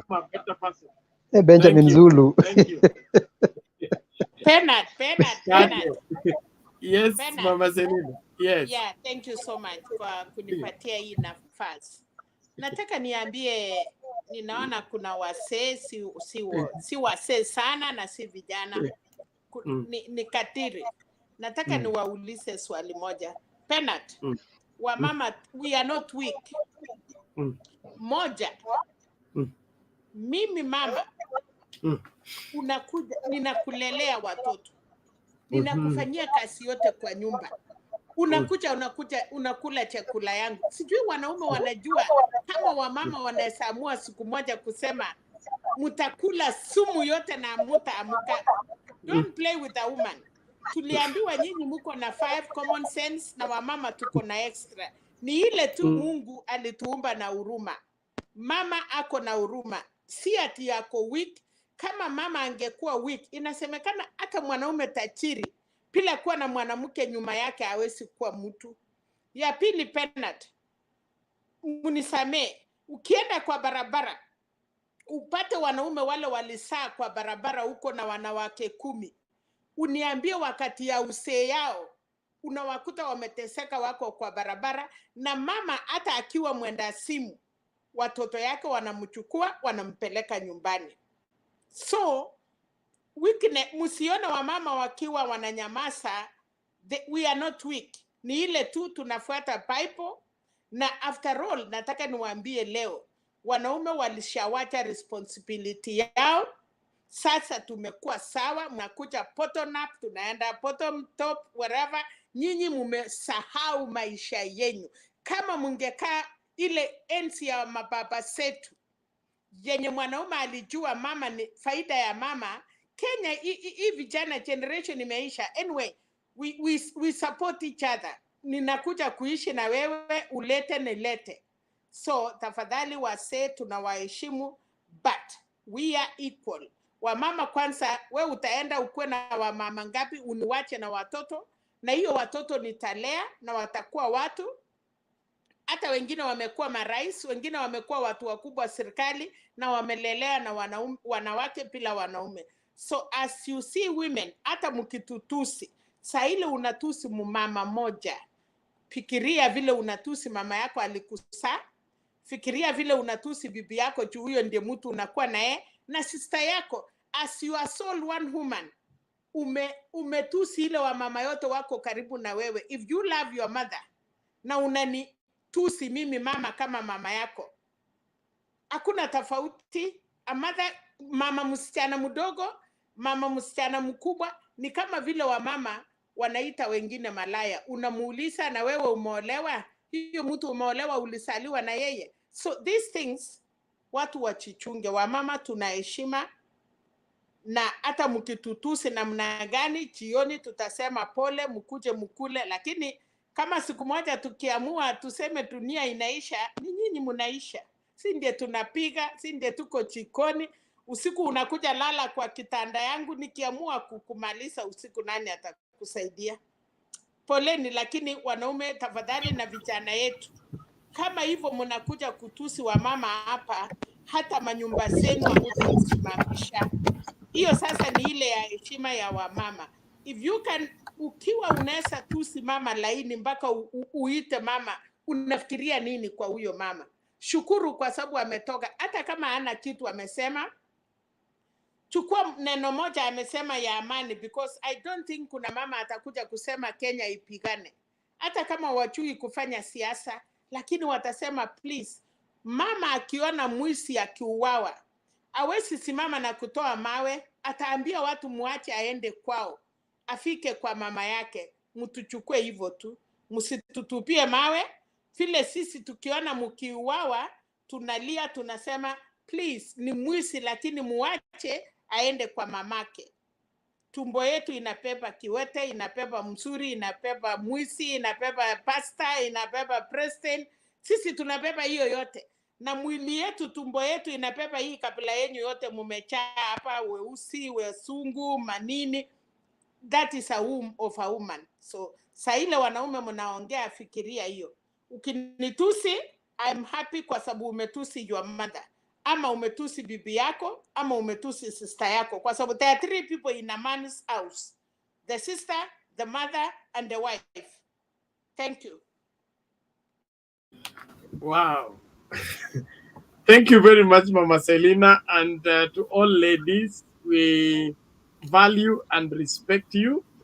And I will urge all the men, let's observe our dignity by being respectful and honorable, especially in how we handle our ladies. Every lady around you is important and valuable, treasurable.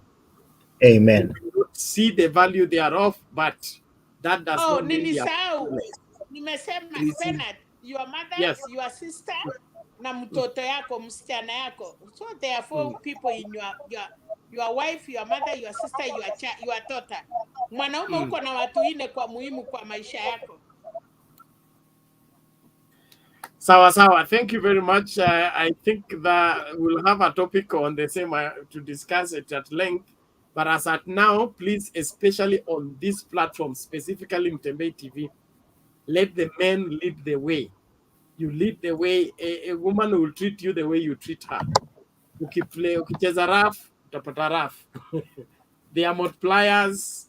We are seed givers. Okay, whatever you give them, they will multiply for you and give you a good measure, pressed down, shaken together, and running over.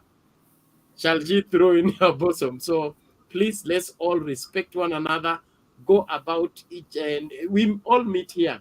And you can have met very wonderful people on this platform. I've met great friends on this platform. Let's build up relationships on this platform, but with respect and honor of one another.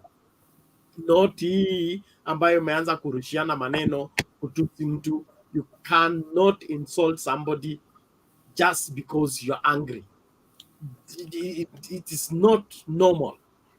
You have a problem, you need help. Your anger, deal with it as an individual.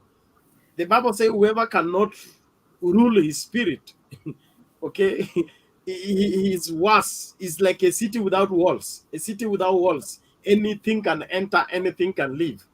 That is not how to go about life. Katwe, what is it? Bernard, the RNA of Valentine's is impacting you positively, I can see. Basically, what I wanted to say, that people are forgetting that even in the struggle of Mau Mau, the role of women in the struggle of Mau Mau, that we achieved independence because we had stable women who cooked food and took that food to the forest to go and strengthen our men that were in that time. Mama Selin has said it very clear that, in fact, the person who is even abusing maybe our sister here on the panelist is that maybe he's not even married. Probably Mama Selina will be a mother-in-law tomorrow, and then you expect that Mama Selina will accord you the respect that that you're supposed to be given while you are busy abusing other women. In fact, when I'm seeing a young lady coming to this platform and trying to become an analyst in terms of politics, I feel like we are moving ahead as a country. There are countries that you can't find men and women in the same platform. So basically, we should respect each and everyone's opinion. Like we always say that, in as much as I differ in terms of opinion, but I will protect your voice vehemently so that you can articulate your voice to the people. So kindly, whoever I saw such comments, people trying to abuse one another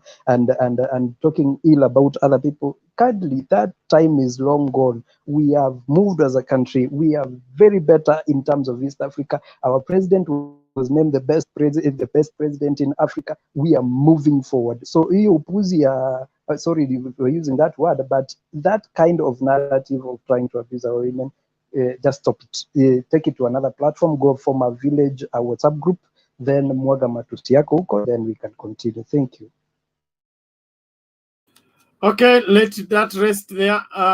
Yes, Winston. Very briefly.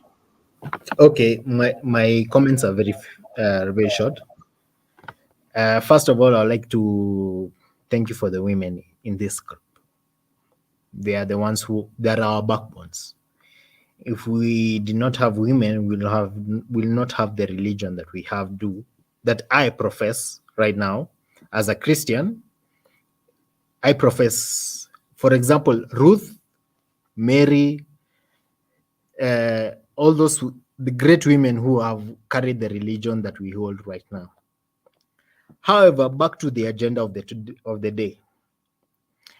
I believe this has been a misconception on this group that I've seen the comments, and I first of all, I like to I like to apologize to Bwana the members Winston, of the group. ngoja.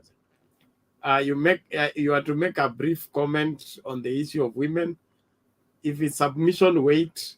There are people who have not said anything. Let them say. When it will be your turn, you will rebuttal whatever you had, and then continue with your submission. Thank you. Okay. Thank you, Mr. Chair. I'll submit and I'll wait for my chance. All right. Now kuna nani huyu? Kuna Alex na kuna Romance. Hii ndio kitabu ile inaitwa Romance ama ndio gani?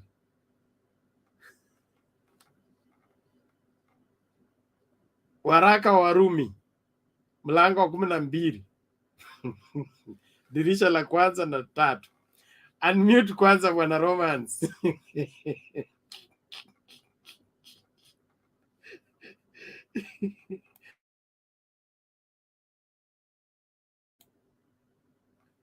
Unmute. The mic is beside your name. You click on it, then it will give you voice.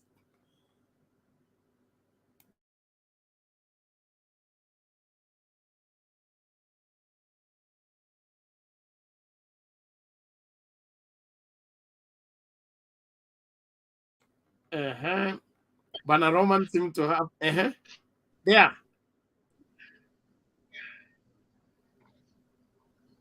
It's okay now.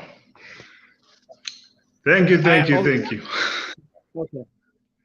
So I arrived a little bit late. Sasa nimepata kama watu walikuwa wanaongea juu ya wamama, but ni vibaya sana, ni ile tu sikupata vile huyu alikuwa anaongea. Lakini I know in a platform like this one, we have to respect each other and abide with all the rules that apply to it, because it is something which helps us all and we make our views here. So I think the topic is here, what I'm seeing here, talking about the political arena. I think I'm on the right line.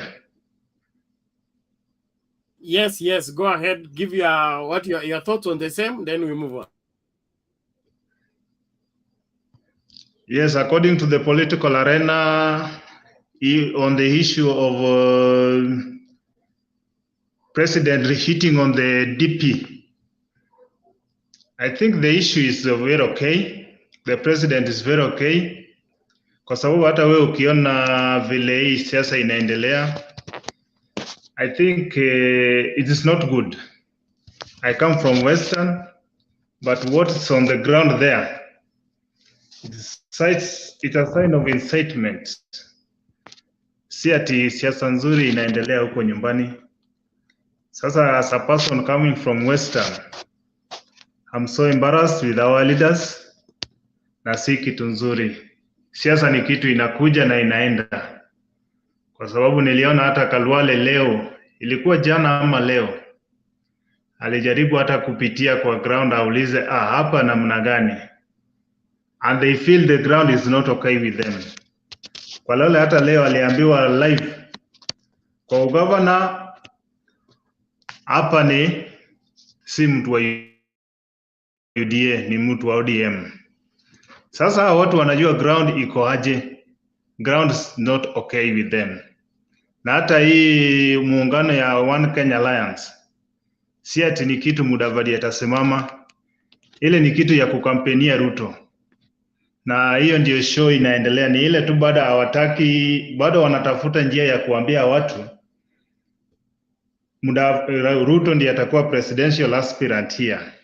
Na watu wamenunuliwa, si ati ni nini. Hata ukiona watu wanahamia ANC, ni kitu wanajua kuna kiti ilikuja kwa meza, but we were not divided even a bit of it. Sasa ni kitu wanajua, ni ile two time ndio wanangoja, ndio utaanza kusikia bombshell ikitoka. Sasa kwa maneno ya Western, huko naomba sana, ni ile tu kila mtu ako na vision yake na kura ya kila mtu ni moja. Lakini in the political scene of incitement, si nzuri. Na kuitana majina, ukiona hata vile Madvd anaongea, Madvd sahi anaona kama anapiga siasa ya kina Malala. because Malala, they want that political to be based on region, kwa sababu anatafuta kiti ya ugavana. Sasa anajua akipiga siasa yake national anaweza lose hiyo kiti very easily, lakini akiweka politics ikue kwa ground kama regional ya huko nyumbani, ndiye anaweza pata hiyo kiti. Sasa Mudavadi pia inafaa ajitoe kwa hiyo siasa. Siasa yake inafaa ikuwe ya juu, na hiyo siasa ya chini ya kutusiana sijui nini hii aachia kina Malala. So the ground with UDA in Western, I think it is not okay. Ani kiti inaweza omba tu ni ile tu politics of incitement ndio si nzuri huko. Wangeacha hiyo kitu ingekuwa sawa kabisa, watu based on agenda, si ile kitu ya kuitana majina incitement. Sijui vile nilikuwa naona Waiguru anafanya huku, ana train watu kwanza. Sasa ile wale watu wamekuwa trained ndio wanakuwa karibu na magari. Sasa mtu akisema UDA, unaona tu kila mtu anakuwa, kumbe hawa watu walishatrainiwa mapema, wakaambiwa nyinyi ndio mkuwe karibu na gari. Mkubwa akishout, nyinyi ndio mna shout. So those who joined there willingly, hao ndio wanaonanga wanakaa huko nyuma mbali na gari, lakini wenye wanakanga karibu na gari, those are people who have been trained. They were told on what to do, on how to respond. So wale watu wamekuja willingly, hao ndio unaonanga wanakaa nyuma kabisa. So hiyo ndio politics inajaribu kuendelea huko. Si ati ni kitu hao watu wanafanya ati sijui nini. Those people have been trained. Last week I was at nilikuwa Central. We try to follow those things on the ground. These people are really, first of all, using money on training people. They train people, so kama ni Ruto akikuja hapo, hao ndio wanakanga karibu. Tena wanaambiwa use force. Wale watu wenye majina yao iko kwa kitabu, nyinyi ndio mkae karibu. So those kind of top politics, though it's not good, you have to, lazima uongee na watu wakuje, lakini ile ya kutusiana ndio si nzuri. Sasa we have to do politics and it has to go. Vile hata Uhuru alisema jana, time for politics ndio imeanza. Na utaanza kuona maneno mengi. Na you will have to see changes. And changes will be there. So to our people, let's be calm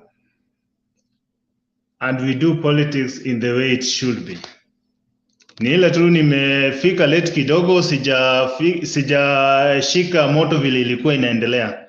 But I hope we will be okay as we continue. Okay, thank you, Mr. Romans. We appreciate your contribution. Let's move on to, where's Jared?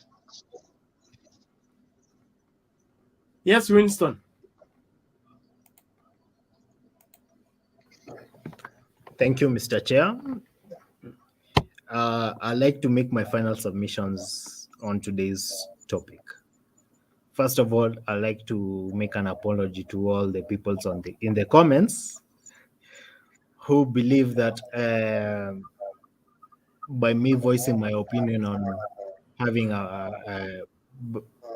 fair race is a wrong opinion. I'd like to say sorry to you. And those were my opinions and not the opinions of the channel. Those were my personal opinions as Winston Chow and not of the channel as Mutembei TV. Next of all, I'd like to make, before, as a country, this is my submission, as a country, before we move forward to where we are going, I'd like to make, let me pause. I like to say that we have to look back from where we came from. Mr. Kibaki was not appreciated during his time as the president, and this is our fault. Mr. Kibaki's only opinion Mr. Kibaki's reign was only appreciated when Mr. Uhuru Kenyatta took over as president of this country. Therefore, before the fifth president of Kenya comes into power, we have to look back and see what has Mr. Uhuru Kenyatta done for us. Mr. Uhuru Kenyatta has done so much great for us that we should look back and see what has been his legacy, what has he contributed in the past, and what has he built on what Kibaki left us. First of all is the Transland Railway from Kisumu to Mombasa. The Line Railway, the standard gauge railway, has made a huge impact in our economy. Right now, as we speak, Kenyans can travel from Nairobi to Mombasa with 1,000 Kenyan shillings, where before it was a standard of 3,500 shillings. Therefore, 2,500 shillings goes back into the Kenyan's pocket. Second of all is the education. Mr. Uhuru Kenyatta has built upon his education from, has built upon education from building, he has built upon schools from the number that Kibaki left us with the free primary education, and he has increased that from every school, at least one school per ward. We can look about ease of doing business. He has done that by e-citizen platform. We do not refute anything that Kenyans, we have to look forward to what we are going through. Mr. Uhuru Kenyatta has done so much for us. We have to look for a president that will build upon what Uhuru Kenyatta has done. Huduma centers were nothing before Uhuru Kenyatta came into it. We have the Big Four agenda on education, on social security, food security, the last mile agenda. You see, the problem is that Kenyans just look back and see we only look for troubles that align to our party. I'm sorry to say this, but Mr. Ruto has always been the one who has made the promises. He was the one who was standing on the podium in the Jubilee Stadium saying that we'll build these stadiums by this time, we'll have this number of houses connected to electricity by this time. And it's a fact, those things are not there. And how come he's the one who's right now coming to us and saying that, no, it wasn't me, it was my government who was not in charge of saying that we should do this? And to me, it doesn't sit well. You had a place in the government, you had a substantial seat in the government, and therefore you should have made substantial degrees to make sure that those promises you made to the Kenyan people were succeeded. And by that mere fact that you didn't do it with the seat, as in the Bible says it clearly, to much who's accorded, much will be received, much will be demanded. You were given a simple seat of a deputy president. From that seat as a deputy president, what can we expect from it? And I'm sorry to say this, but nothing has been achieved from what you told us. You promised us the heavens and you only received the sky. In terms of social inclusion, we have, if you look at the president's delivery unit, in terms of social inclusion, he states that he's going to provide basic services to those who are most needy in society and the elderly, the very poor, the orphan, the free primary education and cash transfer programs, and access to healthcare. If we break it down purely on that, provision of basic services to the most needy in society, the elderly, we have seen for the first time in our lifetime elderly having their own income stream apart from whatever they earn besides what the government gives them. The government gives them a subsidy, a minimum amount that they are subsidized to receive every single year.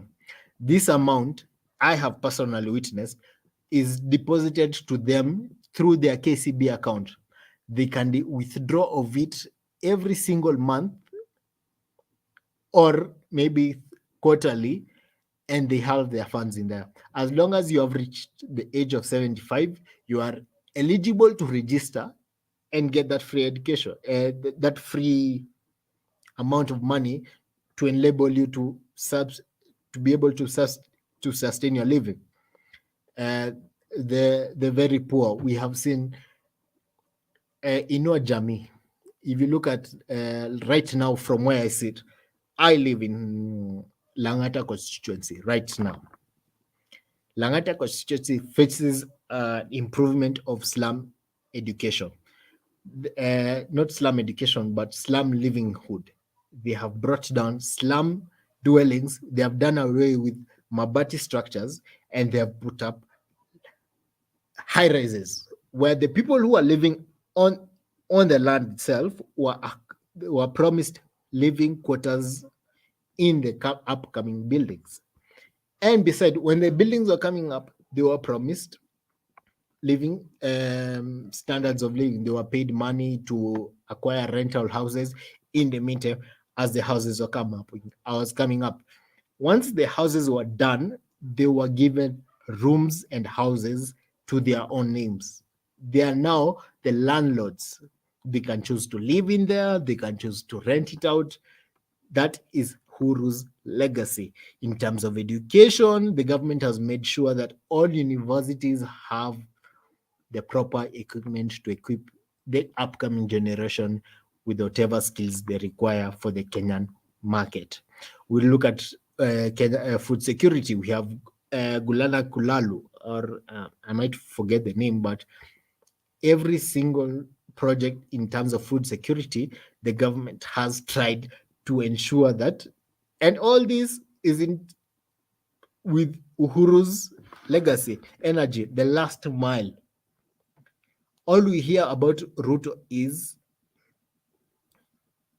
as we say, scandals here from back to forward. And every time a scandal comes up, it's always the government to blame. Aurora and Kimwaret Dam. What do you say?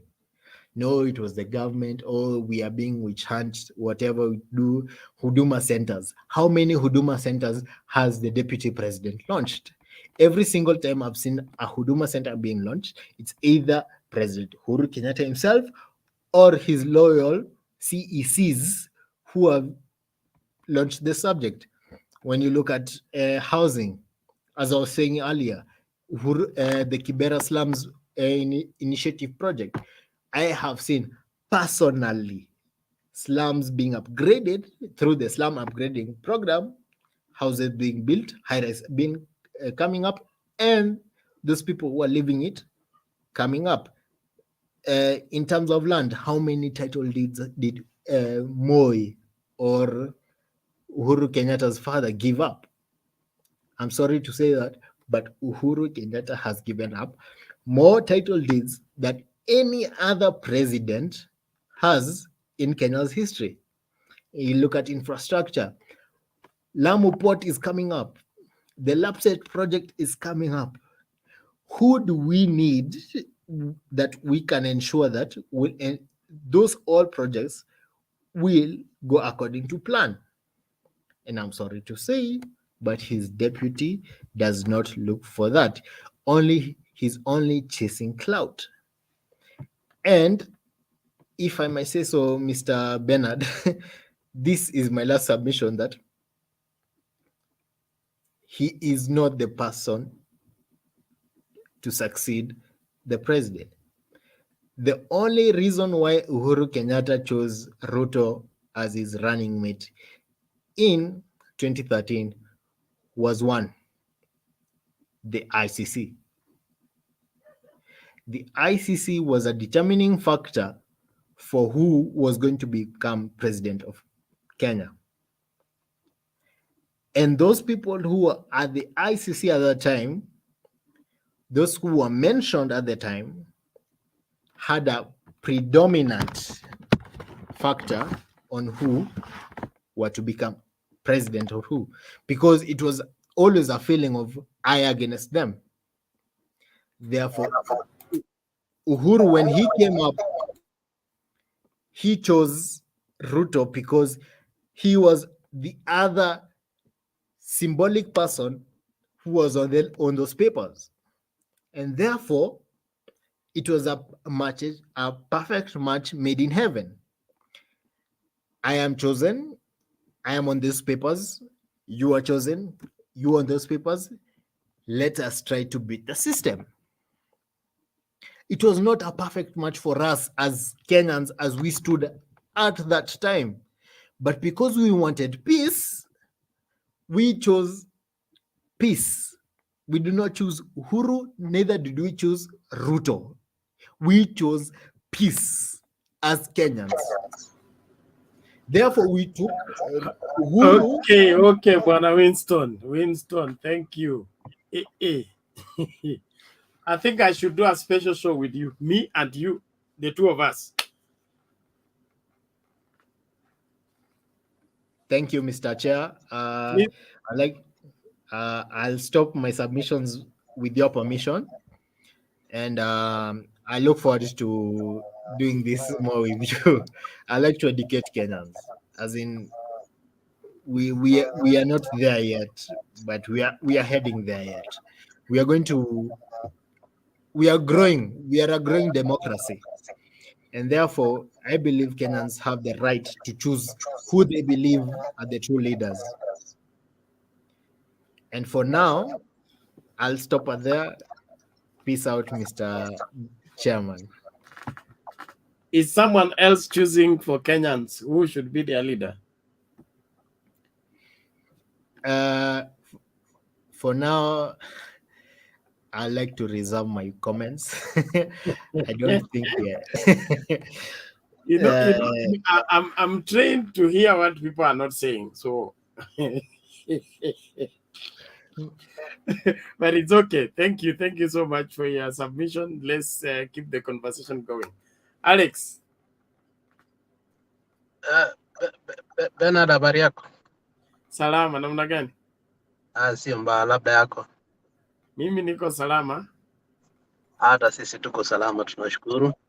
Ehe. So I wanted to give a short submission. Yes. My first thing, I will just quote the Bible. The thief does not just come to steal, but to kill and destroy. And you know, that verse is so simple, but yet it's loaded with a lot of truth. The moment you become a thief or you realize that you have stolen, just know the next step is to kill and you're going to destroy. I mean, there's no question about that. You're just going to progress. And I think we are seeing that with our own eyes. I mean, there is no question that Kenya today, somebody has realized, as Atuli said, they are losing. And now they are just destroying whatever they are speaking. They don't even care what they are saying.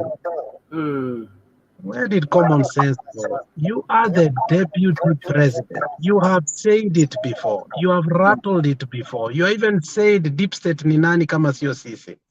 You know it. Then why are you so careless to say, come baby, come, bring it on, all those things? I mean, those words should not come from, you know. And I think the second point is when Maraga was actually leaving office, he said innocently, and me and you who do not know, who don't receive any intelligence in a daily, we are just sisi tunachambua hapa gazeti kwa sababu we are gossipers here in a way that we are doing verified gossip, because that's journalism, because we are talking of what is really happening within the circles of Kenya. Maraga said the drums of war are beating. And if we are not seeing that, these are the drums of war, because it has even become, Bernard, contagious. You know, it has come from the DP now to his own supporters. We are even seeing it now, even within our own groups. Somebody comes to our group and start posting whatever they are posting with the intention to destroy the debate we are having. People go to the comment and start posting things about women so that they can alter the attention on what we were speaking.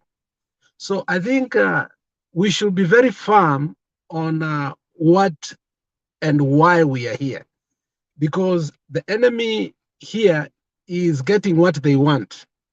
Because every time we divert from speaking what we were speaking, I think they get so happy. When we started speaking to Mtembe, we listened to Mtembe for a very long time before we started talking here.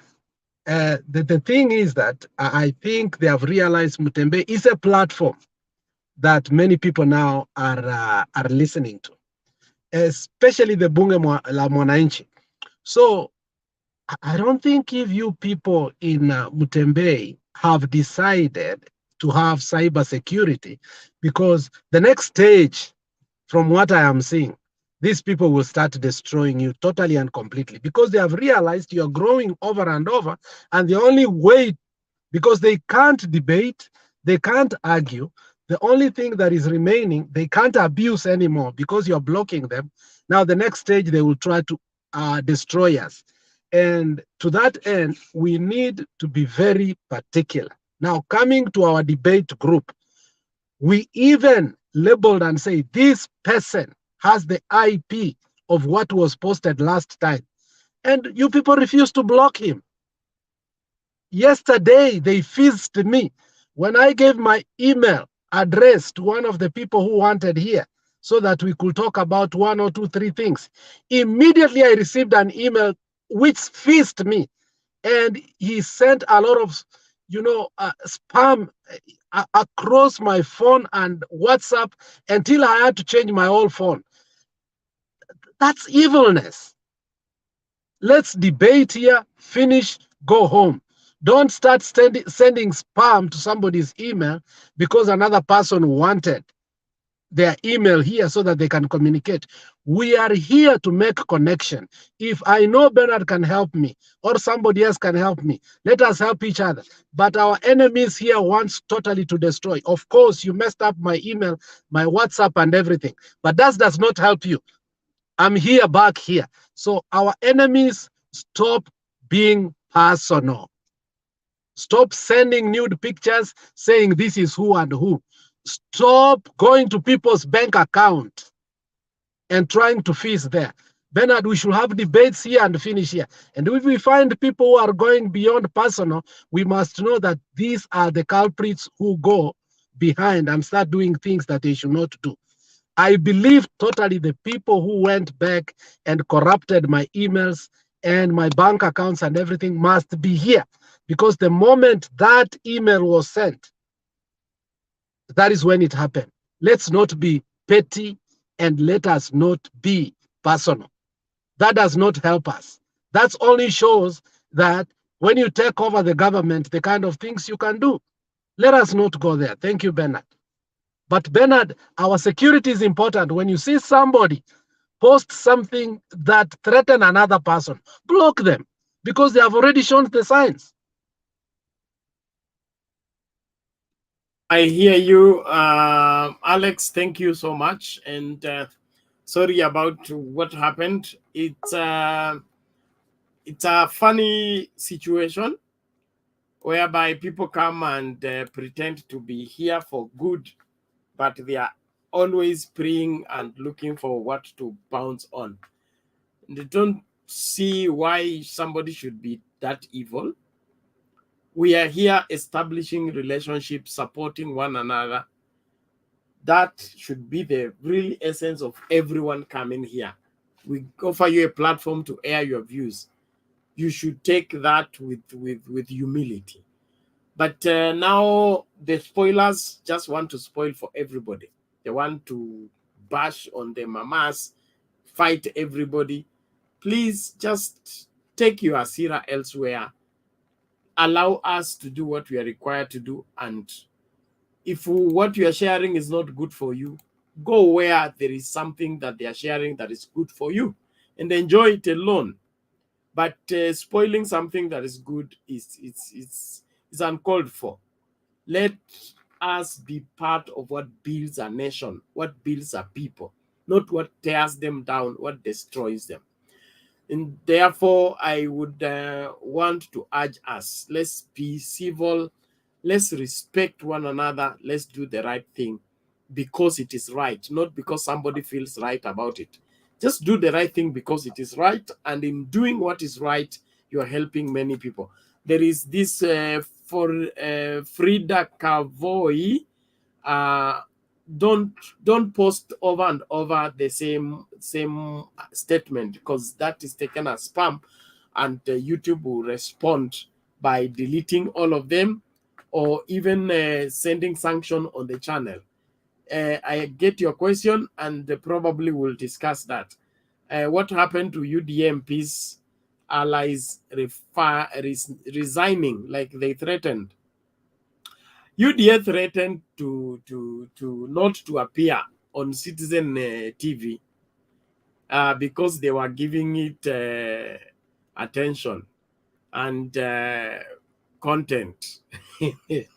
So they absconded. They said they will stay away. They stayed away until they came back by themselves.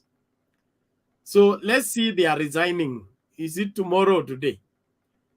We are waiting for that. But from where I sit, I don't see anybody resigning anywhere, unless something drastic has happened in this country. Yes, Alex? I was saying, let us refrain from sharing our personal email for now and phone number for a while until we know we are secure, because I've seen it's still happening.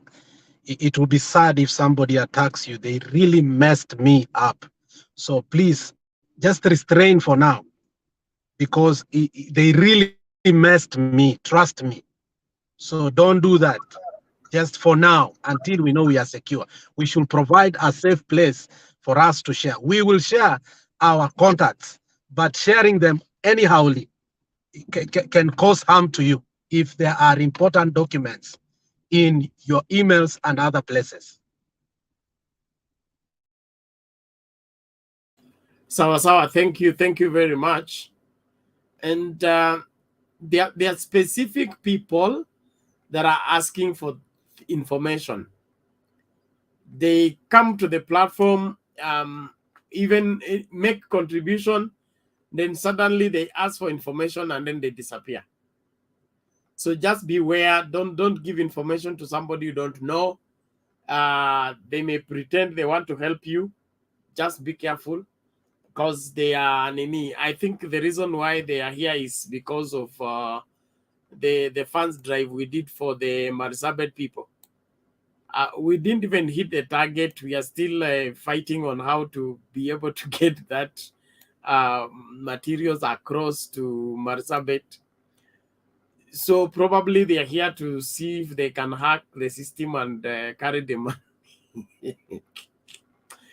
Crazy world. Let's hope for the best. Nani huyu Bwana Joe?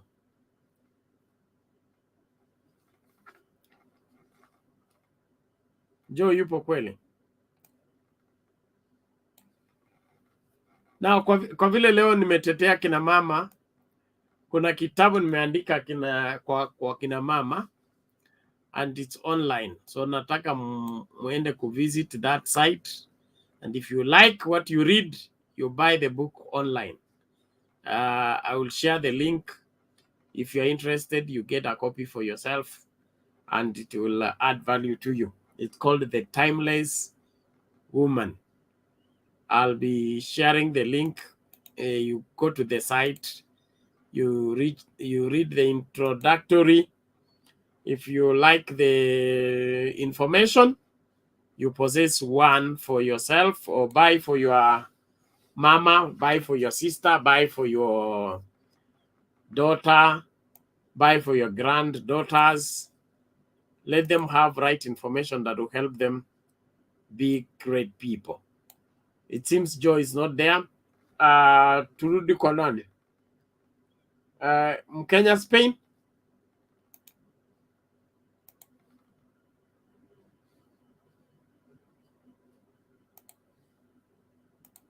Hello.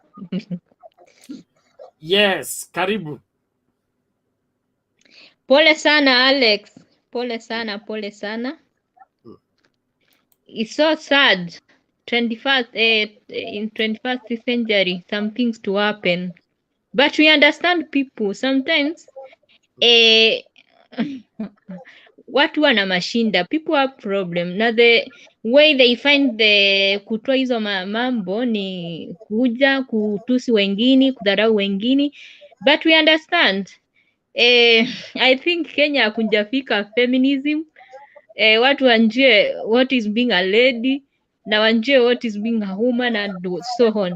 So soon hope watu wa diaspora tutapeleka feminism Kenya. Umeanza kutuchomea, sawa tu. No, pole. By the way, mmeongea vizuri sana. Let me not go on that. Mmeongea ya kutosha. Mwenye masikio asikie venye Yesu alisema. Pen. By the way, watu hawanjui, we are here to help Kenyans. Hatuko hapa to campaign against anyone. Tuko hapa to talk the truth. Now sometimes truth is bitter and we have to know that and we have to understand that. Now it's not everyone will like to listen to the truth we are speaking here. We are not here to entertain some things we have been seeing them years nenda miaka rudi. We are here at least to try help Kenyans to change their mind, way of thinking. At least we can make our economy better, our country better, our country a place we can go and enjoy. Kenya is well known for tourism, but sometimes hatuwezi tukaeleza hizo pesa ya tourism where it goes. It means we could be enjoying what our country has. Kuna another day mtu alisema hapa about industry, we have the first raw materials but we can't process them. We have to take them bring them here Europe, na after that we buy from Europe again when ni wao wenyewe wametoa the nini kwetu. So we have to think outside the box venye wazungu sema. Hata saa zingine nasemanga hata wazungu wakisema si Waafrika wakituita wenye wanatuitanga saa zingine I can't say they have siwezi nikawa support, but sometimes unatuangalia tu tunasema surely as Africans when tutashinda anje tutashindia kuitwa tu third world. Kwani sisi hatuwezi tukafika the first growing countries. We have to think about tomorrow, about our kids, about our grandchildren. Then from there we will now know how sasa hizi si ula wakati ati mtu alikuwa anasema tumeletewa chakula twende ndio tuweze kupigia mtu kura. No, we can work for ourselves, we can do many things for ourselves and we grow, but you can't do those things kama we mwenyewe unjatoka from that mentality ushawekwa from long time. First we have to come out like Kenyans, tunjinjue si wenyewe. We know where we have been making mistakes and from there we can do a good job voting for the right person, and that's what we want for our country. We vote for the right person who can take our country far from where Uhuru Kenyatta will leave it. Juu tumeona Mr. President amefanya mambo zingine, we can also say he has done something. Hata kama uchumi the standard of living imekuwa juu, we can also say we are somewhere, cause hata ukiangalia mabarabara that time wakati nikuko nilipata saidia hii ya from Mlolongo, the highway is being expanded, they are expanding the highway. At least you can see things like those ones. Si tunatoka maendeleo kama hayo, lakini si watu wa matusi, where will all these haters take us? Where will watu wa matusi, mtu akisimama, nothing better you can speak to us, tu ni kutoa matusi surely. And we know very well, matusi zingine, matusi hazinjengi, ni kumbomoa. And at long last, tukianzana matusi, we know where we land. Cause utataka kuniona mbele yako. Why? Cause I see you like my enemy. And we are not here to make enemies. We are here to bring Kenyans together, at least our country to have peace. We need peace in our country. Si wakati wa matusi. 21st century, na tunapata people are thinking like watu wa even then Neolithic man hakuwa anafikiria wenye we are thinking nowadays. We have to think at least peace in our country, loving one another. Wewe usinione mimi ni kama mpinzani wako. No, we are here to build our country for good, for better. Kenya ikikuwa nice country, si wote tutaitwa wa Kenya na tutakuwa tunaendelea mbele. Asanteni.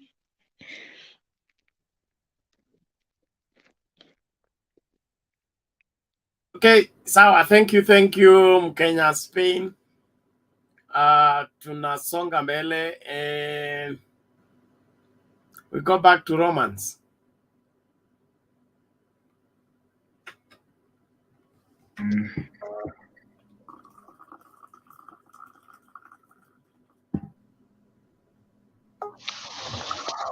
Thank you very much.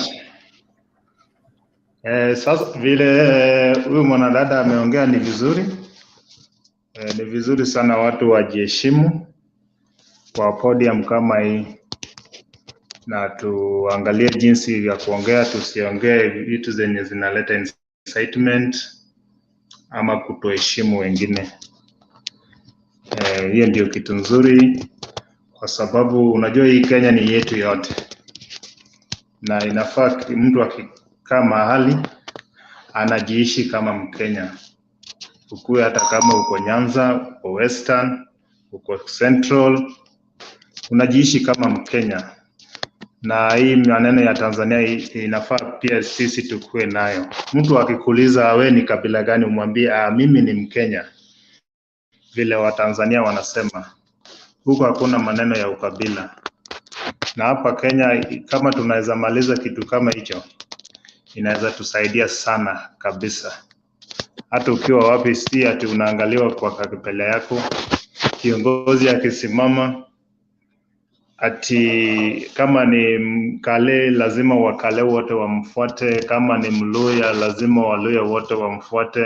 Inalingana, inafaa hata kama mtu anatoka kwenyu, kama ukiona maono yake si mazuri, si lazima umfuate. Ufuate mtu mwenye inafaa alete maendeleo, na maneno yale yanasema inaambatana na maisha yenu. Because even in Kenya right now, if we can take Kenya back to the days of before, tuseme 1990s, kwenda nyuma, inaweza kuwa vibaya sana. Sasa hii Kenya imepiga step, na hii step yenye Kenya inapiga inaendelea ni vizuri sana. And we are seeing the progress. Backwards, hata ukiangalia hata maneno ya barabara, ilikuwa tu within Nairobi. Hata ukienda sehemu za Nyanza, sehemu za Western, barabara ilianza tu juzi. Now if you can walk on those areas right now, lam iko kila mahali. Main roads sahi hakuna shida ya kupita. Hata uende wapi, main highway kutoka hapa mpaka in Uganda inaenda vizuri kupitia Kisumu. Ukienda hapa ukipitia Malaba, and back on those 2007 kwenda nyuma, hizo barabara zilikuwa mbaya. So that's the Kenya we want. Na kama ni politics ndio inaharibu hiyo kitu, hata ndio unaona Uhuru alikaa chini vizuri, akaona hii nchi yetu ni nchi nzuri. And even if you see Kenya, you can count Kenya as one of the best countries in Africa. But what put us behind is politics. Kenya ni kombele Hata even Kenya can feed even Uganda. Kenya can even feed Tanzania. But what makes us lag behind, it is politics. Kwa sababu nini yetu inakuanga na ubinafsi sana. Sasa hiyo kama hiyo maneno ya ubinafsi tunaweza toa, inaweza kuwa nzuri sana kwa sababu mtu anapiga siasa vizuri, anakuanga na maneno ya utamu, yani ukiona unaona tu huyu jamaa atatufanyia vitu vizuri, lakini acha achukue ushukani. Ameijawa na ubinafsi kabisa. Kila mtu is for himself and his friends. Sasa hiyo ndio kitu inatuleteanga shida sana Kenya. Hata ukiona maneno ya hii serikali vile ilitengenezwa 2013. 2013 ilikuwa na ubinafsi kwa sababu most of the posts were being rewarded to the friends. Regardless whether you are eligible to that post, whether you are not, lakini they were being rewarded. Na hiyo ndio kitu ilifanya maneno haikuwa nzuri sana in the first term. But in the second term, that lagging, ni kama Uhuru alikaa chini akaona this maneno ya friends, ubinafsi na urafiki inatuleta nyuma. Why can't we elect eligible people who can work there? Sasa hiyo ndio kitu alikuwa anajaribu kutoa, but because others they still have that ubinafsi in their mind, they have to reject that. Na tukiendelea hivyo Kenya, hatutaendelea mbele. Tunataka to create podium whereby hata kama mtu ameanguka, lakini kuna nafasi mahali anaweza fanya kazi and he fit for that position. Anawekwa hata kama yeye ni opposition, hata kama yeye ni upande wa serikali, lakini akona akili ya kufanya hapo. So that's the Kenya we want. And ninaona hata Uhuru anajaribu kutengeneza, hata kwa sababu unaona Nairobi anatengeneza. Jana uliona anafungua hospitali. Na sasa vile watu wengi walikuwa wanatoka waende India, zile vitu zinafanyika India, sasa zinaweza fanyika hapa Kenya. And that also expands that fields of hospitality. Sasa unapata mtu anakuwa na ujasiri hata kama anaenda kusomea maneno ya udaktari. Anaona mahospitali ziko kwa zile viwango zenye zinatakikana.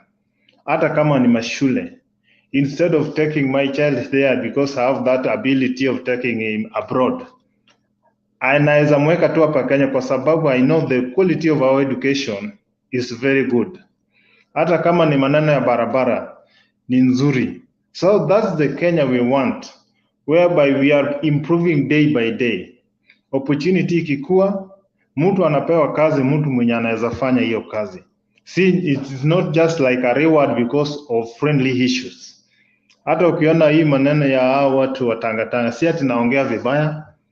I like those people, but their intention is not that okay. Kwa sababu hata ukiona vile walikuwa wameanza fall out between Ruto and the president is not because Raila aliingia hapo. No. Yeye aliona tu akizidi kukaa hapo maybe politically atarudi chini. Sasa hiyo maneno ya kurudi chini ndio ilikuwa inamuumiza. Na hiyo inaonyesha kuna ubinafsi fulani.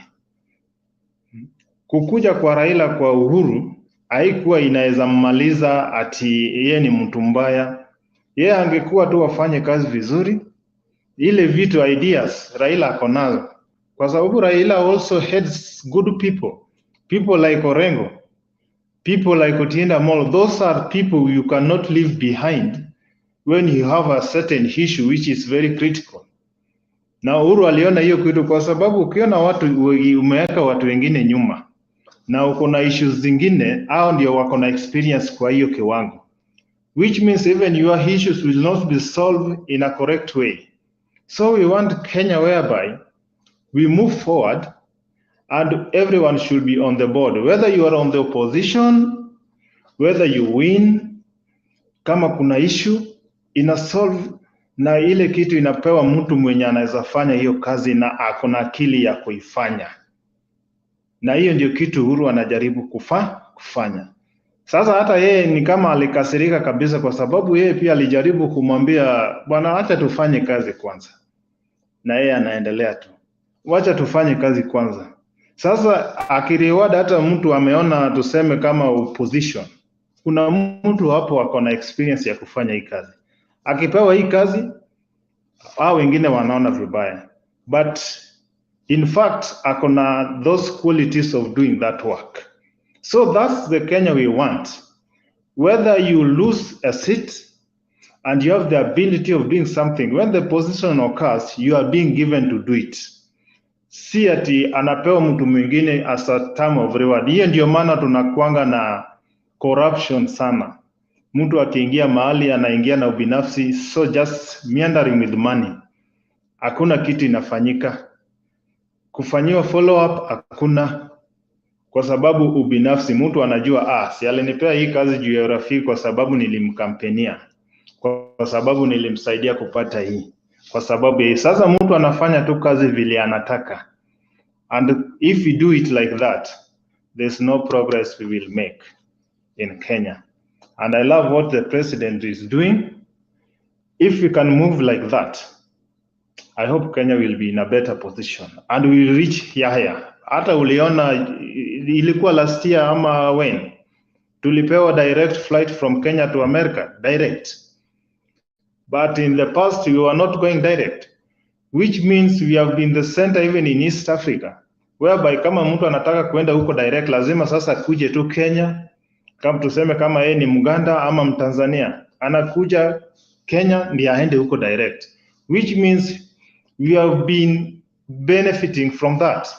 Mtu mwenye alikuwa anataka kuenda mahali, so we have been center, and if we progress like that, we will benefiting from many things which Uganda have not benefited, which Tanzania has been not benefited, which even Ethiopia, even other countries have not benefited. But if we kill our country politically, which means tutazidi tena kurudi nyuma, na saa zile tunarudi nyuma, vitu mingi muhimu zinatuacha. See things like Raila is doing right now, is being given kama kuna kazi hata ya Africa. Yesterday he went to Ethiopia. That's an African work. Why is he being appointed for that work? Because of the political pace we have in Kenya. Wanaona this person have been judging their country according to the way it should be, which means tukimpeleka hata huko penye shida iko, tuseme kama Sudan ama Ethiopia, atatumia ile ujanja na umaarufu alitumia kwa nchi yao kuleta huku. So we need Kenya to be like that. We benefit from those, and we will see even some of the headquarters even in Africa can be given to Kenya. So in political, if we kill our country, many things will go, and many good things also will not come, and even many investors. Kitu yenye imeua Afrika sana ni kumaliza investors. Unapata investor anakuja hata Kenya. Sasa kwa sababu ya ubinafsi, unapata politics inaanza kuingia hapo ndani. Investor anaenda, na huyu investor ako na akili ya kufanya hii kitu hapo, ameshafanya analysis, na watu wa kuemploy pia anajua itakuwa wengi, na watu wenye wanakuwa employed ni watu hapa ndani. So saa zile tunafukuza investors juu ya politics, tunaumiza nchi kabisa, na hizo ndio vitu inafanya nchi inakuwa juu. Kwa sababu hata ukitembea Kenya, I've been working even in central Kenya. Even right now I'm in I'm at Kiambu. I'm at Kiambu. So if you see things which are there at Kiambu, they are very good. Even at the tuseme kama hata hizi offices za nje, Netherlands, most of them are at the central. But we need things like those one to happen even in Kisumu, ingine wekwe hata Kakamega, zingine ikuwe hata Northeastern. So we expand the currency and we develop on those areas. Sasa hii ndio Kenya tunataka, na politics ikiendelea hivi, najua Kenya itakuwa sehemu nzuri sana. Asante sana. Thank you, Mr. Romans. We appreciate your perspective. Let's keep the conversation going. I support your point of separating political differences with the country called Kenya. When the security docket became problematic in 2013, 2017, the Jubilee government, you remember after Olelenku, they came this other man under Siege. What is it, Kimeo? And then now they had to reach out on Ngaiseri, and Ngaiseri by that time was in ODM. There is serving your country and there is serving your political party. If the country needs your service, you don't have to deny the service simply because your political party is not the ruling party. It is funny that they who think that it has to be only within our political party that we can have government officials or government services. I don't understand. If a person is an expert, whether he agrees with you politically or not. And if he's able to help the country move forward, there is no reason why you should keep away from that person. So the DP and the UDA or Madvd is on record saying sitawaruhusu mnichagulie marafiki. There is no problem with that. But ukishachagua marafiki, where is the place of Kenya in that choice of marafiki? Are you seeking to better Kenya, or you're seeking to better your pocket and probably secure yourself? So let's outgrow our political difference when it comes to matters Kenya, that we can rise above our trivial differences and do something that will help Kenya become a better nation and a secure one in all sectors. Thank you very much, Bwana Romans. I want us to listen to Ancestor. Na inaonekana leo kama Themba afiki saa hii, mimi nitang'atuka. Ancestor, karibu. Yeah, asante. Mr. Romans mute, eh? Romans, yeah, thank you so much. Yeah, Mr. Panad, ninashukuru sana kwa kunipa hii nafasi angalau na mimi nipate kupeana mchango wangu before ufunge kituo. So in fact mimi nimeshangaa na William Samoei Ruto kwa yale matamshi yenye nimeona anayarusha hapa na pale. In fact, huyu William Samoei Ruto, as I always say that hawezi akamake a good president. Reason being, Uhuru Muigai Kenyatta vile wanga anasemanga eti sijui huyu ni dynasty, yeye anajiita chief hustler. Sasa swali langu wanga anajiuliza, in 2013 wakati aliamua yeye kama chief hustler, wakati aliamua kuteam up with somebody mwenye anamuita eti yeye ni dynasty, maybe anatoka kwa nyumba yenye ilikuwa na utajiri, basi yeye akiwa katika hiyo situation ya kuwa hana kitu, sasa in fact angetumia huo wakati kuhakikisha kuwa amechampion maslahi ya hustlers ambao, yani hao watu wenye hawana chochote. Amwambie I say, look here, wewe huenda umetoka kwa familia ambayo imejiweza. Mimi ni wazazi wangu hawakuwa na chochote, but Kenya sasa iko mikononi mwetu. I need you to help hawa watu wenye in fact wako chini. But William Samoei Ruto in fact he failed. Mpaka sasa hivi ndiye anakuja kusema kuwa eti akipewa uongozi ata champion on behalf of these hustlers.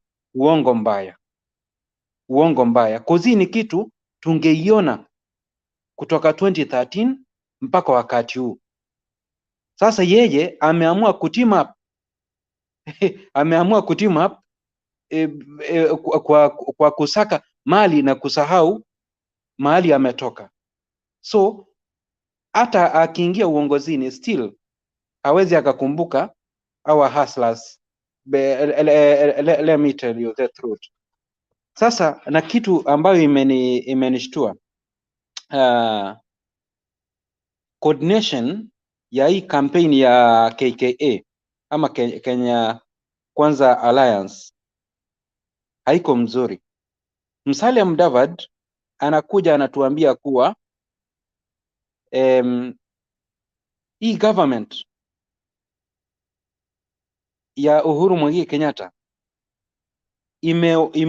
imeboro ikaoverboro imefanya nini, alafu which means vile imeoverporo namna hivyo ni kana kwamba haijafanya chochote. Then William Samoei Ruto anakuja anaambia baada ya kuambiwa kuwa aise kazi haifanyi juu ya magari, William Samoei Ruto anakuja anasema hapana, mimi ninajua kuwa hii serikali imefanya, so you cannot deny me deny me the credit of Jubilee achievement. Sasa unaona kuwa coordination ya Musalia na William Samoei Ruto haiko nini moja. Huyu anasema kuwa hii gava haijafanya chochote, huyu mwingine anaambia president kuwa in fact you can't deny me of the achievement, the credit of the achievement yenye hii gava imeleta. It is really shocking. Jameni, William Samoei Ruto and your team mnanishtua sana. Alafu tena kuna kitu ingine Musalia Mudavadi alisema kuwa Atuoli aache kuongea kama mtu mwenye anatoka Mathare. Sijui kama mimi ndio nilimpata vibaya ama ama ilikuwa namna gani. So mimi nashangaa mbona Musalia Mudavadi anadunisha watu wenye wametoka kwa mtaa duni ambayo inaitwa Mathare. These are the same people in fact anataka wavotie the candidate of Kenya Kwanza Alliance. So Musalia, mimi ninamwambia namna hii cause najua ananisikiza ama watu wake wananisikiza. Wewe ndio umebahatika, you are living in a mansion pale Lavington, mahali matawi zinaanguka juu ya tiles. Well and good, lakini heshimu hawa watu wa chini. I'm very sure baba atakapochukua uongozi na hakikishe kuwa pale mashinani in every county kuna industry ambayo itaenda sambamba na zile raw materials ambazo zinatoka from that given county. Hawa watu wenye wako kwa mitaa duni kama ni Kibra, kama ni Kangware, Kangemi, Mathare hapo vile Musalia unasema, they will go back home, waende wafanye kwa hizo industries ambazo zitakuwa zimejengwa, ama kama hawatapata nafasi ya kufanya kazi kwa industries, then wataingia kwa mashamba, wavae gumboots, watafute jacket nzito nzito, wao wanaingia maasubuhi, then kazi yao iwe ni kuhakikisha kuwa those industries hakuna raw materials ambayo ina lack, na hapo watapata kazi. Now within a very short time utawaona wakitoka hapo hivi nao wakuja kuishi kama neighbors kwa Musalia Mudavadi hapa Lavington ama Kitusuru. Sasa mambo ya William Samoei Ruto again kusema bring it on, Baby, bring it on. Oh my God.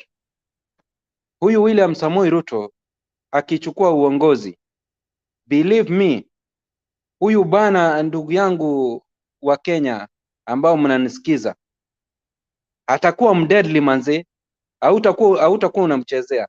Kama if anaambia president kuwa bring it on, huyo ni president, amri jeshi mkuu wa majeshi yote ya Kenya, anamwambia bring it on.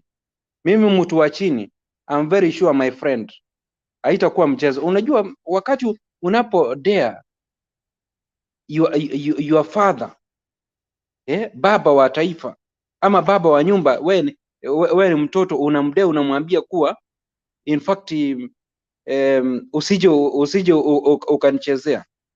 That is, yani hiyo inamaanisha kuwa in fact wewe si mchache.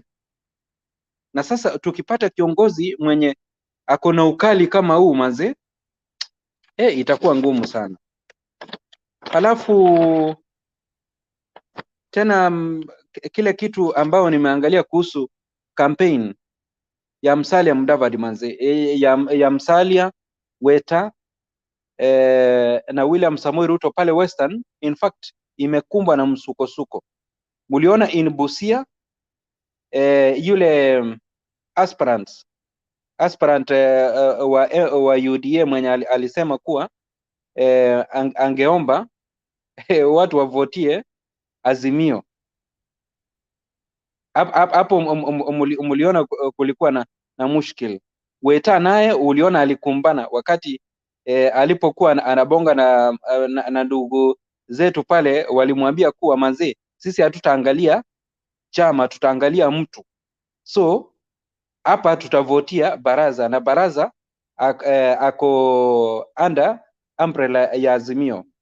Alafu muliona na Malala vile alikuwa anaambia wananchi pale Kakamega kuwa in fact William Samoei Ruto wakija pande hii, don't shout, tutakuja kuongea mambo ya nyumbani baadaye. Alafu Kuisero muliona William Samoei Ruto akikuwa heckled mpaka akakatisha tour yake pale Western Kenya, which means hii safari yake ya Western in fact haikuwa kwa njia moja, haikuwa successful. Ndio maana maybe huyu ndugu William Samoei Ruto hakuna machungu namna hiyo, na President Uhuru Muigai Kenyatta naye kumwambia kuwa kazi haifanywi juu ya magari, nayo ikaeka moto, ika-add moto juu ya kichwa yake. Lakini mimi namwambia kuwa in fact akae mtulivu, siasa inakuja ikiondoka, lakini Kenya itafanya nini? Itabaki pale pale. So atulie, akue humble, then kutoka hapo aruhusu asija akaweka hii siasa isije akaiweka kwa roho, no, aiweke kwa lungs. Akipumua namna hii inafanya nini? Inaondoka. He's the only senator there. He doesn't even have a nominated one. That is your opinion. It's not opinion, it's a fact. That is not worth the statement you... But I'm telling you, no, but I'm telling you, is it not a fact that Fort Kenya has one senator? Is that contestable? Yes. It's not contestable, it's one. It's one person, you know? So in fact, ODM are so generous a party. When they met Wetangula, minority leader, I was shocked. Because one, okay. Not even a nominated. Again, you've made your point. And by virtue of that oneness and pretending to be in an alliance, it becomes a principle.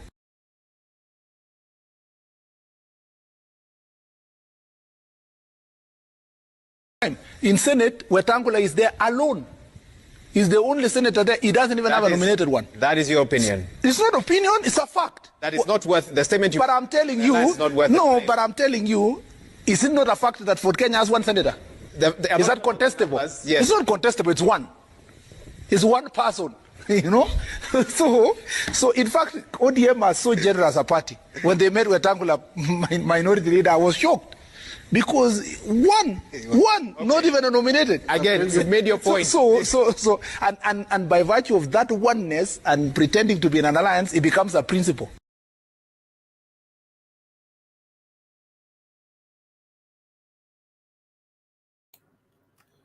Aaron, tamatisha tafadhali.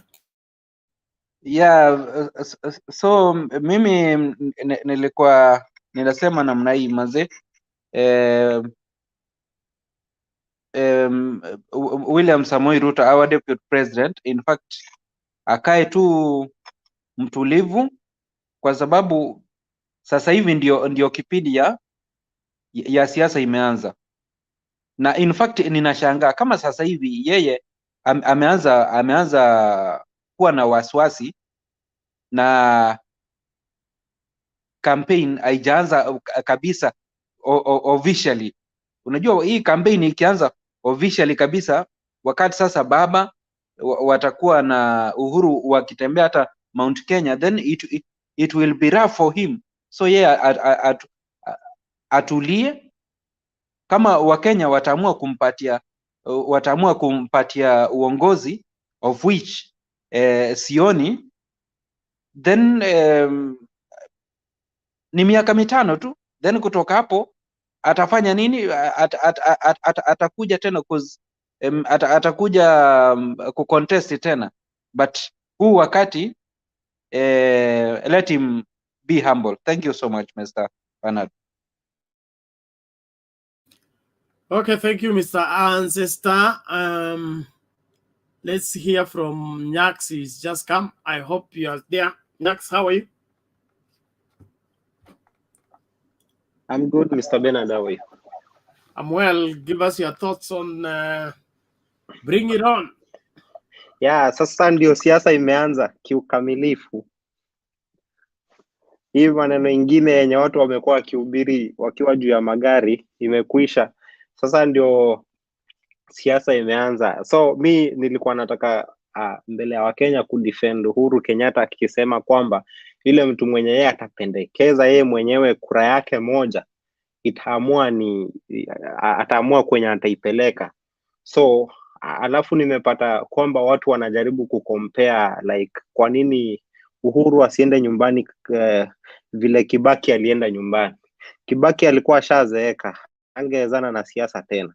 Uhuru bado ni kijana, anaweza kampenia anybody mwenye anataka kura yake na ya yule mmoja mwenye ataelezea kwamba ukipiga kura huku ni sawa kuliko ukipiga kura hapa. Hiyo ni maoni yake. Ako na right ya kucontest, ya kukampenia mtu yote, kwa sababu kwa mfano mimi nijitumie kama example. Right now Uhuru ni kama mimi Mkenya. Mimi kama Mkenya naweza kuja niite Bernard, niite Mkenya Spain, niite Njiru, Mwaura, niwaambie ni aje, si tuende hivi. Wakinisikiza tutaelekea huko. Kama hawataki wataelekea kwenye wanataka. Kwa hivyo wacha Uhuru ashike moto, wacha kampenie mwenye ameona kwa maoni yake ameona ndio anaweza endesha Kenya vile anaweza.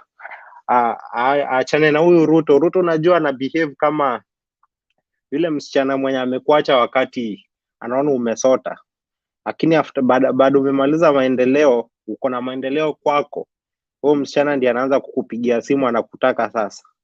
Sasa ndiye ameanza kuclaim kwamba walikuwa washafanya maendeleo, eti sasa Wakenya wampigie kura sababu alikuwa kwa Jubilee. Alikuwa huko tu akionekana, alikuwa yule msichana tu wa kuonekana, lakini kimaendeleo hakukuwa. Alikuwa tu na campaign. Alikuwa yule msichana wa kuweka selfies kwa gari za wenyewe zenye ni expensive, lakini si yeye amezinunua ama hajasaidia mtu kununua. Kwa hivyo aache kujitia kiburi kwamba pole, kwamba he was part of the maendeleo zenye zinaendelea Kenya.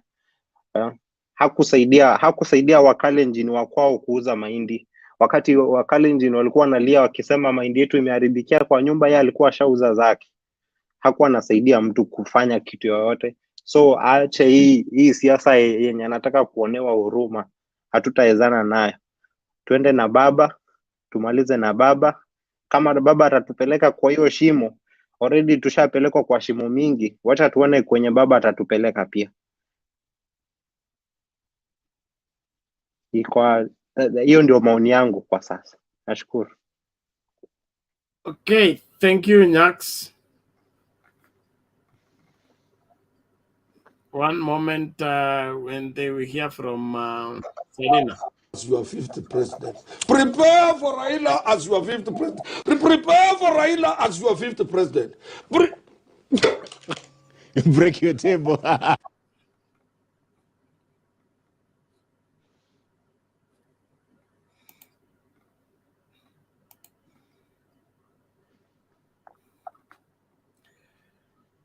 What? Mama Selina. Nani look okay, Romans will come umebeba mkono.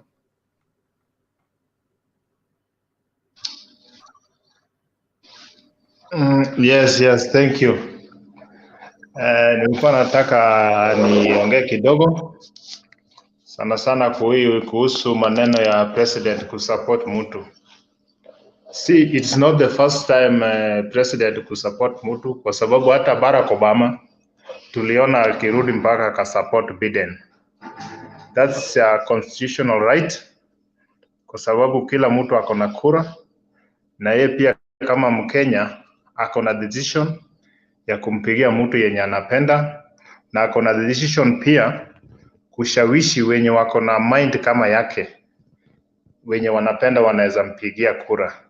Sasa hiyo issue ya president kuona mtu mwenye anapenda anaona ndio muhimu wa kumpigia kura, hiyo iko sawa. And it is not here only in Kenya. Recently we saw it in America, where Barack Obama came back and support Biden's presidency. And tuliona ilifanya kazi. Hata hapa Afrika pia imewahi fanyika. So that's not a beginning of the issue, ama ni kitu kigeni sana. Watu wanaofia sana, especially Tanga team, kwa sababu wanajua kitu walikuwa wamemfanyia Raila. Sasa wanaona tu it is the same thing, it will be done to us. But right now I don't think something like that will happen, kwa sababu Kikenya tumepiga hatua. Hata naona IBC sahii wamekuwa na hatua. Sioni kama watafanya kitu kama hiyo, ati wanasawishiwa kuegemea upande fulani. I think that one will not happen.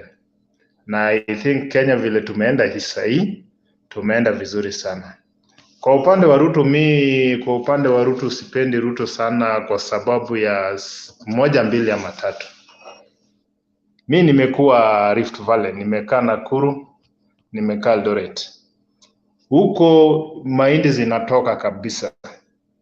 Na ukikumbuka wakati wa Kibaki na Raila, watu walikuwa wanapewa kazi kulingana na ile kitu inatoka area yenyu. Ndio maana ulipata Ruto alipatiwa kwa upande wa kilimo, kwa sababu mahindi inatoka kwao. Mtu kama Balala alipatiwa vitu kama tourism, kwa sababu tourism ndio iko huko juu kwa hiyo area yao. Sasa kila mtu alikuwa anapatiwa kazi kulingana na ile benefit inatokanga kwenyu sana. Na uliona vile alitumia.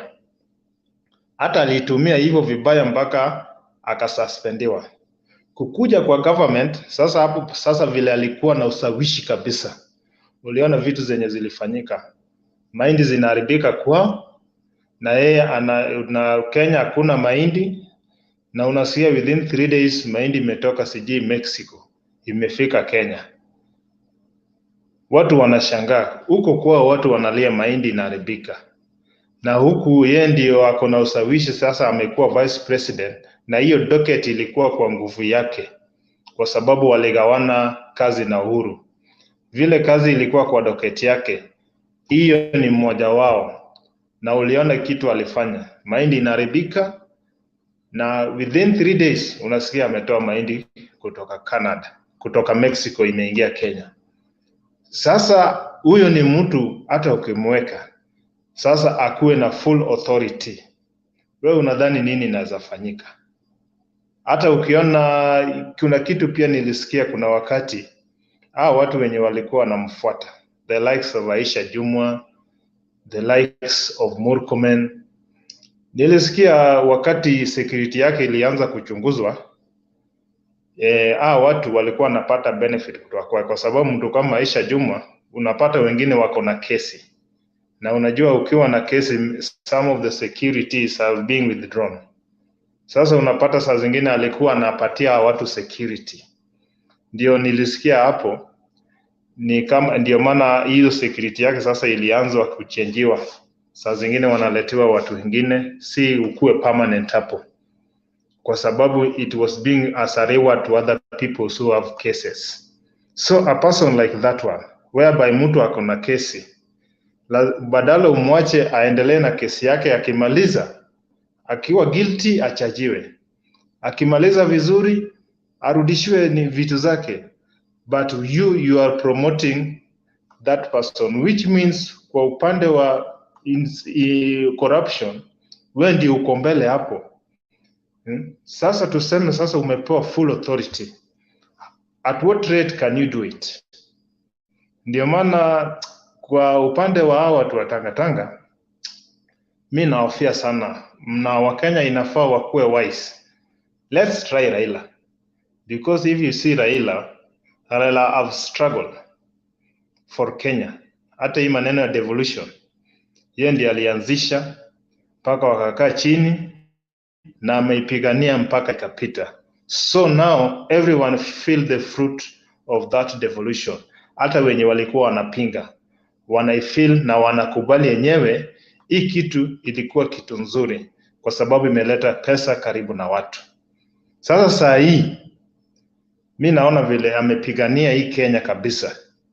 Tumjaribu tuone failure zake, because Ruto we have seen and we have tested it and every Kenya can testify, but to Raila no one can testify. Ni ile tu ni panganga, ni mtu wa kitendawili, ni mtu wa hivi, lakini most of the things he has been struggled to do, we always see the fruit. So me, I'm just pleading with people, let's make right decision, let's try what we have not tried. Kwa sababu ukiona hata Madvd na Weta, those are very good people, lakini ninaona kama hao walinunuliwa. Si ati walinunuliwa kwa sababu ya kitu fulani, because Ruto sees right now in Central it is so slippery, kwa sababu anajua Uhuru ataanza kutembea huko. So it sees Central Kenya is not that trustworthy. Ndio maana sasa anajua Raila anakuanga na kura Western. So what can I do? Let me bring Madvd and Wetangula on board to divide these votes. So that's what he's trying to do.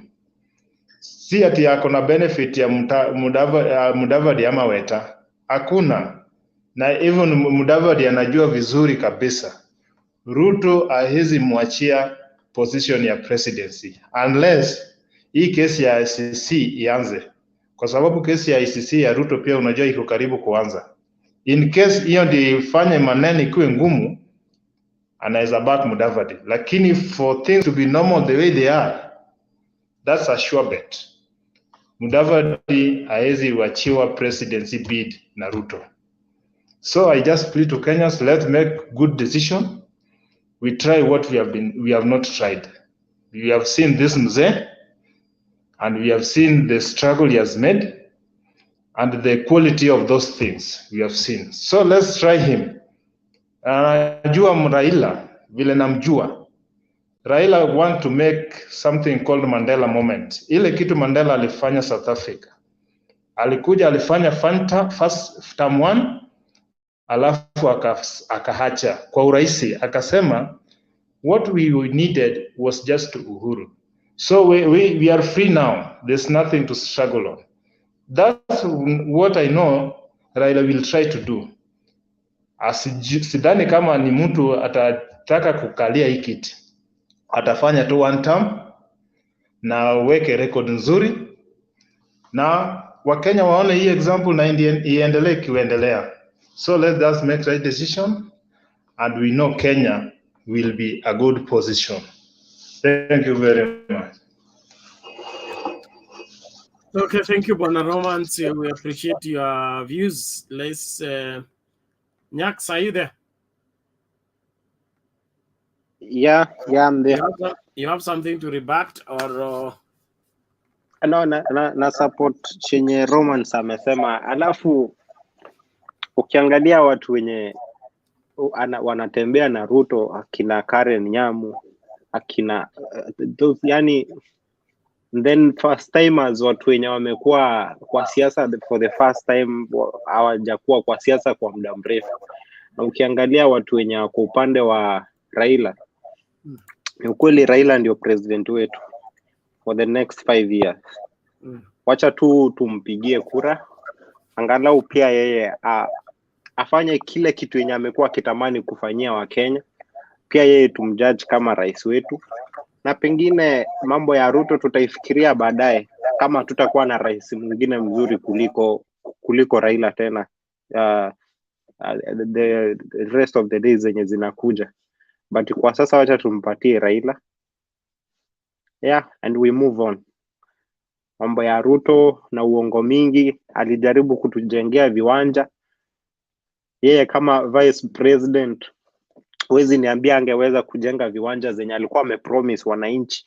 Huwezi niambia angeweza kuketi chini na rais amwambie mimi nilipromise wa Kenya kwamba nitawajengea viwanja for 10 years. Mimi nitawajengea viwanja, tafadhali niruhusu tu niwajengee viwanja. Alishindwa kushawishi president.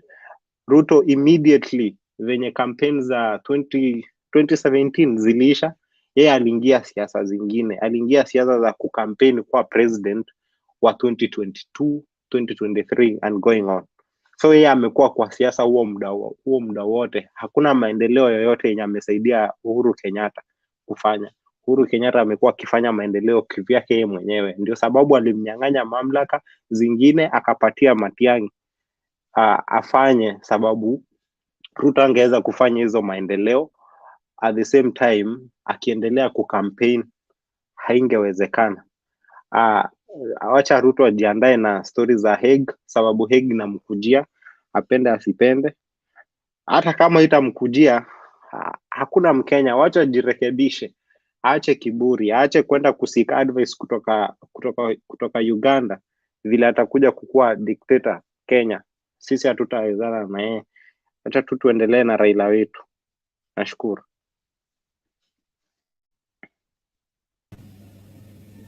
Huyu kijana ambaye anadanganya nyinyi alisaliwa 1966 December. Mimi 1966 nilikuwa natoka nimemaliza form 4.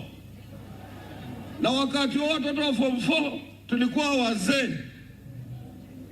Now after 6 months on 2nd of June 1967 nikaandikwa. When he was 6 months old, if I would have met the mother, I would have been the father.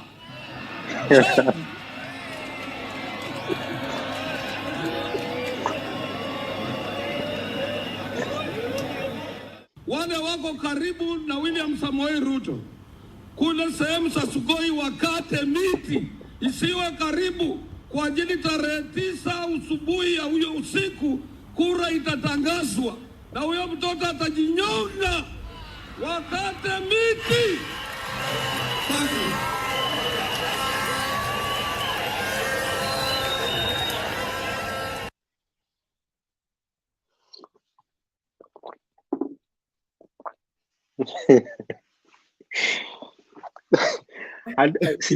Sijawahi penda Aturi, lakini raundi hivi nampenda sana.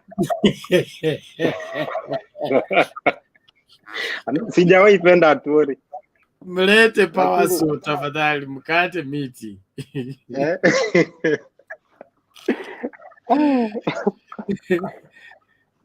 Mzee aliona mbali. Aturi anaona mbali. Aturi by the way anaona mbali sana. Huyo Aturi anajua chenye anasema. Unajua kitu yenye watu hawajui, kwa siasa kuna kwanga na uwizi wa kura. Hiyo nayo iko, tupende tusipende. Lakini kuna yule mwenye anaiba zaidi ya mwingine.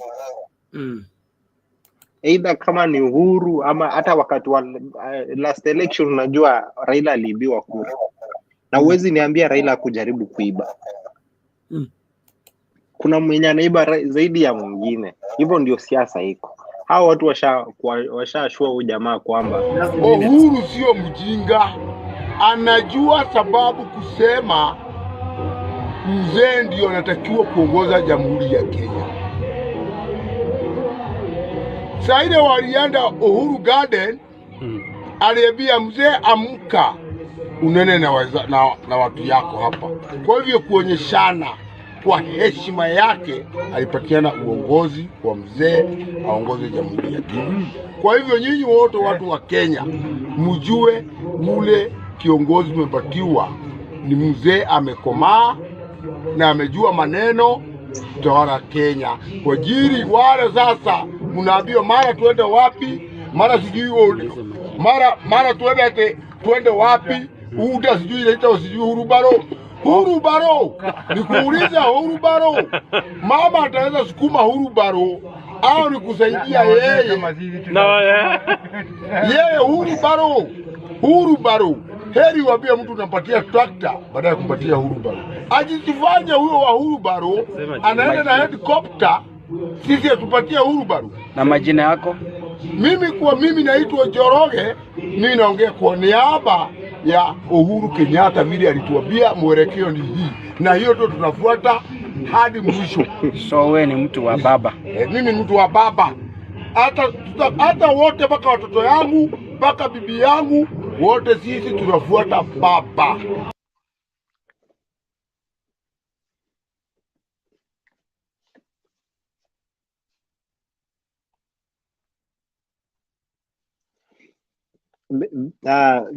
Bernard, unaona Ruto atampatia nani vice president? Probably nani, Musalia Mudavadi probably, kama watasign coalition yenye hawajasign bado, tuone na saidi ya Central pengine apatie huyu governor anaitwaje, huyu mwenye aliba pesa ya INS akufanyiwa kitu. Nani? Waiguru apatiwe kama sasa. Niambie, Waiguru na Ruto wako in government, na Ruto amekuwa akipeana millions of money in all the campaigns zenye amekuwa akifanya for the last 5 years. Amekuwa akipeana pesa, amepeana that guy, kwangu according to my own mind, huyu jamaa amepeana even more than $1 billion for hii pesa za kutoa michango hizi. Wataka kuniambia hizi enda kurudisha hiyo pesa akiingia? Hiyo ni pesa rahisi kurudisha. Wakenya tunafaa kufikiria bana. Kuleni pesa lakini fikirieni. Mwanasiasa akikupea pesa chukua, lakini fikiria we mwenyewe. Utanunuliwa 100, 200, 300. Baadaye miaka 5, miaka 10 utakuwa unalia. Sisi kitu yenye tunataka kuona ni maendeleo. Tukipatiwa maendeleo, Mkenya akiona hospitali iko sawa,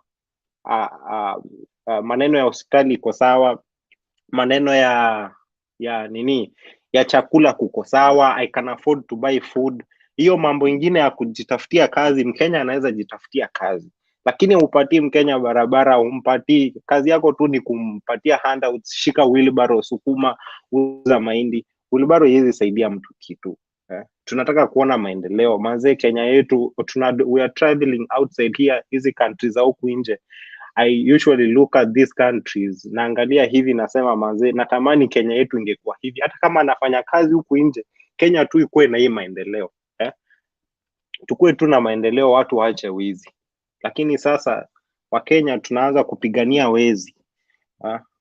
Mtu tumekuwa tukiambiwa, mimi tangu nijue Ruto, tangu nijue mambo ya Ruto, tangu nijue mambo ya siasa, tangu nielewe mambo ya siasa, all the time mimi nimekuwa nikisikia Ruto akikuwa accused kwamba ni mwizi. For all that time, kama umekuwa ukikuwa accused wewe ni mwizi, you should step aside and ask yourself, kwa nini inaitwa mwizi? Kwa nini inaitwa? Kumaanisha kuna kitu yenye iko ndani yangu yenye si mzuri yenye nafaa kurekebisha. Lakini hataki, yeye ako tu na kiburi. Sasa wacha aende nyumbani na hiyo kiburi yake, akae nyumbani. sisi tukuwe na maendeleo, tukuwe na leaders ambao wanatufanyia maendeleo. Manze, sisi kama vijana wacha tujichunge manze, tuone venye tunapiga kura zetu, tusipige kura zetu kulingana na tribalism ama nini. Tupige siasa kulingana na maendeleo yenye imefanyika. Tukiona maendeleo, tusikuje kulia kumiss Uhuru Kenyatta sababu alifanya maendeleo, tuanze kusema afadhali wakati wa Uhuru Kenyatta. Tungetamani Raila angekuwa president ama mtu mwingine. Wakati mtu atakuwa anarudisha those billions of money amekuwa akicontribute kwenda kwa charities, kwenda kwa makanisa, na ukiangalia kanisa zingine kwenye anatoa pesa, kanisa zingine hazina mielekeo. Tufikirie manze, sisi kama vijana tufikirie sana.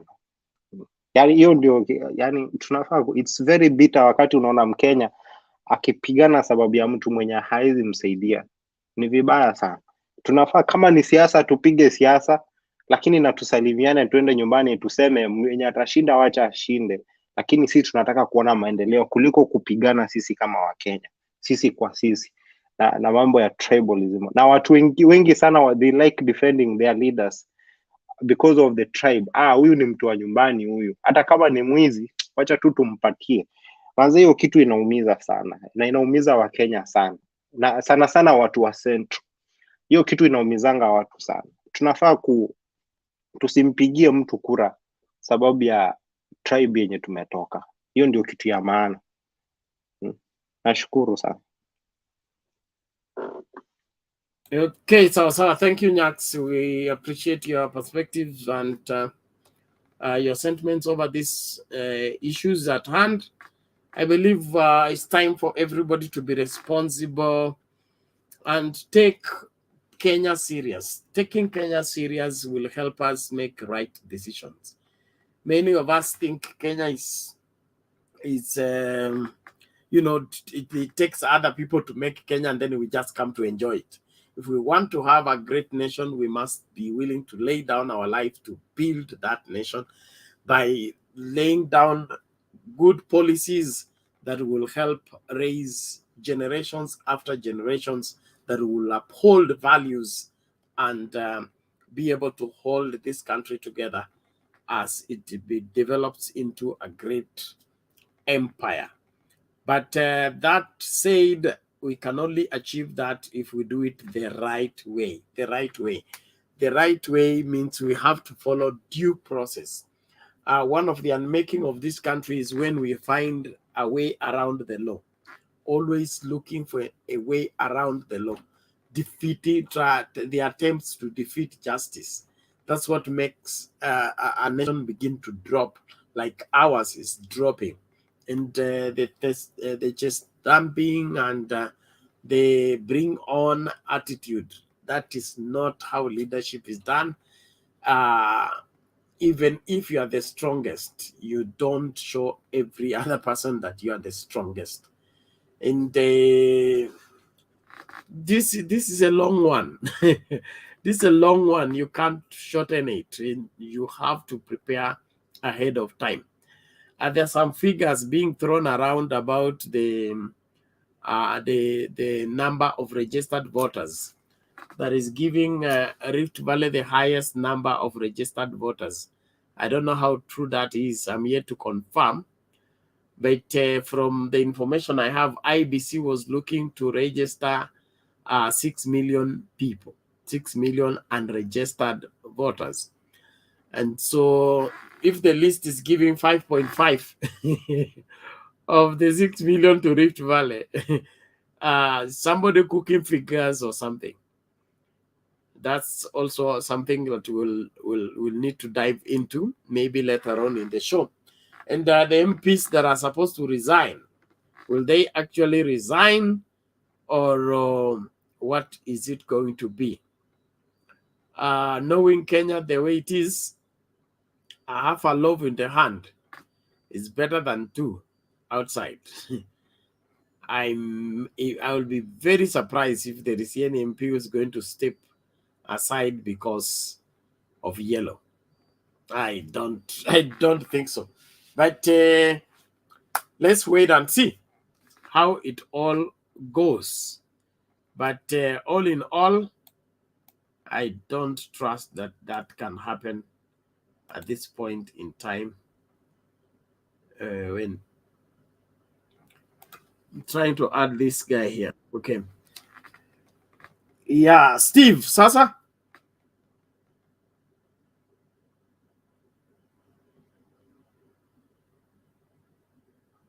Steve, unmute and speak.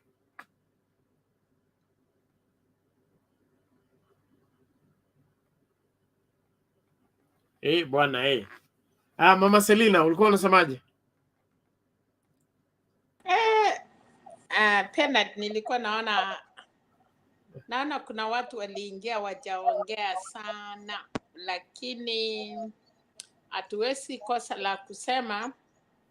Naona Steve ako chonjo, yeye ako tayari kutuambia. Amefika sasa hivi bado anaangalia mazingira. Wewe endelea.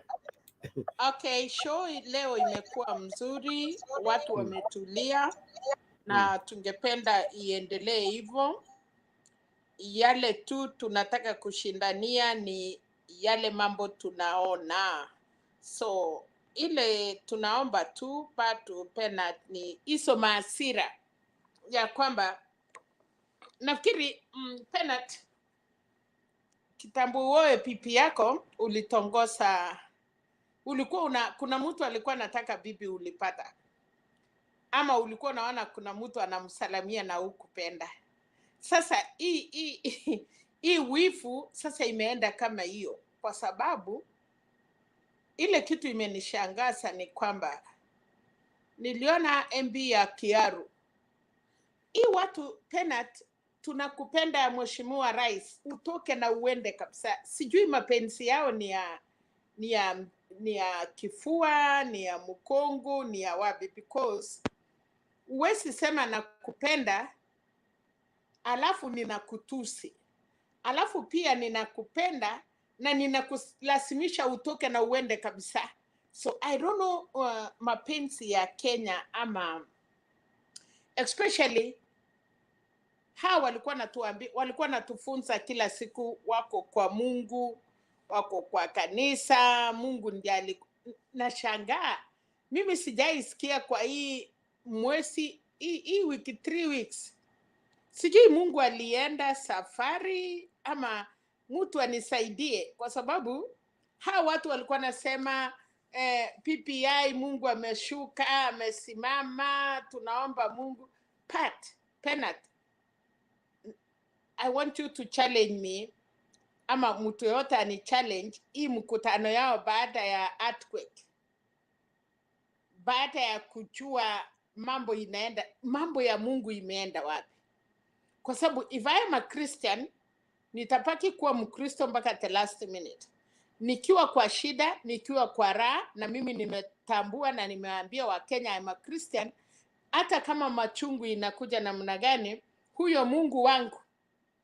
Tumeambiwa baba si Mkristo, tumeambiwa baba ni mkanga, but sasa na nyinyi Mungu yenyu alienda safari ama kumeendaje?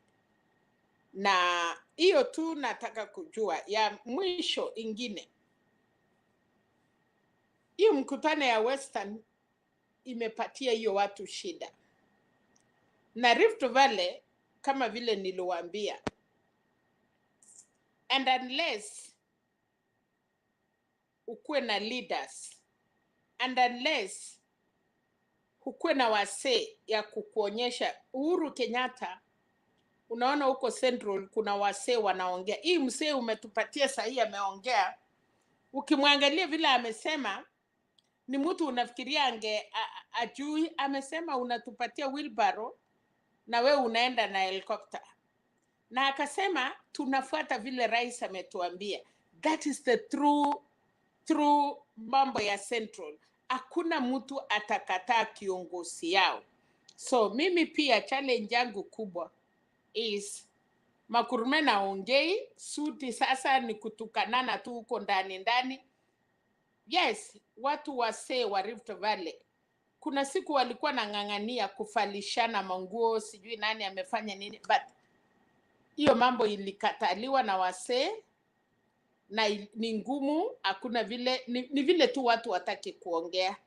Otherwise, najua Kenya, Aramibei, najua wakale wanaita baba Aramibei, mutakuta tu kura zimepatikana. Usijali Penat, Rift Valley watu watakawanya mpaka watu washangae. Na kama kuna MPs, nilikuwa nimeambiwa na mtu sasa, sijui kama ni ukweli, na ninajua ni ukweli juu namwamini mwenye alisema. Alisema watu walishaenda Azimio, wamepangwa na serikali, wanaenda chukua kura kwa UDA, wakati wanapochakuliwa wanaenda, wakimalizana wanaenda kuingia na kufanya kazi na serikali. So watu wako werefu, kwa sababu kama ground utatoka na wewe si mtu ya UDA, watu wamepangwa na wamepatiwa pesa. Hii group ingine yote inakimbia na mtosi na kuchukua certificate kwa ngumu, mtaona moto. Watu watakuja vile alifanya mchezo Central alienda akaangusha watu wale walikuwa waaminifu ya Uhuru Kenyatta, kina Kaboko, Kapando wa Kapando, kina Waweru, Kamanda. Alicheza akaleta watu yake, kina Tindi Nyoro, kina hii watu yote unaona wako na yeye, ni ile watu yeye mwenyewe aliwaweka hapo, kina Waititu, kina Songo. So Rift Valley amepangiwa hivyo pia, amewekewa watu wanaenda kung'ang'ana kwa UDA, watachukua, alafu sasa pia wakishaingia wanaenda kuruka kufanya kazi na serikali. Na nasikia hata watu wamepeana nominations, watu wanajua, watu wanaomba kazi Penat, watu wamejua serikali inaenda wapi. So watu wako waaminifu kwa sababu serikali ya baba ni ya inclusive, ni ya kila mtu. So wale watu wachache watakuwa wamepaki nje, watahurumia tu, wako na pesa. Na ndio unaona mtu kama Ngonjiri anaongea kama dunia imeisha, kwa sababu anajua hawezi rudi na siasa yake itakuwa imeisha hivyo. So Penat, sitaki kuongea sana, nataka tupatie watu wale wako. Alafu nauliza Penat, Temba ameenda wapi leo? Amekuacha, naona umechoka, unakwara nywele, hauna nywele, usingizi. Oh my God. Sasa Temba kwa nini anakutesa namna hii? No, he's coming. I've spoken to him, he's coming. Yeah, upige fine, amekuchelewesha kwa sababu atakuja na wewe umechoka na kesho utaamuka. Alafu sasa hatutaki kukosa, ikifika saa 7 unaona kila mtu ameanza kuchokora kuona hata wewe uko hapo. So please wakupatie time, hatutaki uchoke sana.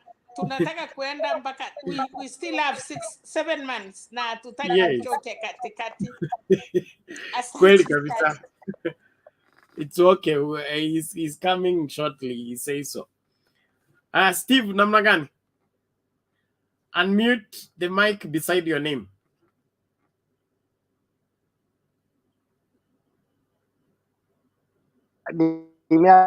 Unmute. Ndio hiyo, unanisikia? Yes, nakusikia. Una mute tena. Rudia tena process. Ehe. Oh, iko red na sasa imekaa hivyo. Nirudie tena. Sasa iko red. Yeah, iko sawa, endelea kuongea. Nirudi tena hapo. Uko sawa, endelea, tunakusikia. Oh, iko sawa. Okay. Unajua hapa lazima simu inakaa. Okay, kwa walimu ni wasalimu sana.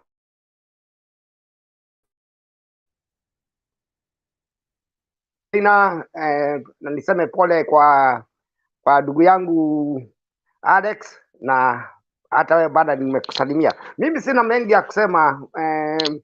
Kuna jambo, mimi hata siku 3 mimi nawasikiza kila siku, lakini saa zingine kuingia inakuwa shida, although unajuanga time yangu ni ya wazee, ile time wa watu wamefika. Nimesikia kuna huyo ndugu yetu amesema mambo hapa na nakubaliana na yes. He was trying to say is sometimes in our the even nominating maybe the CS or all those people, we don't go for the good people for the job.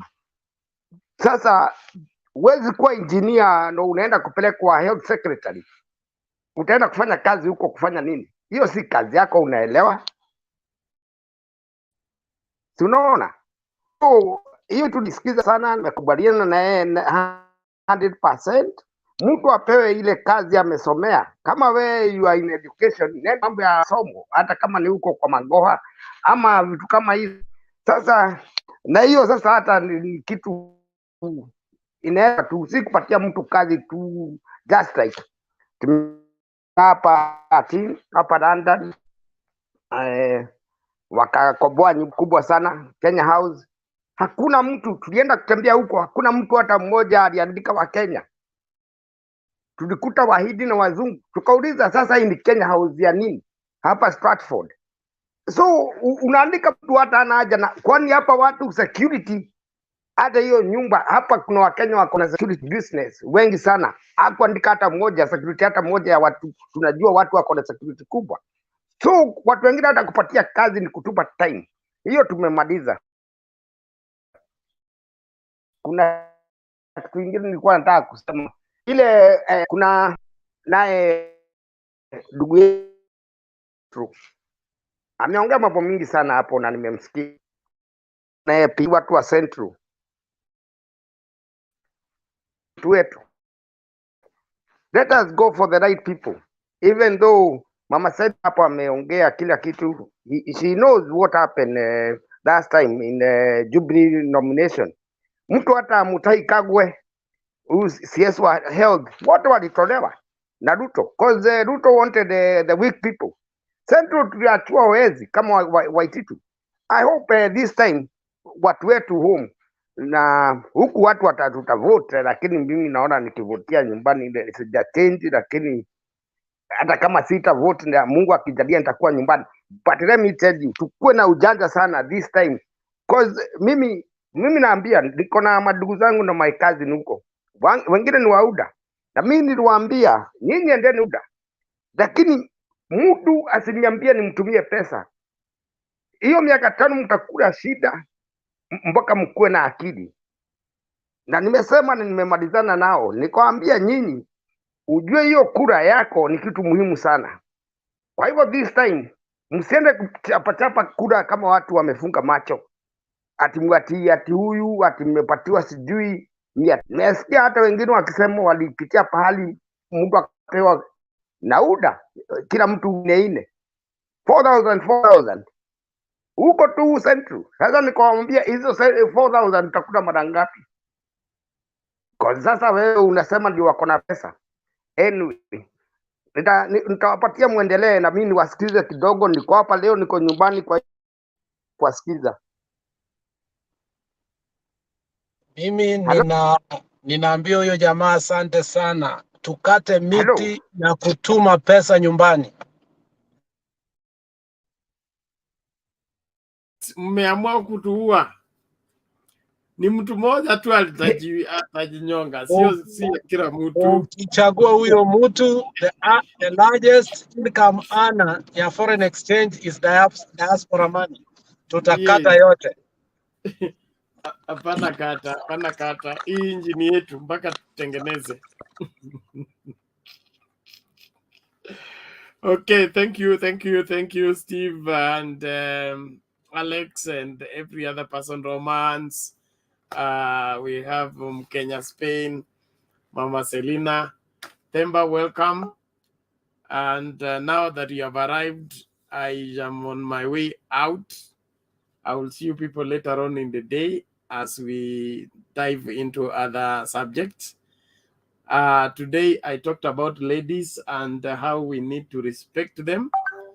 I want you to pick a book I've written. I wrote how many years ago? I think 2005 till now.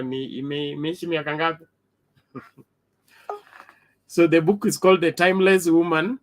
It's available online. You visit the link in my share or private chat. You go there and buy the book and read it. It will help you see, understand the role of the woman and the value she brings into creation as the crown of God's creation. She was the one created last. And when she appeared, God said everything was very good. So, so women have a very important role in our lives. And if we can only see that and behave the same, place that value on them, we'll enjoy more than all these other things we are trying to make happen that can't happen no matter how long we try to do them. Mr. Temba, karibu. Asante sana Bernard, how are you? I'm well. Naona Out, over and out. naona tunaambiwa bring it on. Yes, this we are brought on, eh? Bring it on. Yes. I think Come, baby, come. Can you confirm if Muluka really left? Muluka left kitambo. Muluka didn't leave today. I think Muluka is needed urgently. He should go back and help the situation in the other professors, because you know Muluka. You know when Muluka left. Yeah. Muluka left the first time when you saw him appearing at the DP's office. Yes. You know, the DP is advises himself. Yes. And Muluka, you know, thrives also in he knows that his view needs to be heard. Yes. So Muluka and One Owalo cannot be on the same team because you remember it is Owalo who dethroned Muluka from ANC. Yes. So meeting this side, it was like now by the time Muluka is getting this side, Owalo is already in the core team. Yes. Muluka doesn't think Owalo is a serious strategist. Yes. Of course. So that was the departure point. Oh God. So it is a historian called Kisiangani who is advising on political. Which Kisiangani? Leave that one. I don't know who made him a professor.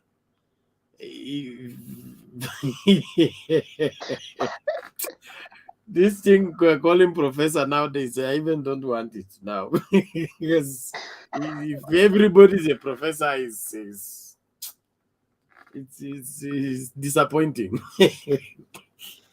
But all the same, you know, in our village, if somebody loses his mind, anafungwanga kwa kamba, anapelekwa moja kwa moja kwa daktari. Okay? Mahali hii mambo imefika, mahali hii mambo imefika, itabidi mtu afungwe na kamba, apelekwe kwa daktari. Even if he doesn't listen to advice, afungiwe kwa kiroom, apewe advice ya kutosha, kwa sababu kukiendelea hivi, Atuoli hayuko mbali. Atuoli is not far from the truth. Things are going to get thicker.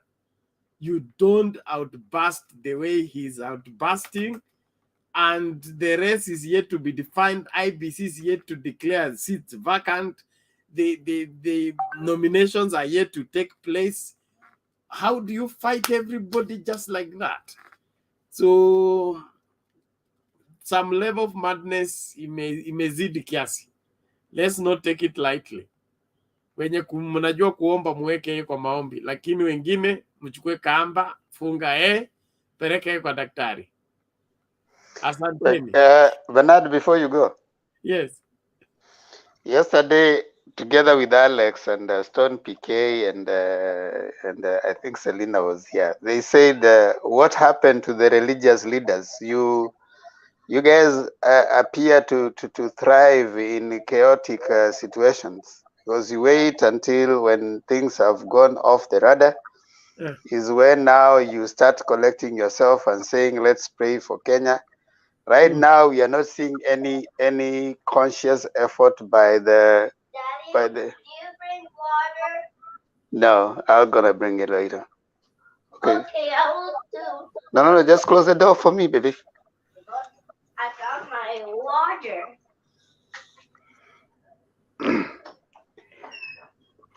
You seem to thrive on chaotic scenarios. You know, like right now we are not seeing any effort on the side of the clergy.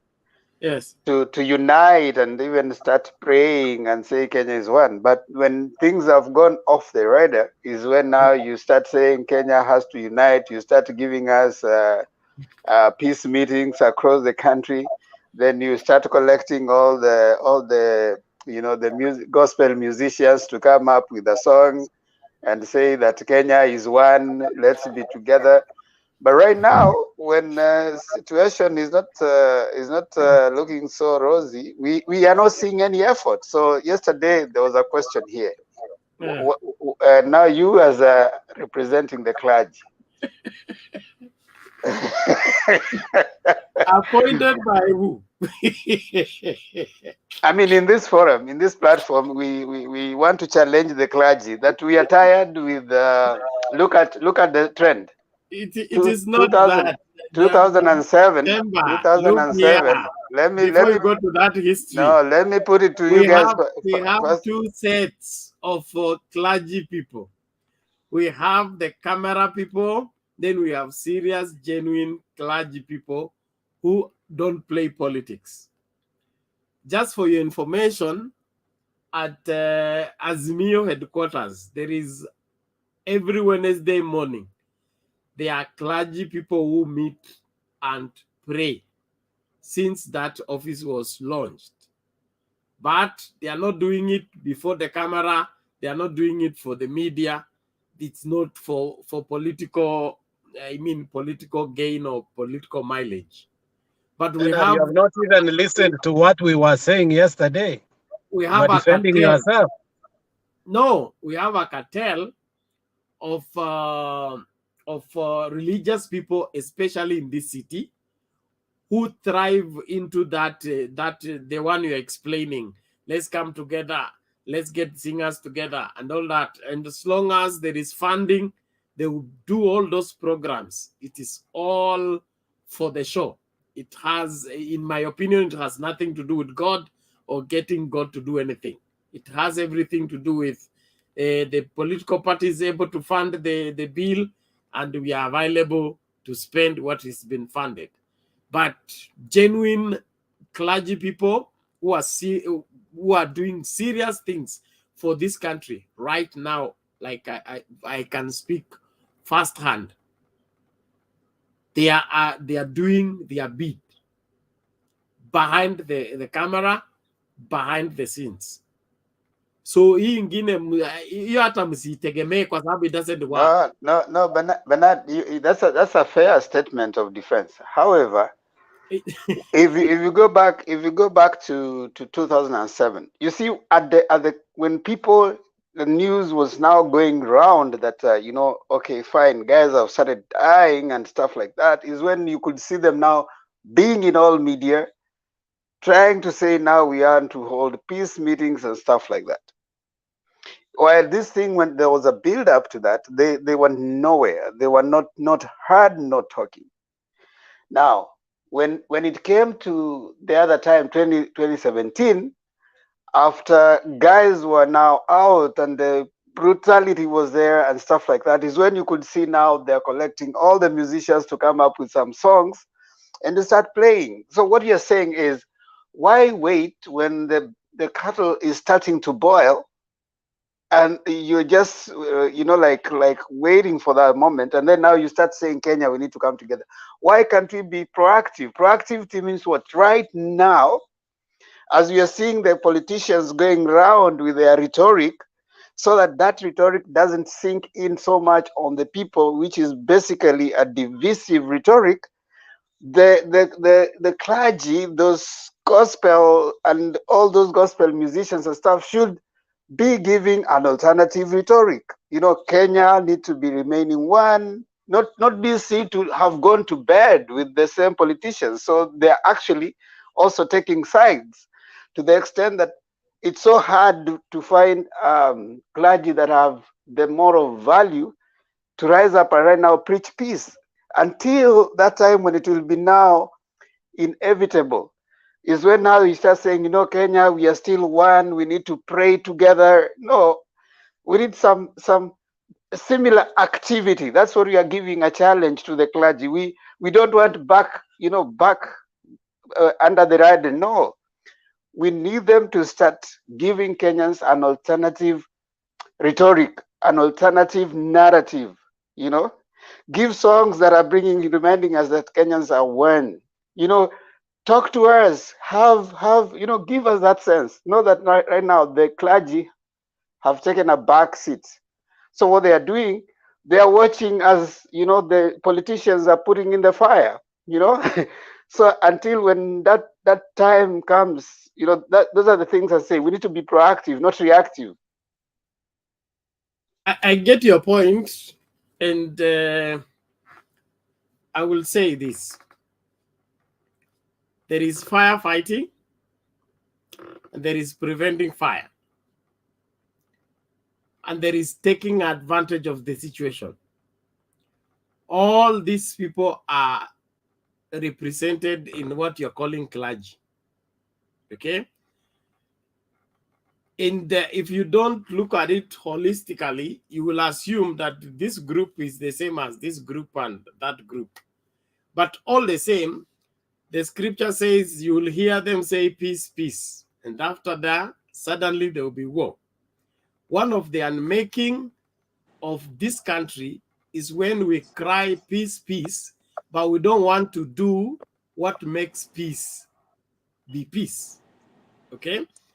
Somebody does an injustice, he runs away with that injustice, then we want to cover it with peace, peace, peace songs, peace meetings, until now we forget the injustice that was done. If we want peace in this country, then we should stand on the right side of all things. Let's demand things to be done the right way.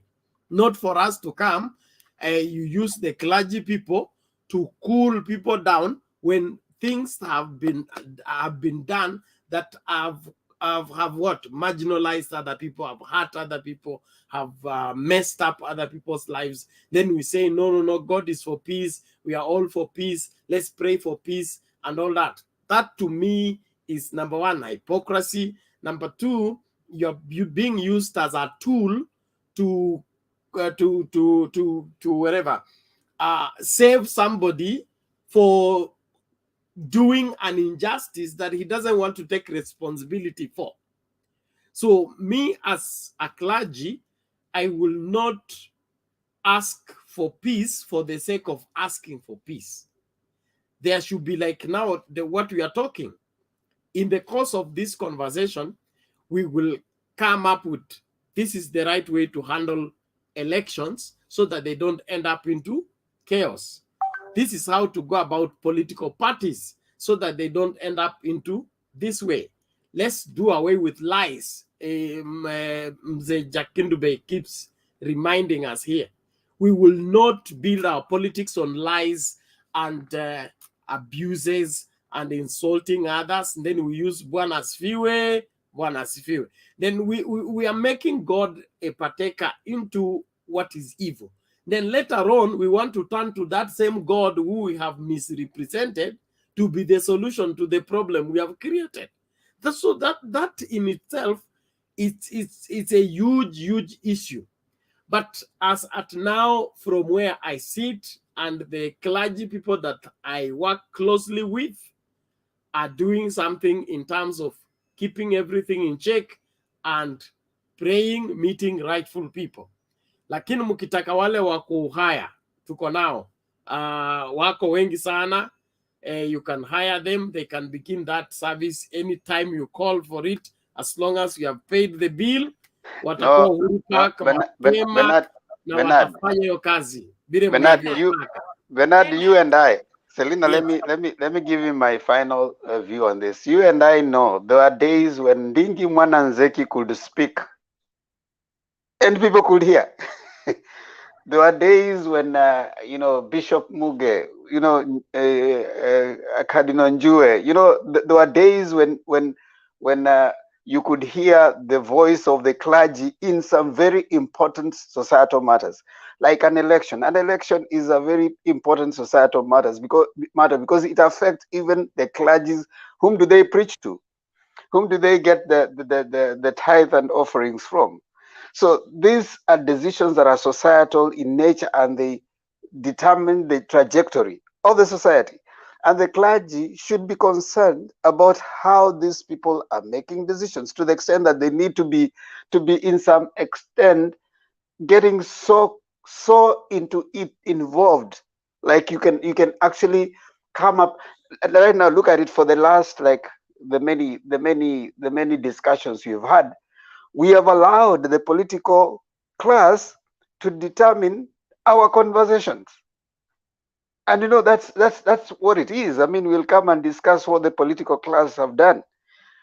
Where have we given an alternative narrative, so that we are having the clergy also giving us an alternative discussion? Right now, you have a case of the president who is having a back and forth with the deputy. The clergy have not given us an alternative narrative that we can be able to discuss. They have not even called. I'm wondering what's going on in the mind of the clergy right now. And in the event, yeah. Let me leave it there. At least I don't know if someone wants to say something. No, I wanted to give my response. Mama Selina. Yes. Bernard, jana vile tumeuliza kwa sababu tulisema makanisa, na ninashukuru umesema Bishop Muke, umesema kwa sababu our bishops wa zamani, they were not in neither party, hawakukuwa wanaelekea kama sasa. Kuna makanisa inaelekea upande ya pesa na tribute, kuna wengine wanaelekea upande ya Raila, kuna wengine tunasema watu wa Mungu, the real servants of God. Ni wakati sasa ya kuweka Wakenya pamoja, kusema Kenyans, elections itakuja na sitaenda. Na tukasema Bernard, tunataka kwanza, na mimi niliuliza, mimi ni mmoja nimeuliza, nimesema kwa hii kwanza Mtembei TV we have a pastor, na nikauliza mimi sijai, tukianza hii mkutano yetu tunaanzanga na Mungu ama hata sisi tunakuja tu tunafungua? Na Temba akaniambia tunafunganga na national anthem, lakini nikauliza na yetu kwanza pena tukifungwanga, kwa sababu mimi nimekuwa kwa Kass FM sana, na nimekuwa nikiwa one of those people wana lead kwa Kass FM, na tulikaa chini na tukauliza kwa station yetu tunaanza na maombi, hili watu wakitaka kukuja na maroho chafu, kwa sababu tunahitaji Mungu kwa kila mahali. We are not, all of us hatujui mahali tumetoka, hatujui who is who. Ndio sababu unaona watu tunakuwa attack. Tukasema tukianza mkutano tunataka kuambia Roho Mtakatifu na Mungu atuongoze, na tukimaliza salama tunaambia pia Mungu asante. So tukasema watu ya kanisa, where are you? Where are the bishops? Catholic samani haikukuwa partisan, lakini tunauliza all this, wakati ya PPI wanakimbia wanapeleka mambo yao, are we still really Kenyans? Hatutaki kucharge watumishi wa Mungu, kwa sababu Mungu anatuambia muniwachie yale mtatuhubiria tuchukue.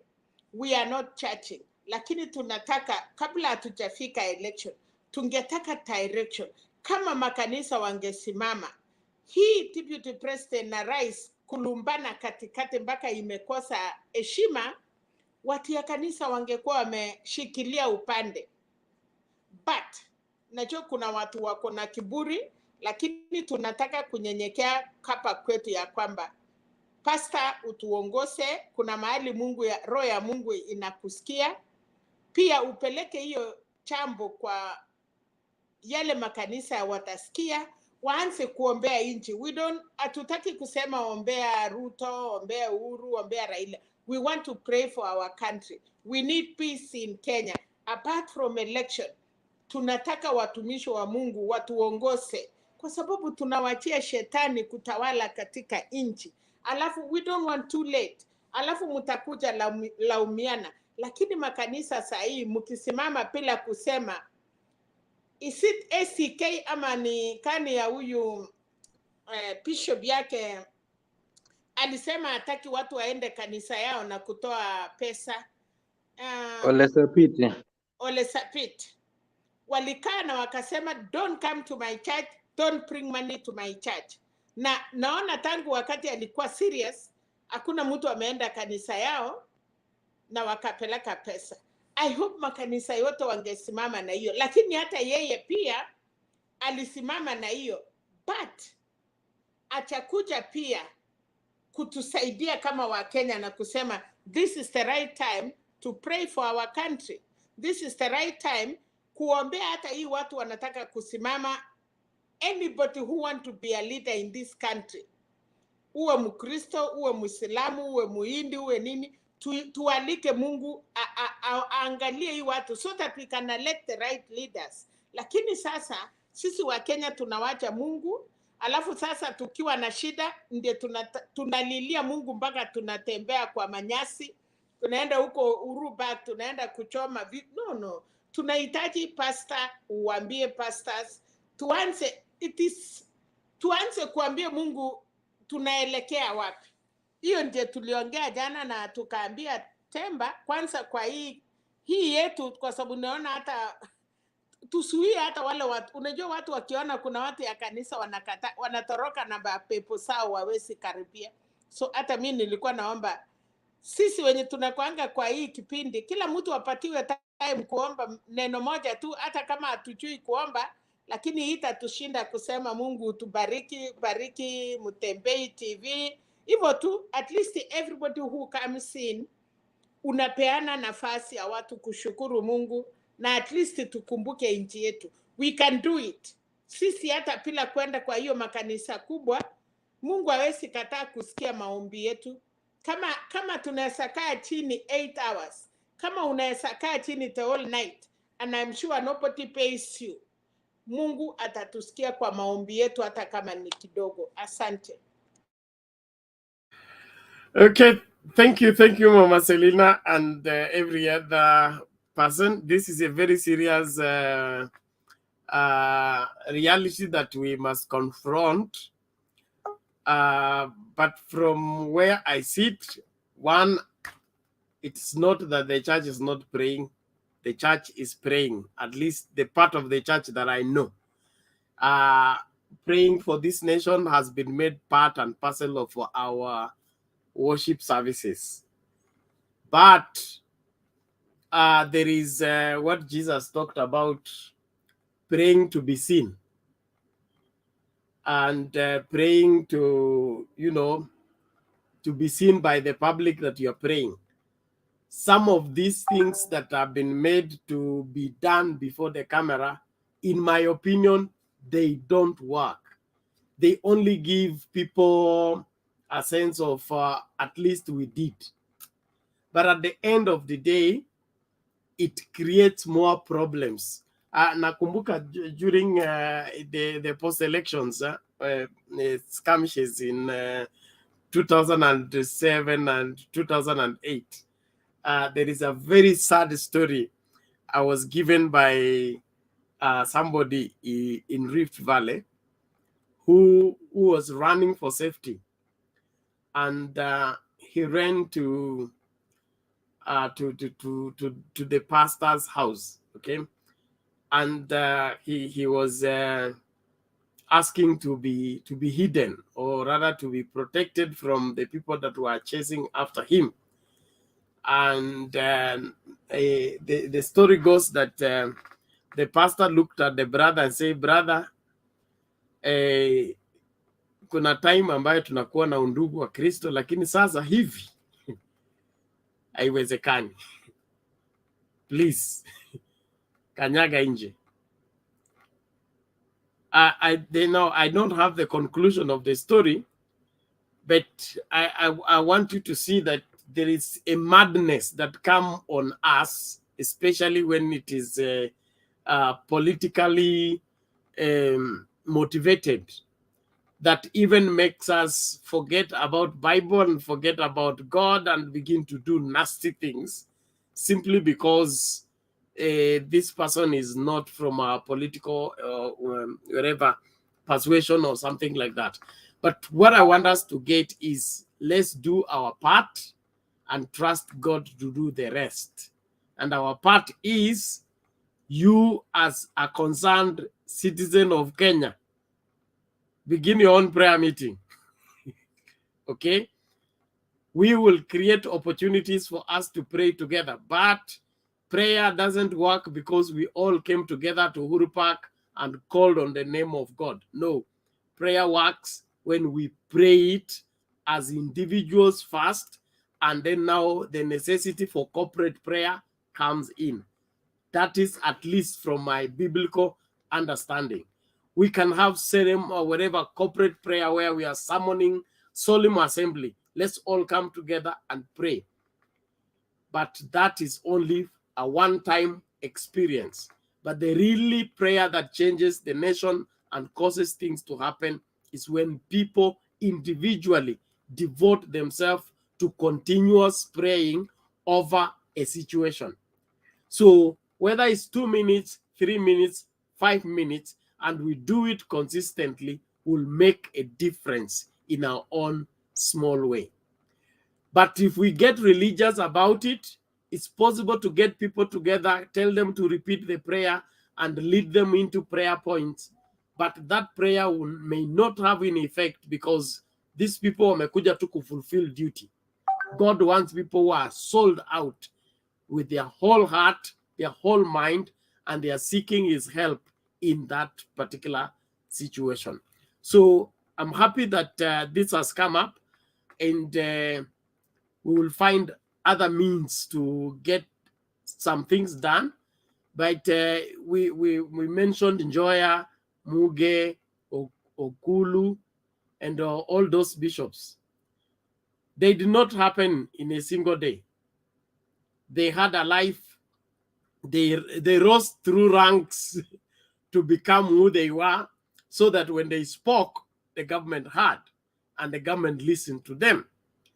There is something very wrong with the church today, whereby the government has succeeded to buy part of the church. And the problem is they bought the so-called leaders of the church. Now, when leaders of the church have been bought, the rest are supposed to be what? Followers of those particular leaders. Now, wakishaitwa wakakuwa settled, they will go and sit and enjoy themselves. So when you say, where is the voice of the church? Church iko na dimension mingi. That's a whole world in itself. What I will confirm is that there are genuine people who are praying for this nation, and this nation will not collapse. This nation will not go to the dogs, because the slightest cry of the smallest saint will be heard by God, and God will respond positively towards the same. So let us not see ourselves as insignificant or too young or too far from God to present a case concerning Kenya and God will not listen. Let's take the responsibility, do our part, and then not be supervisors of others. The moment we begin to supervise, wewe uombangi, mimi naombanga, ninyi mnaombanga saa ngapi, sisi tunaomba, you will now end up stopping the praying because you are supervising other people. From here, I want us to do our part and leave the rest to God. Tukiitwa ya Uhuru Park, tutaenda. Wakisema tuvae magunia, tutavaa. Lakini at the end of the day, it is the prayer you made in your house, the one I made in my house, that will make the most important effect. The church leading this country, I can confess here, we have a long way to go. Let's just accept that, because tumenunuliwa, tukawekwa kwa mfuko, na katika huo mfuko ni ngumu sana kutoka. Kwa sababu hata nini, there was a time I went to Azimio, and the reason we are called there, it had something to do with the statement that Mama Ida said, okay? And you listen to the people there who are ministers of God, what they are saying, it's shocking. There are things I can't even say here. And they say, before we even discuss this, we need to understand, we need to be guaranteed that our allowances will be released. And so let's not dive too much into the same. Note that I'm holding brief for the slumbering of the church. I just want us to not to be spoiled by the spoiled, but do what is expected of each one of us. The only guarantee I give you, Kenya is in safe hands. Don't worry about what other people are saying. Thank you. Now, niko na maneno moja. And I think everybody ameona. Kuna siku bishops ya Uganda. The all walikaa chini na kuna hii tutura. Munaita nini? The white ones, the tutura. So wakatoka State House na wakakuja bishops ya Catholic ya makanisa yote, wakakutana, wakataka kuweka hizo, what do we call this peace white Doves. Njiwa doves. Yes. So kila bishops wakashika, and they were really ready. Wakati wali release, sote siliruti sikaanguka chini. Sote. Na nikaona bishops walikuwa na shake, and then they say ha, because they never went back. And all those bishops, as we are talking now, kwa sababu niko na hiyo group ya Uganda I follow because of Bobby Wine, all of them one by one wamekufa. Na shida yao ni kwamba wamenunuliwa na Museveni na watu yao wanauawa, but they cannot speak because of the church, kwa sababu ya hii pesa wamenunuliwa. So naweza sema hiyo watu yote bishops wana every week unakuta mmoja ameanguka. So as we are saying this Tamba, Mungu na Penat na Temba, Mungu anakasirika. Hizo parts badala ya kupaa, kwa sababu tunaona ni symbol ya peace, sote siliruti sikakufa, silianguka chini sikikufa.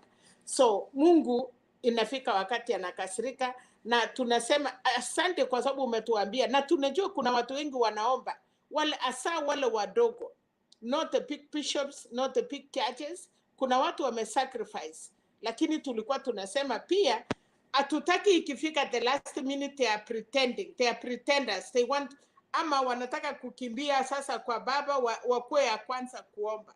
Tunataka kusema ile watu wameshikilia nchi jinsi walivyo wadogo, siku hiyo ikifika na Mungu amesimama na Kenya, waonekane, kwa sababu pesa imeleta shida.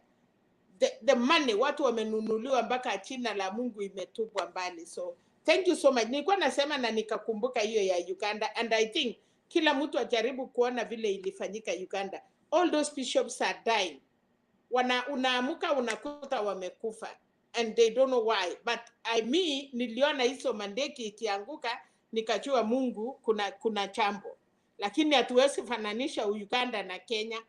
Sisi tunashukuru Mungu, nchi yetu bado ni mzuri, hata kama tunang'ang'ana kwa siasa, but Kenyans are sober. Tunafanya election every 5 years, na kama hatutaki mambo mtu, na ndiye nasema Kenya wachunge sana. Tusijaribu kuleta madikteta wale watakuja nunua watu, wapatilisha mambo parliament, tuende Uganda way. Court will not allow Kenyan to do that. Thank you. Sawa, thank you. And so the other things we'll work on them. Let us do the praying. We can't do the praying at the beginning of the show. That will be very difficult. except we do it privately before we go live, because the moment we go live, the broadcast is allergic to silence, number one. Number two, the audience are waiting to are eagerly joining the show. So it becomes very difficult to conduct a prayer meeting at the beginning.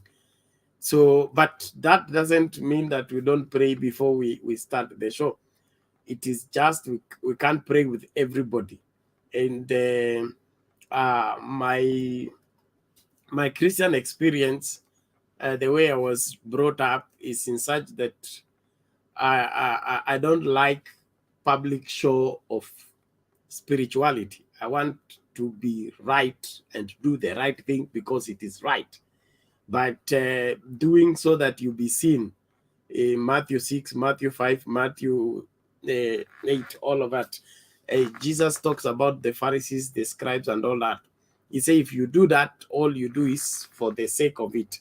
So kuna hii camera, before camera imeharibu mambo mingi sana.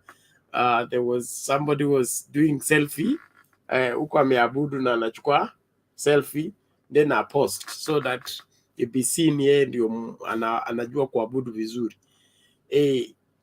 We have to guard against that even as we do this. But all in all, like I said, let's do our part. God is with us. And on the other hand, let's not panic. The surest way for collapse of your faith and collapse of your stability as a nation is when we begin to panic or we begin to buy into the fear. God does not take care of Kenya because Kenyans have prayed. God takes care of Kenya because God has a covenant with this nation, and that covenant is what makes him to uphold his promise to the people of Kenya. So when we pray, we are enforcing that covenant to go into effect. And God is not known to make a covenant and then break. He said, my covenant will not break nor alter a thing that has gone out of my mouth. So whatever God promised this nation will come to pass, and he will see to it that it comes to pass. Our faith needs to be whatever God promised, nobody can thwart it.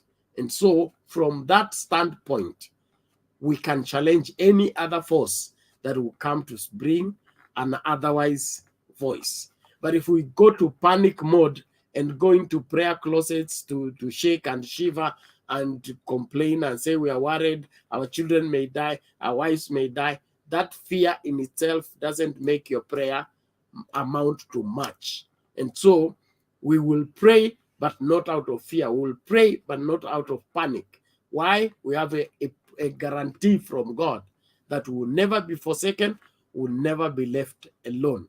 And whatever evil that is determined against this nation, there is nothing new under the sun, and there's nothing that happens that God doesn't know. And so God, who made the covenant to preserve this nation, he will keep that covenant to the very end. And every person who is a believer should stand there. But this other panic mode, twende kwa cave, twende sijui kwa mlima gani, tukae huko kwanza kwa sababu tuko na uchaguzi, tuende kumulilia Mungu. God does not work like that. Not the God of the Bible, I know. God that moves into action when he sees our confidence in him.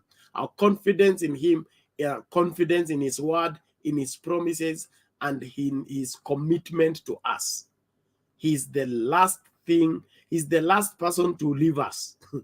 No matter how hot things get, no matter how tough things get, God will be around. Let your friends may go, your enemies may go, but God will stick by you all the way. And that promise is still true concerning this nation. And also the mix-up in the church is that they prefer a Christian president over a Muslim president or this other religious president. So this mix-up brings a lot of confusion because we have a civilian government and then you are forcing your religion on the government. So that brings up another confusion that maybe we'll get time to discuss. But what I believe is, even if we have a president who doesn't know God or who doesn't respect God, God can still use that person to do godly things because God is supreme and is able to rule. Nebuchadnezzar was not born again. Okay? Cyrus, the king of Persia, was not born again. He's in the Bible. His name is in the Bible. I'm not sure if your name is in the Bible. But these people found space in the Bible because even in their fallen state, God will still use them to do what he wants them to do. And so let's stop Christianizing politics and do Christian and do politics without baptizing politics and making it Christian, and think that by making it Christian, it is now acceptable by God. There is the place of God in the nation. Bernard, have you started the preaching? But there is my preaching is short. Can you? You just asked a question. So you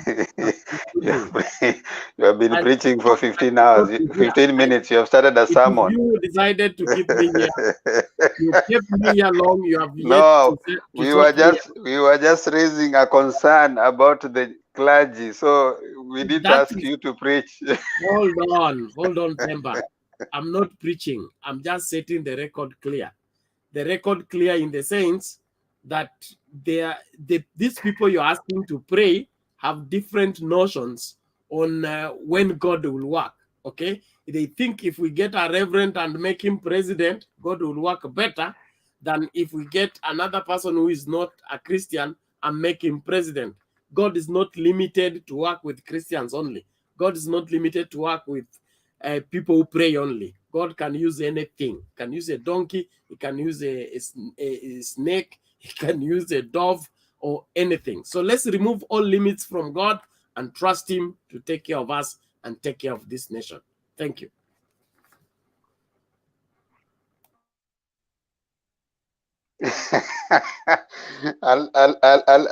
Alumin was enjoying the sermon. You know, Bernard is a preacher, so he can actually take this opportunity and even to start calling people to raise up their hands to be converted right now. But the challenge ni afadhali ni mzuri saa zingine kuwa na hiyo presence of God. Hiyo Holy Spirit ikiteremuka tunawacha kasi yake ishe. It is even better kwa sababu siasa tunasema mingi. So leo Bernard na kupongeza. Hiyo kidogo Mungu amesikia na hiyo ndiye tunataka. Sometime tuende siasa na sometime tuwe na 15 minutes ya kusikia maneno ya Mungu. Hiyo ndiye Mungu ana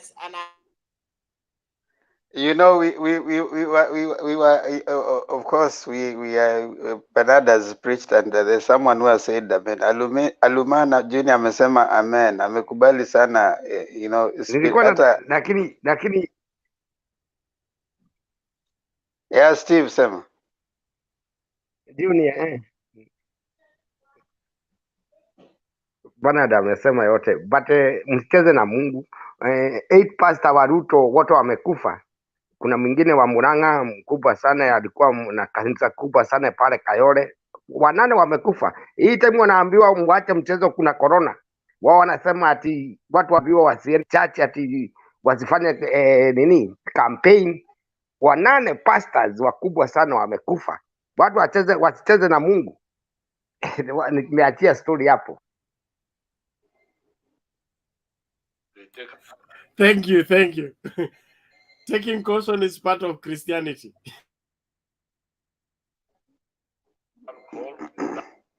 Avemba, take it from there. Thank you very much. I'll see you later on in the day. Okay, sawa. Kuna jamaa anajiita Priest Ndubi. Anasema getting you guys from Dallas, Texas. Asante. Evans Marube, Ruto is a boastful, arrogant dude. Okay. Huyo ameamua kabisa kuchapa Ruto kabisa. Yeah, I think they have had the preachers in Kenya have had that we need alternative voice. We don't need people who are reactive. We need proactive clergy, those who can constantly give direction. You know, there are several institutions in our society that primary institutions, secondary institutions. There are family, there are schools, there are churches, secondary socializing agents that really determine how the society moves and acts. So we really need the voice, especially in certain matters, like, for example, politics and leadership within the community.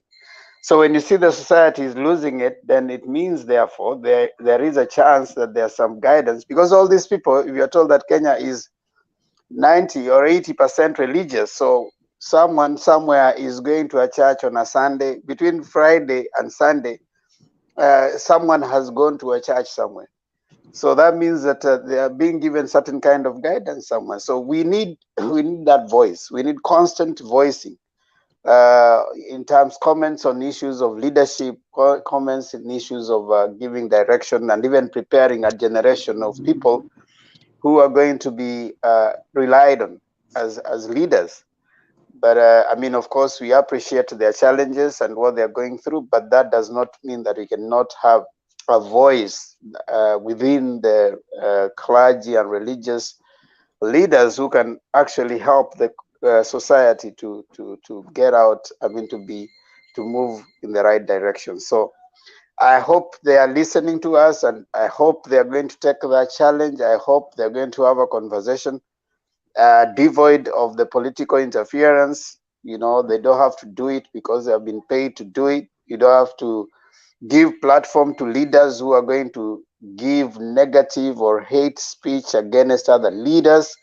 You need to be very categorical about the kind of leaders that we want to see in our society. So we are missing that direction, that voice from the church, and I hope they are going to rise up to the occasion. We are tired of waiting until when people have started dying, is when you start seeing certain, like going to the radio, sponsoring adverts, starting to call people, you need to live together. This is the time to tell us how we should live together. Don't be part of the problem and then pretend to give us a solution. That is what we are trying to say. But over and above that, today we normally finish here with a prayer that is universal. That is our national anthem. It is a prayer. Mungu nguvu yetu, ilete baraka kwetu, haki iwe ngao na mlinzi, na tukae na undugu, amani na uhuru, raha na tupate na ustawi. That's a prayer in itself. So if we can know that as a uniting part of us as Kenyans, we constantly utter that, then you will know that we need to stay. Let us all together tukae na undugu, amani na uhuru. Those are very strong words. Harun, karibu, toa maoni yako.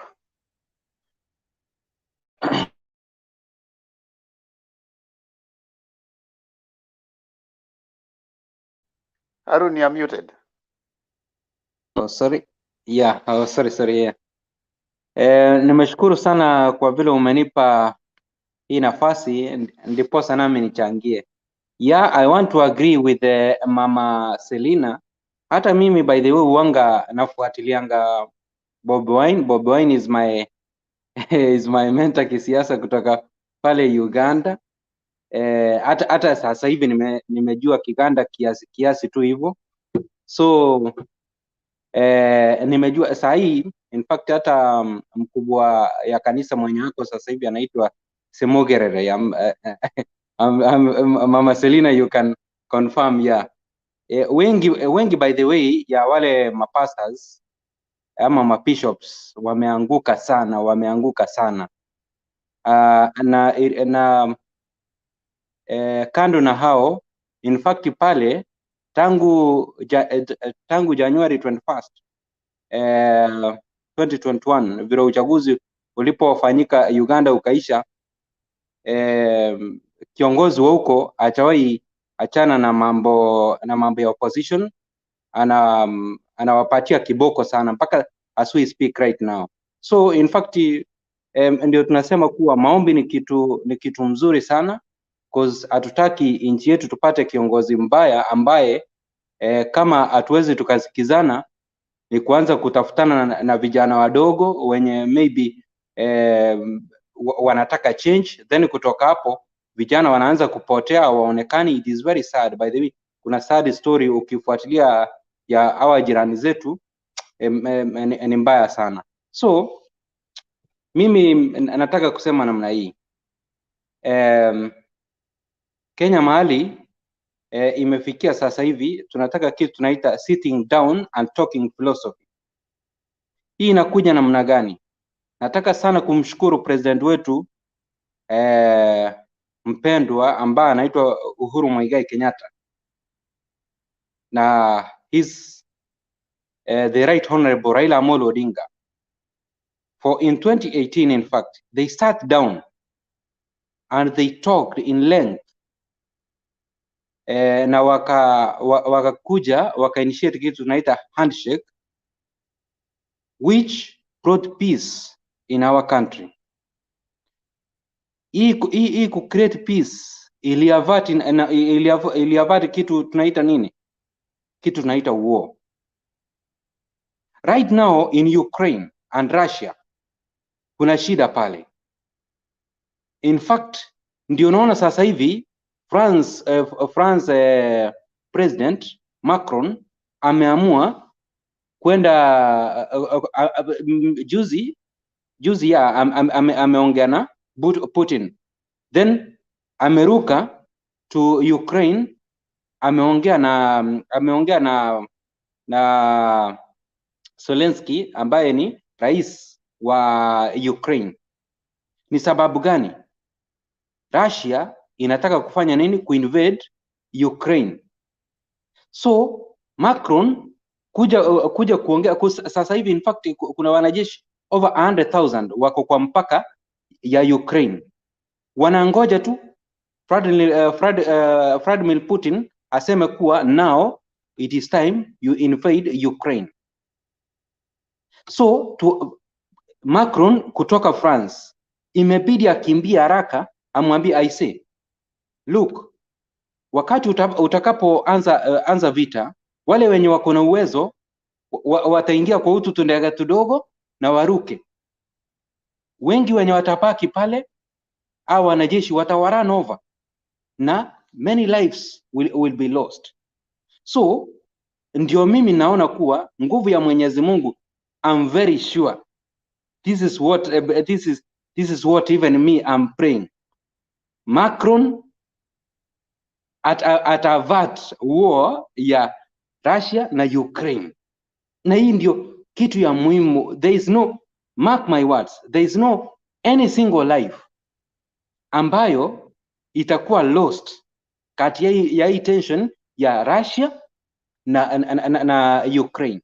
So ndio mimi nasema kuwa in fact wakati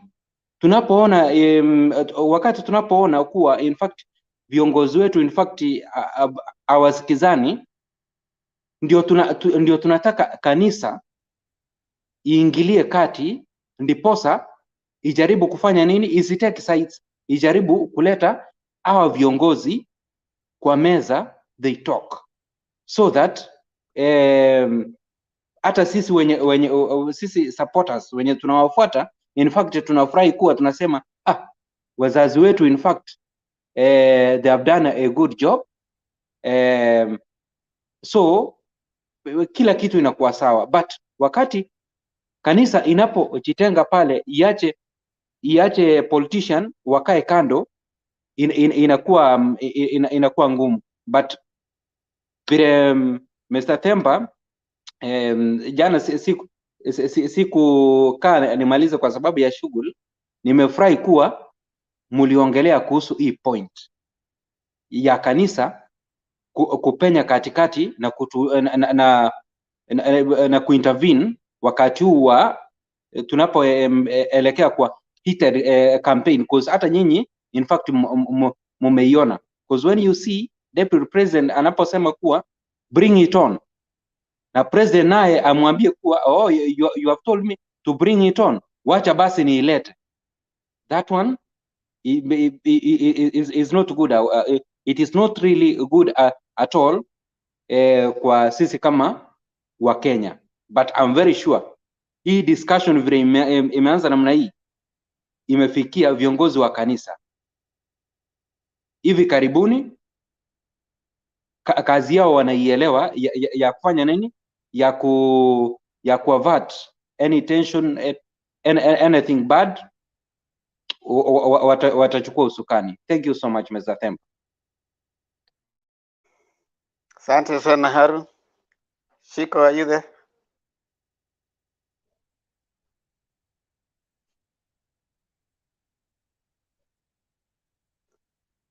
Shiko.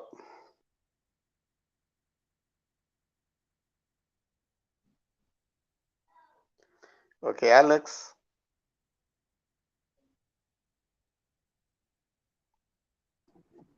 I'm listening, Themba. I'm listening. Maoni yako, mbona umenyamaza? Nasikiza kwa makini. What do you have to say about that? No, I don't want to create a storm from a cup of tea. So, yeah, so I reserve my comments.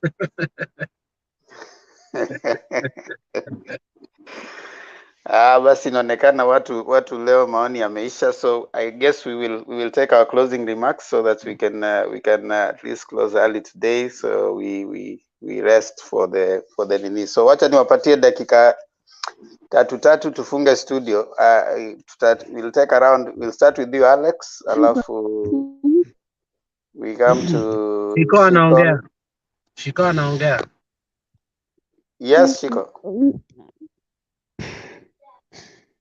Usingizi sitaongea kesho. Sisikii unasema nini? Usingizi imenilemea kinilala. Sitakuwa kesho. Okay, sawa.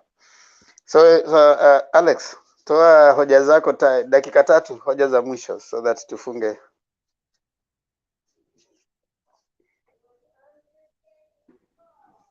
Well, I think I'd already made my remarks. I think what I'll say is regard to what Mama Selina said. I think, with all honesty, Bernard Ali avoid sana whatever we wanted to ask him, and I don't feel like alikuwa patient enough kusikiza kila ambacho tulisema jana. So we need to come up in a better way. Maybe ulichukua longer before hitting the hammer on the nail. Na umwambie kuwa hapa tunahitaji maombi, kwa maana sisi wenyewe yaonekana kutoka asubuhi vile group yetu ikakuwa invaded. Mimi jana jamaa akaniuliza contacts, nikampa email. In less than 1 hour, everything of mine was corrupted. Mtu akaingia huko ndani akafish off. I had to buy a new phone and change my email passwords and everything. So unaona, we need No, wait, Alex. You know, I didn't understand. An email. How can someone use an email to delete you? Email. I mean, email is. I'm telling you. What's your password like? I'm telling you, it was a complicated hack because let's not even go to that. I mean, that's personal. But I mean, we are here to debate. We are here to talk about issues. We may agree or disagree, but we shouldn't go to the extent of hate that now I'm seeing, because you can see leo mtu anatukana our sister in the panel. I mean, some things you cannot even say here. Our sister was giving submissions here. Ukiangalia huko kwa comments, somebody was making some very weird talk. I mean, until they had to be blocked off by Bernard. And we have seen even in our debate group, vile in a letter, and that's why we are saying this thing is contagious. If the deputy president is spreading hate like this, and his followers are following that, I think in the end, what Maraga said, the drums of war are beating up, I think that might come to be true. But that should not be the nature of Kenyans. They should understand that we have one country, In the end, we will fight. These people have a place to go. They have money, they have resources, and they have means. So don't be carried away by emotions of siasa. Let's try to choose the leader, but if our leader is not chosen, I mean, let's suck it and get used to it. Otherwise, if we take it too seriously, I mean, as we grow older, we come to understand, somebody's country is not your country. Even if you are to be given asylum to the best country in the world, in the end, that country is not yours. You come and Mama Selina will tell you, none of us in diaspora even want to be here. You want to wake up in the morning in your own country and be happy. So I think we should debate, we should talk, and we should finish like that without harboring the kind of hatred now that is cutting across.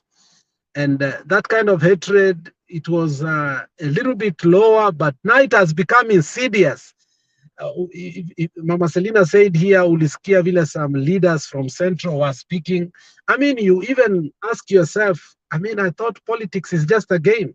Is it do or die? It is not do or die. Whether Raila is elected or Ruto, the air will still be the same. Our blood will still be the same. Our neighbors will still be the same. The currency will still be the same. The land will still be the same. The price of unga will still be the same. So we must work together and understand that we are making a better country. Because the debate we are having is to improve our country, not to hate each other, not to finish each other. Otherwise, if that is the reason why we are here, we shouldn't even be here. If we are creating hate, we shouldn't. This should not be a platform for hate. If it's going to create hate, we shouldn't even be here. So my closing remarks, let us understand we are having competing interests and ideas, but we are not competing in hate, in who is more angrier and who is more right.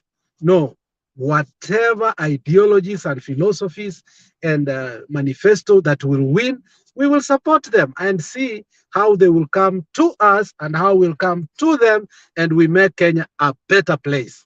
But don't reach a place whereby you want to destroy people's life. No, you cannot destroy people's life by abusing them, by posting some pictures and saying this is who, this is who. That is not right. If that's the reason we are here, then I think that why should be disbanded. Thank you. Those are my remarks. Okay,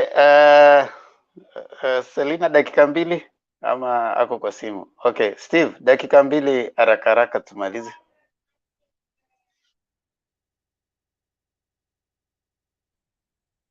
Steve, unmute uongee.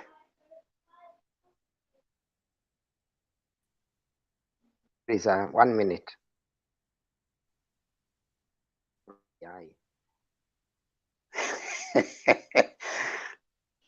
Steve. Yeah, Nimekata. unanisikia Okay. sasa eh?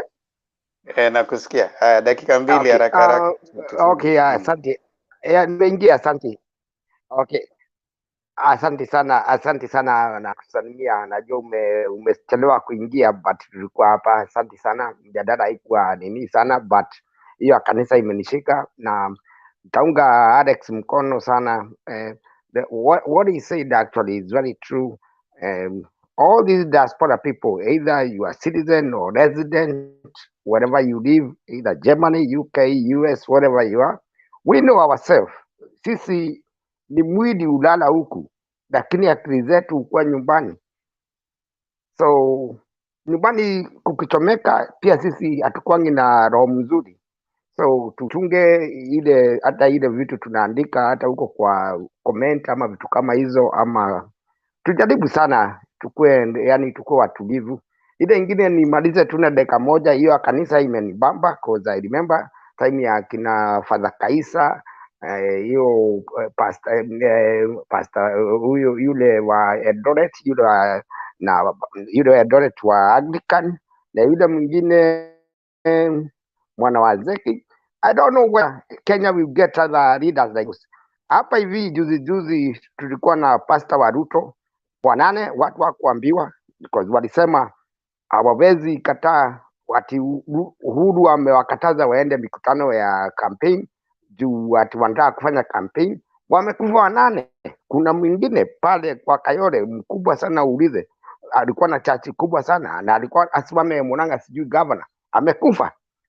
Watu wasicheze na Mungu, alikufa na tuwezi ambiwa wamekufa aje, mtu mdogo sana. So tusicheze na Mungu na tuombe na tuombee nini our country. Naona kila kitu itakuwa sawa na mlale vizuri. Hapa ni asubuhi, sio asubuhi, ni saa 7 na 17 na tutaonana kesho kwa matarajio. Okay, sawa Steve. Harun. Hello? Yeah, asante. Harun, dakika 2. Leba, asante sana.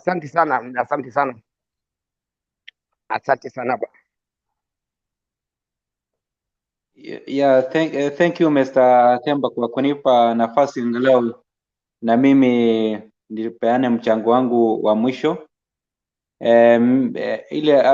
By the way, hata mimi ningependa kusema kuwa wakati tunapoona nchi yetu ya Kenya, in fact kuko na amani, hata sisi watu wa diaspora we feel very good. Reason being,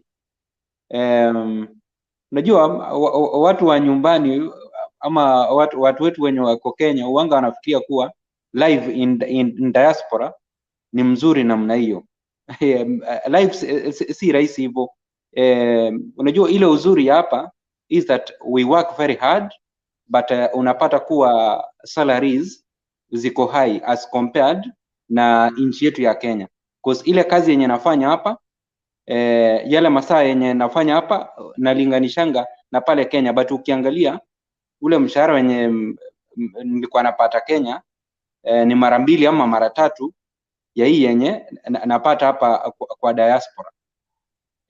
So mimi ile kitu ninaomba kuwa Wakenya tudumishe amani na mjue, na ningependa ku advise viongozi wetu kuwa samaki mwenye kinywa chake kimefungwa,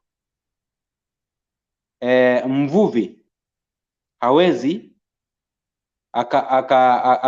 akamkamata na ndoano ndiposa amfanye kitoweo. Thank you so much. Have a very good day and good night to others. Okay, thank you everyone. Marcelina, unaweza kutupatia dakika 2 tufunge? Oh, okay. Temba, asante sana. Tunashukuru Mungu anyway kwa yale yote tumesema siku ya leo, na tunaomba tu amani. I think that is very important. Tuombee Kenya, tuombee nchi yetu, tuombee viongozi wetu, na tuambie Mungu ya kwamba kula atatupatia tutakubali sisi kama wa Kenya. Otherwise Temba, umekuja late lakini ukuchange mapema kidogo ndio tuweze kuchangia. I know uchalala pia, najua ulikuwa mahali ingine ile yote mchana, but actually we want to thank God and thanks kwa ile hatua mlichukua, kwa sababu hiyo section pia ilikuwa imetustua wengine. Sijui kwa nini watu wengine wanaenda mpaka wanaamua vitu mbaya kama hiyo, but tunashukuru at least they are panicking everywhere. Yani sasa mtu analeta wale wako huko crown wanakuwa na hasira, viongozi wale watoto yao wadogo wanakuwa na hasira, wanatusiana. Nilikuwa nimeona ni mbaya, but anyway tutasema nini? Mtu akifanya vitu kama hiyo ni kama anajitusi yeye mwenyewe, kwa sababu if you put things like that, uko na dada, uko na mtoto, uko na mama, you are not married, you have a mother, you have a sister, na mahali ulitoka hakuna mtu anasema alijisaa akakuja dunia. So Temba, nakushukuru. Najua hata wewe utalala, najua uliamuka huko karibu 5 ama ilikuwa 3.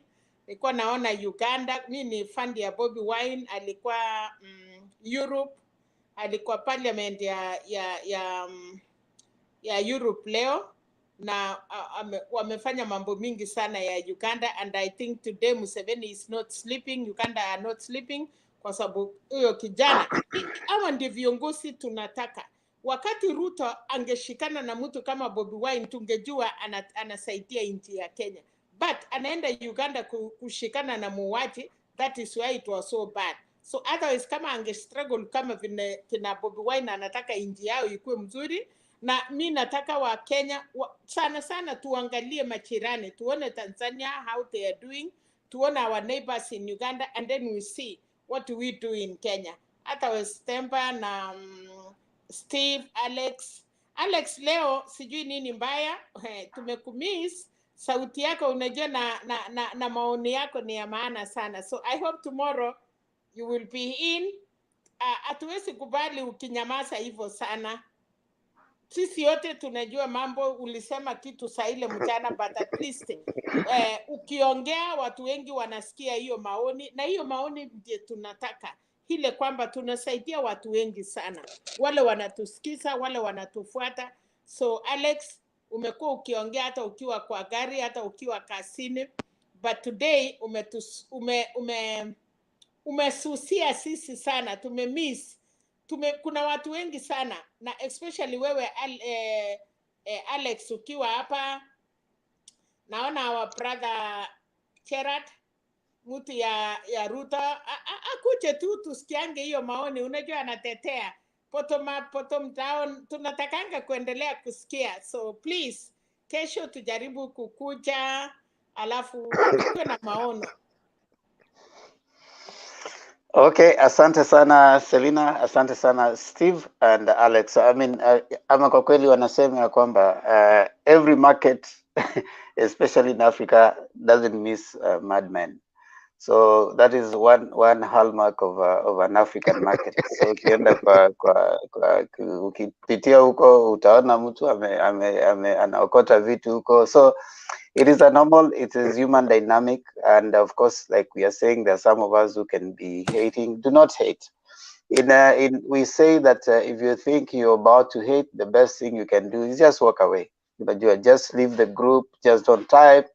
It's your bundle. It's you who decides when. They say if they hate, we show them love. Yeah. So you better even just stay away. And thank you so much, Margaret Achola, for coming on, and thank you also for subscribing to Temba Ondiege TV. Nimeshukuru sana. And all the other subscribers, I really appreciate you. Thank you. Subscribe also to Mutembei. Subscribe to Mutembei. Yeah, Thank you, Steve. Also subscribe to Mutembei TV, and subscribe also to Temba I TV. haven't subscribed as no, I'm Tembei, but you as is the one I haven't subscribed. I'll do it later after. Yeah, kindly subscribe to it. I've put it there. Just go to it and you subscribe to it. Thank you. That's mine. Okay, yeah, please put it there. Put it there, please. Wacha niulize swali Temba. Kwa hii Mutembei TV, it is only texting ama it is live like this? It is live. You know, it is. This one is live, but for Themba is not live. Themba is just. It is just the texting. Yeah. Oh, okay. Yeah, I wanted to know. Thank you so much, all the Kenyans, wherever you are, Kenyans in Kenya, Kenyans abroad, and everywhere. Yeah, this is a place. Na national bye. Okay, yeah. Wacha tufunge kwanza, Steve, kabla hujaenda. Tunafunganga na the first stanza of the national anthem. Tunasema, Mungu nguvu yetu, ilete baraka kwetu. Haki iwe ngao. Okay, baba. Okay, baba. Tukae na ndugu, amani na uhuru, raha na tupate. Sijaifunga kwa hivyo leo. Amen. Amen. See you tomorrow. At tomorrow. Yeah. Good night. Good morning, guys. Good night. Good morning. Yes, everywhere. Yes, tutaonana kesho. Yeah. Kesho. Majaliwa Mungu. 8 p.m. Yes, 8 p.m. Kenyan time. Yeah. And global time, wherever you are, put in your time. Thank you so much, everyone, for joining us. See you. God bless you. All right.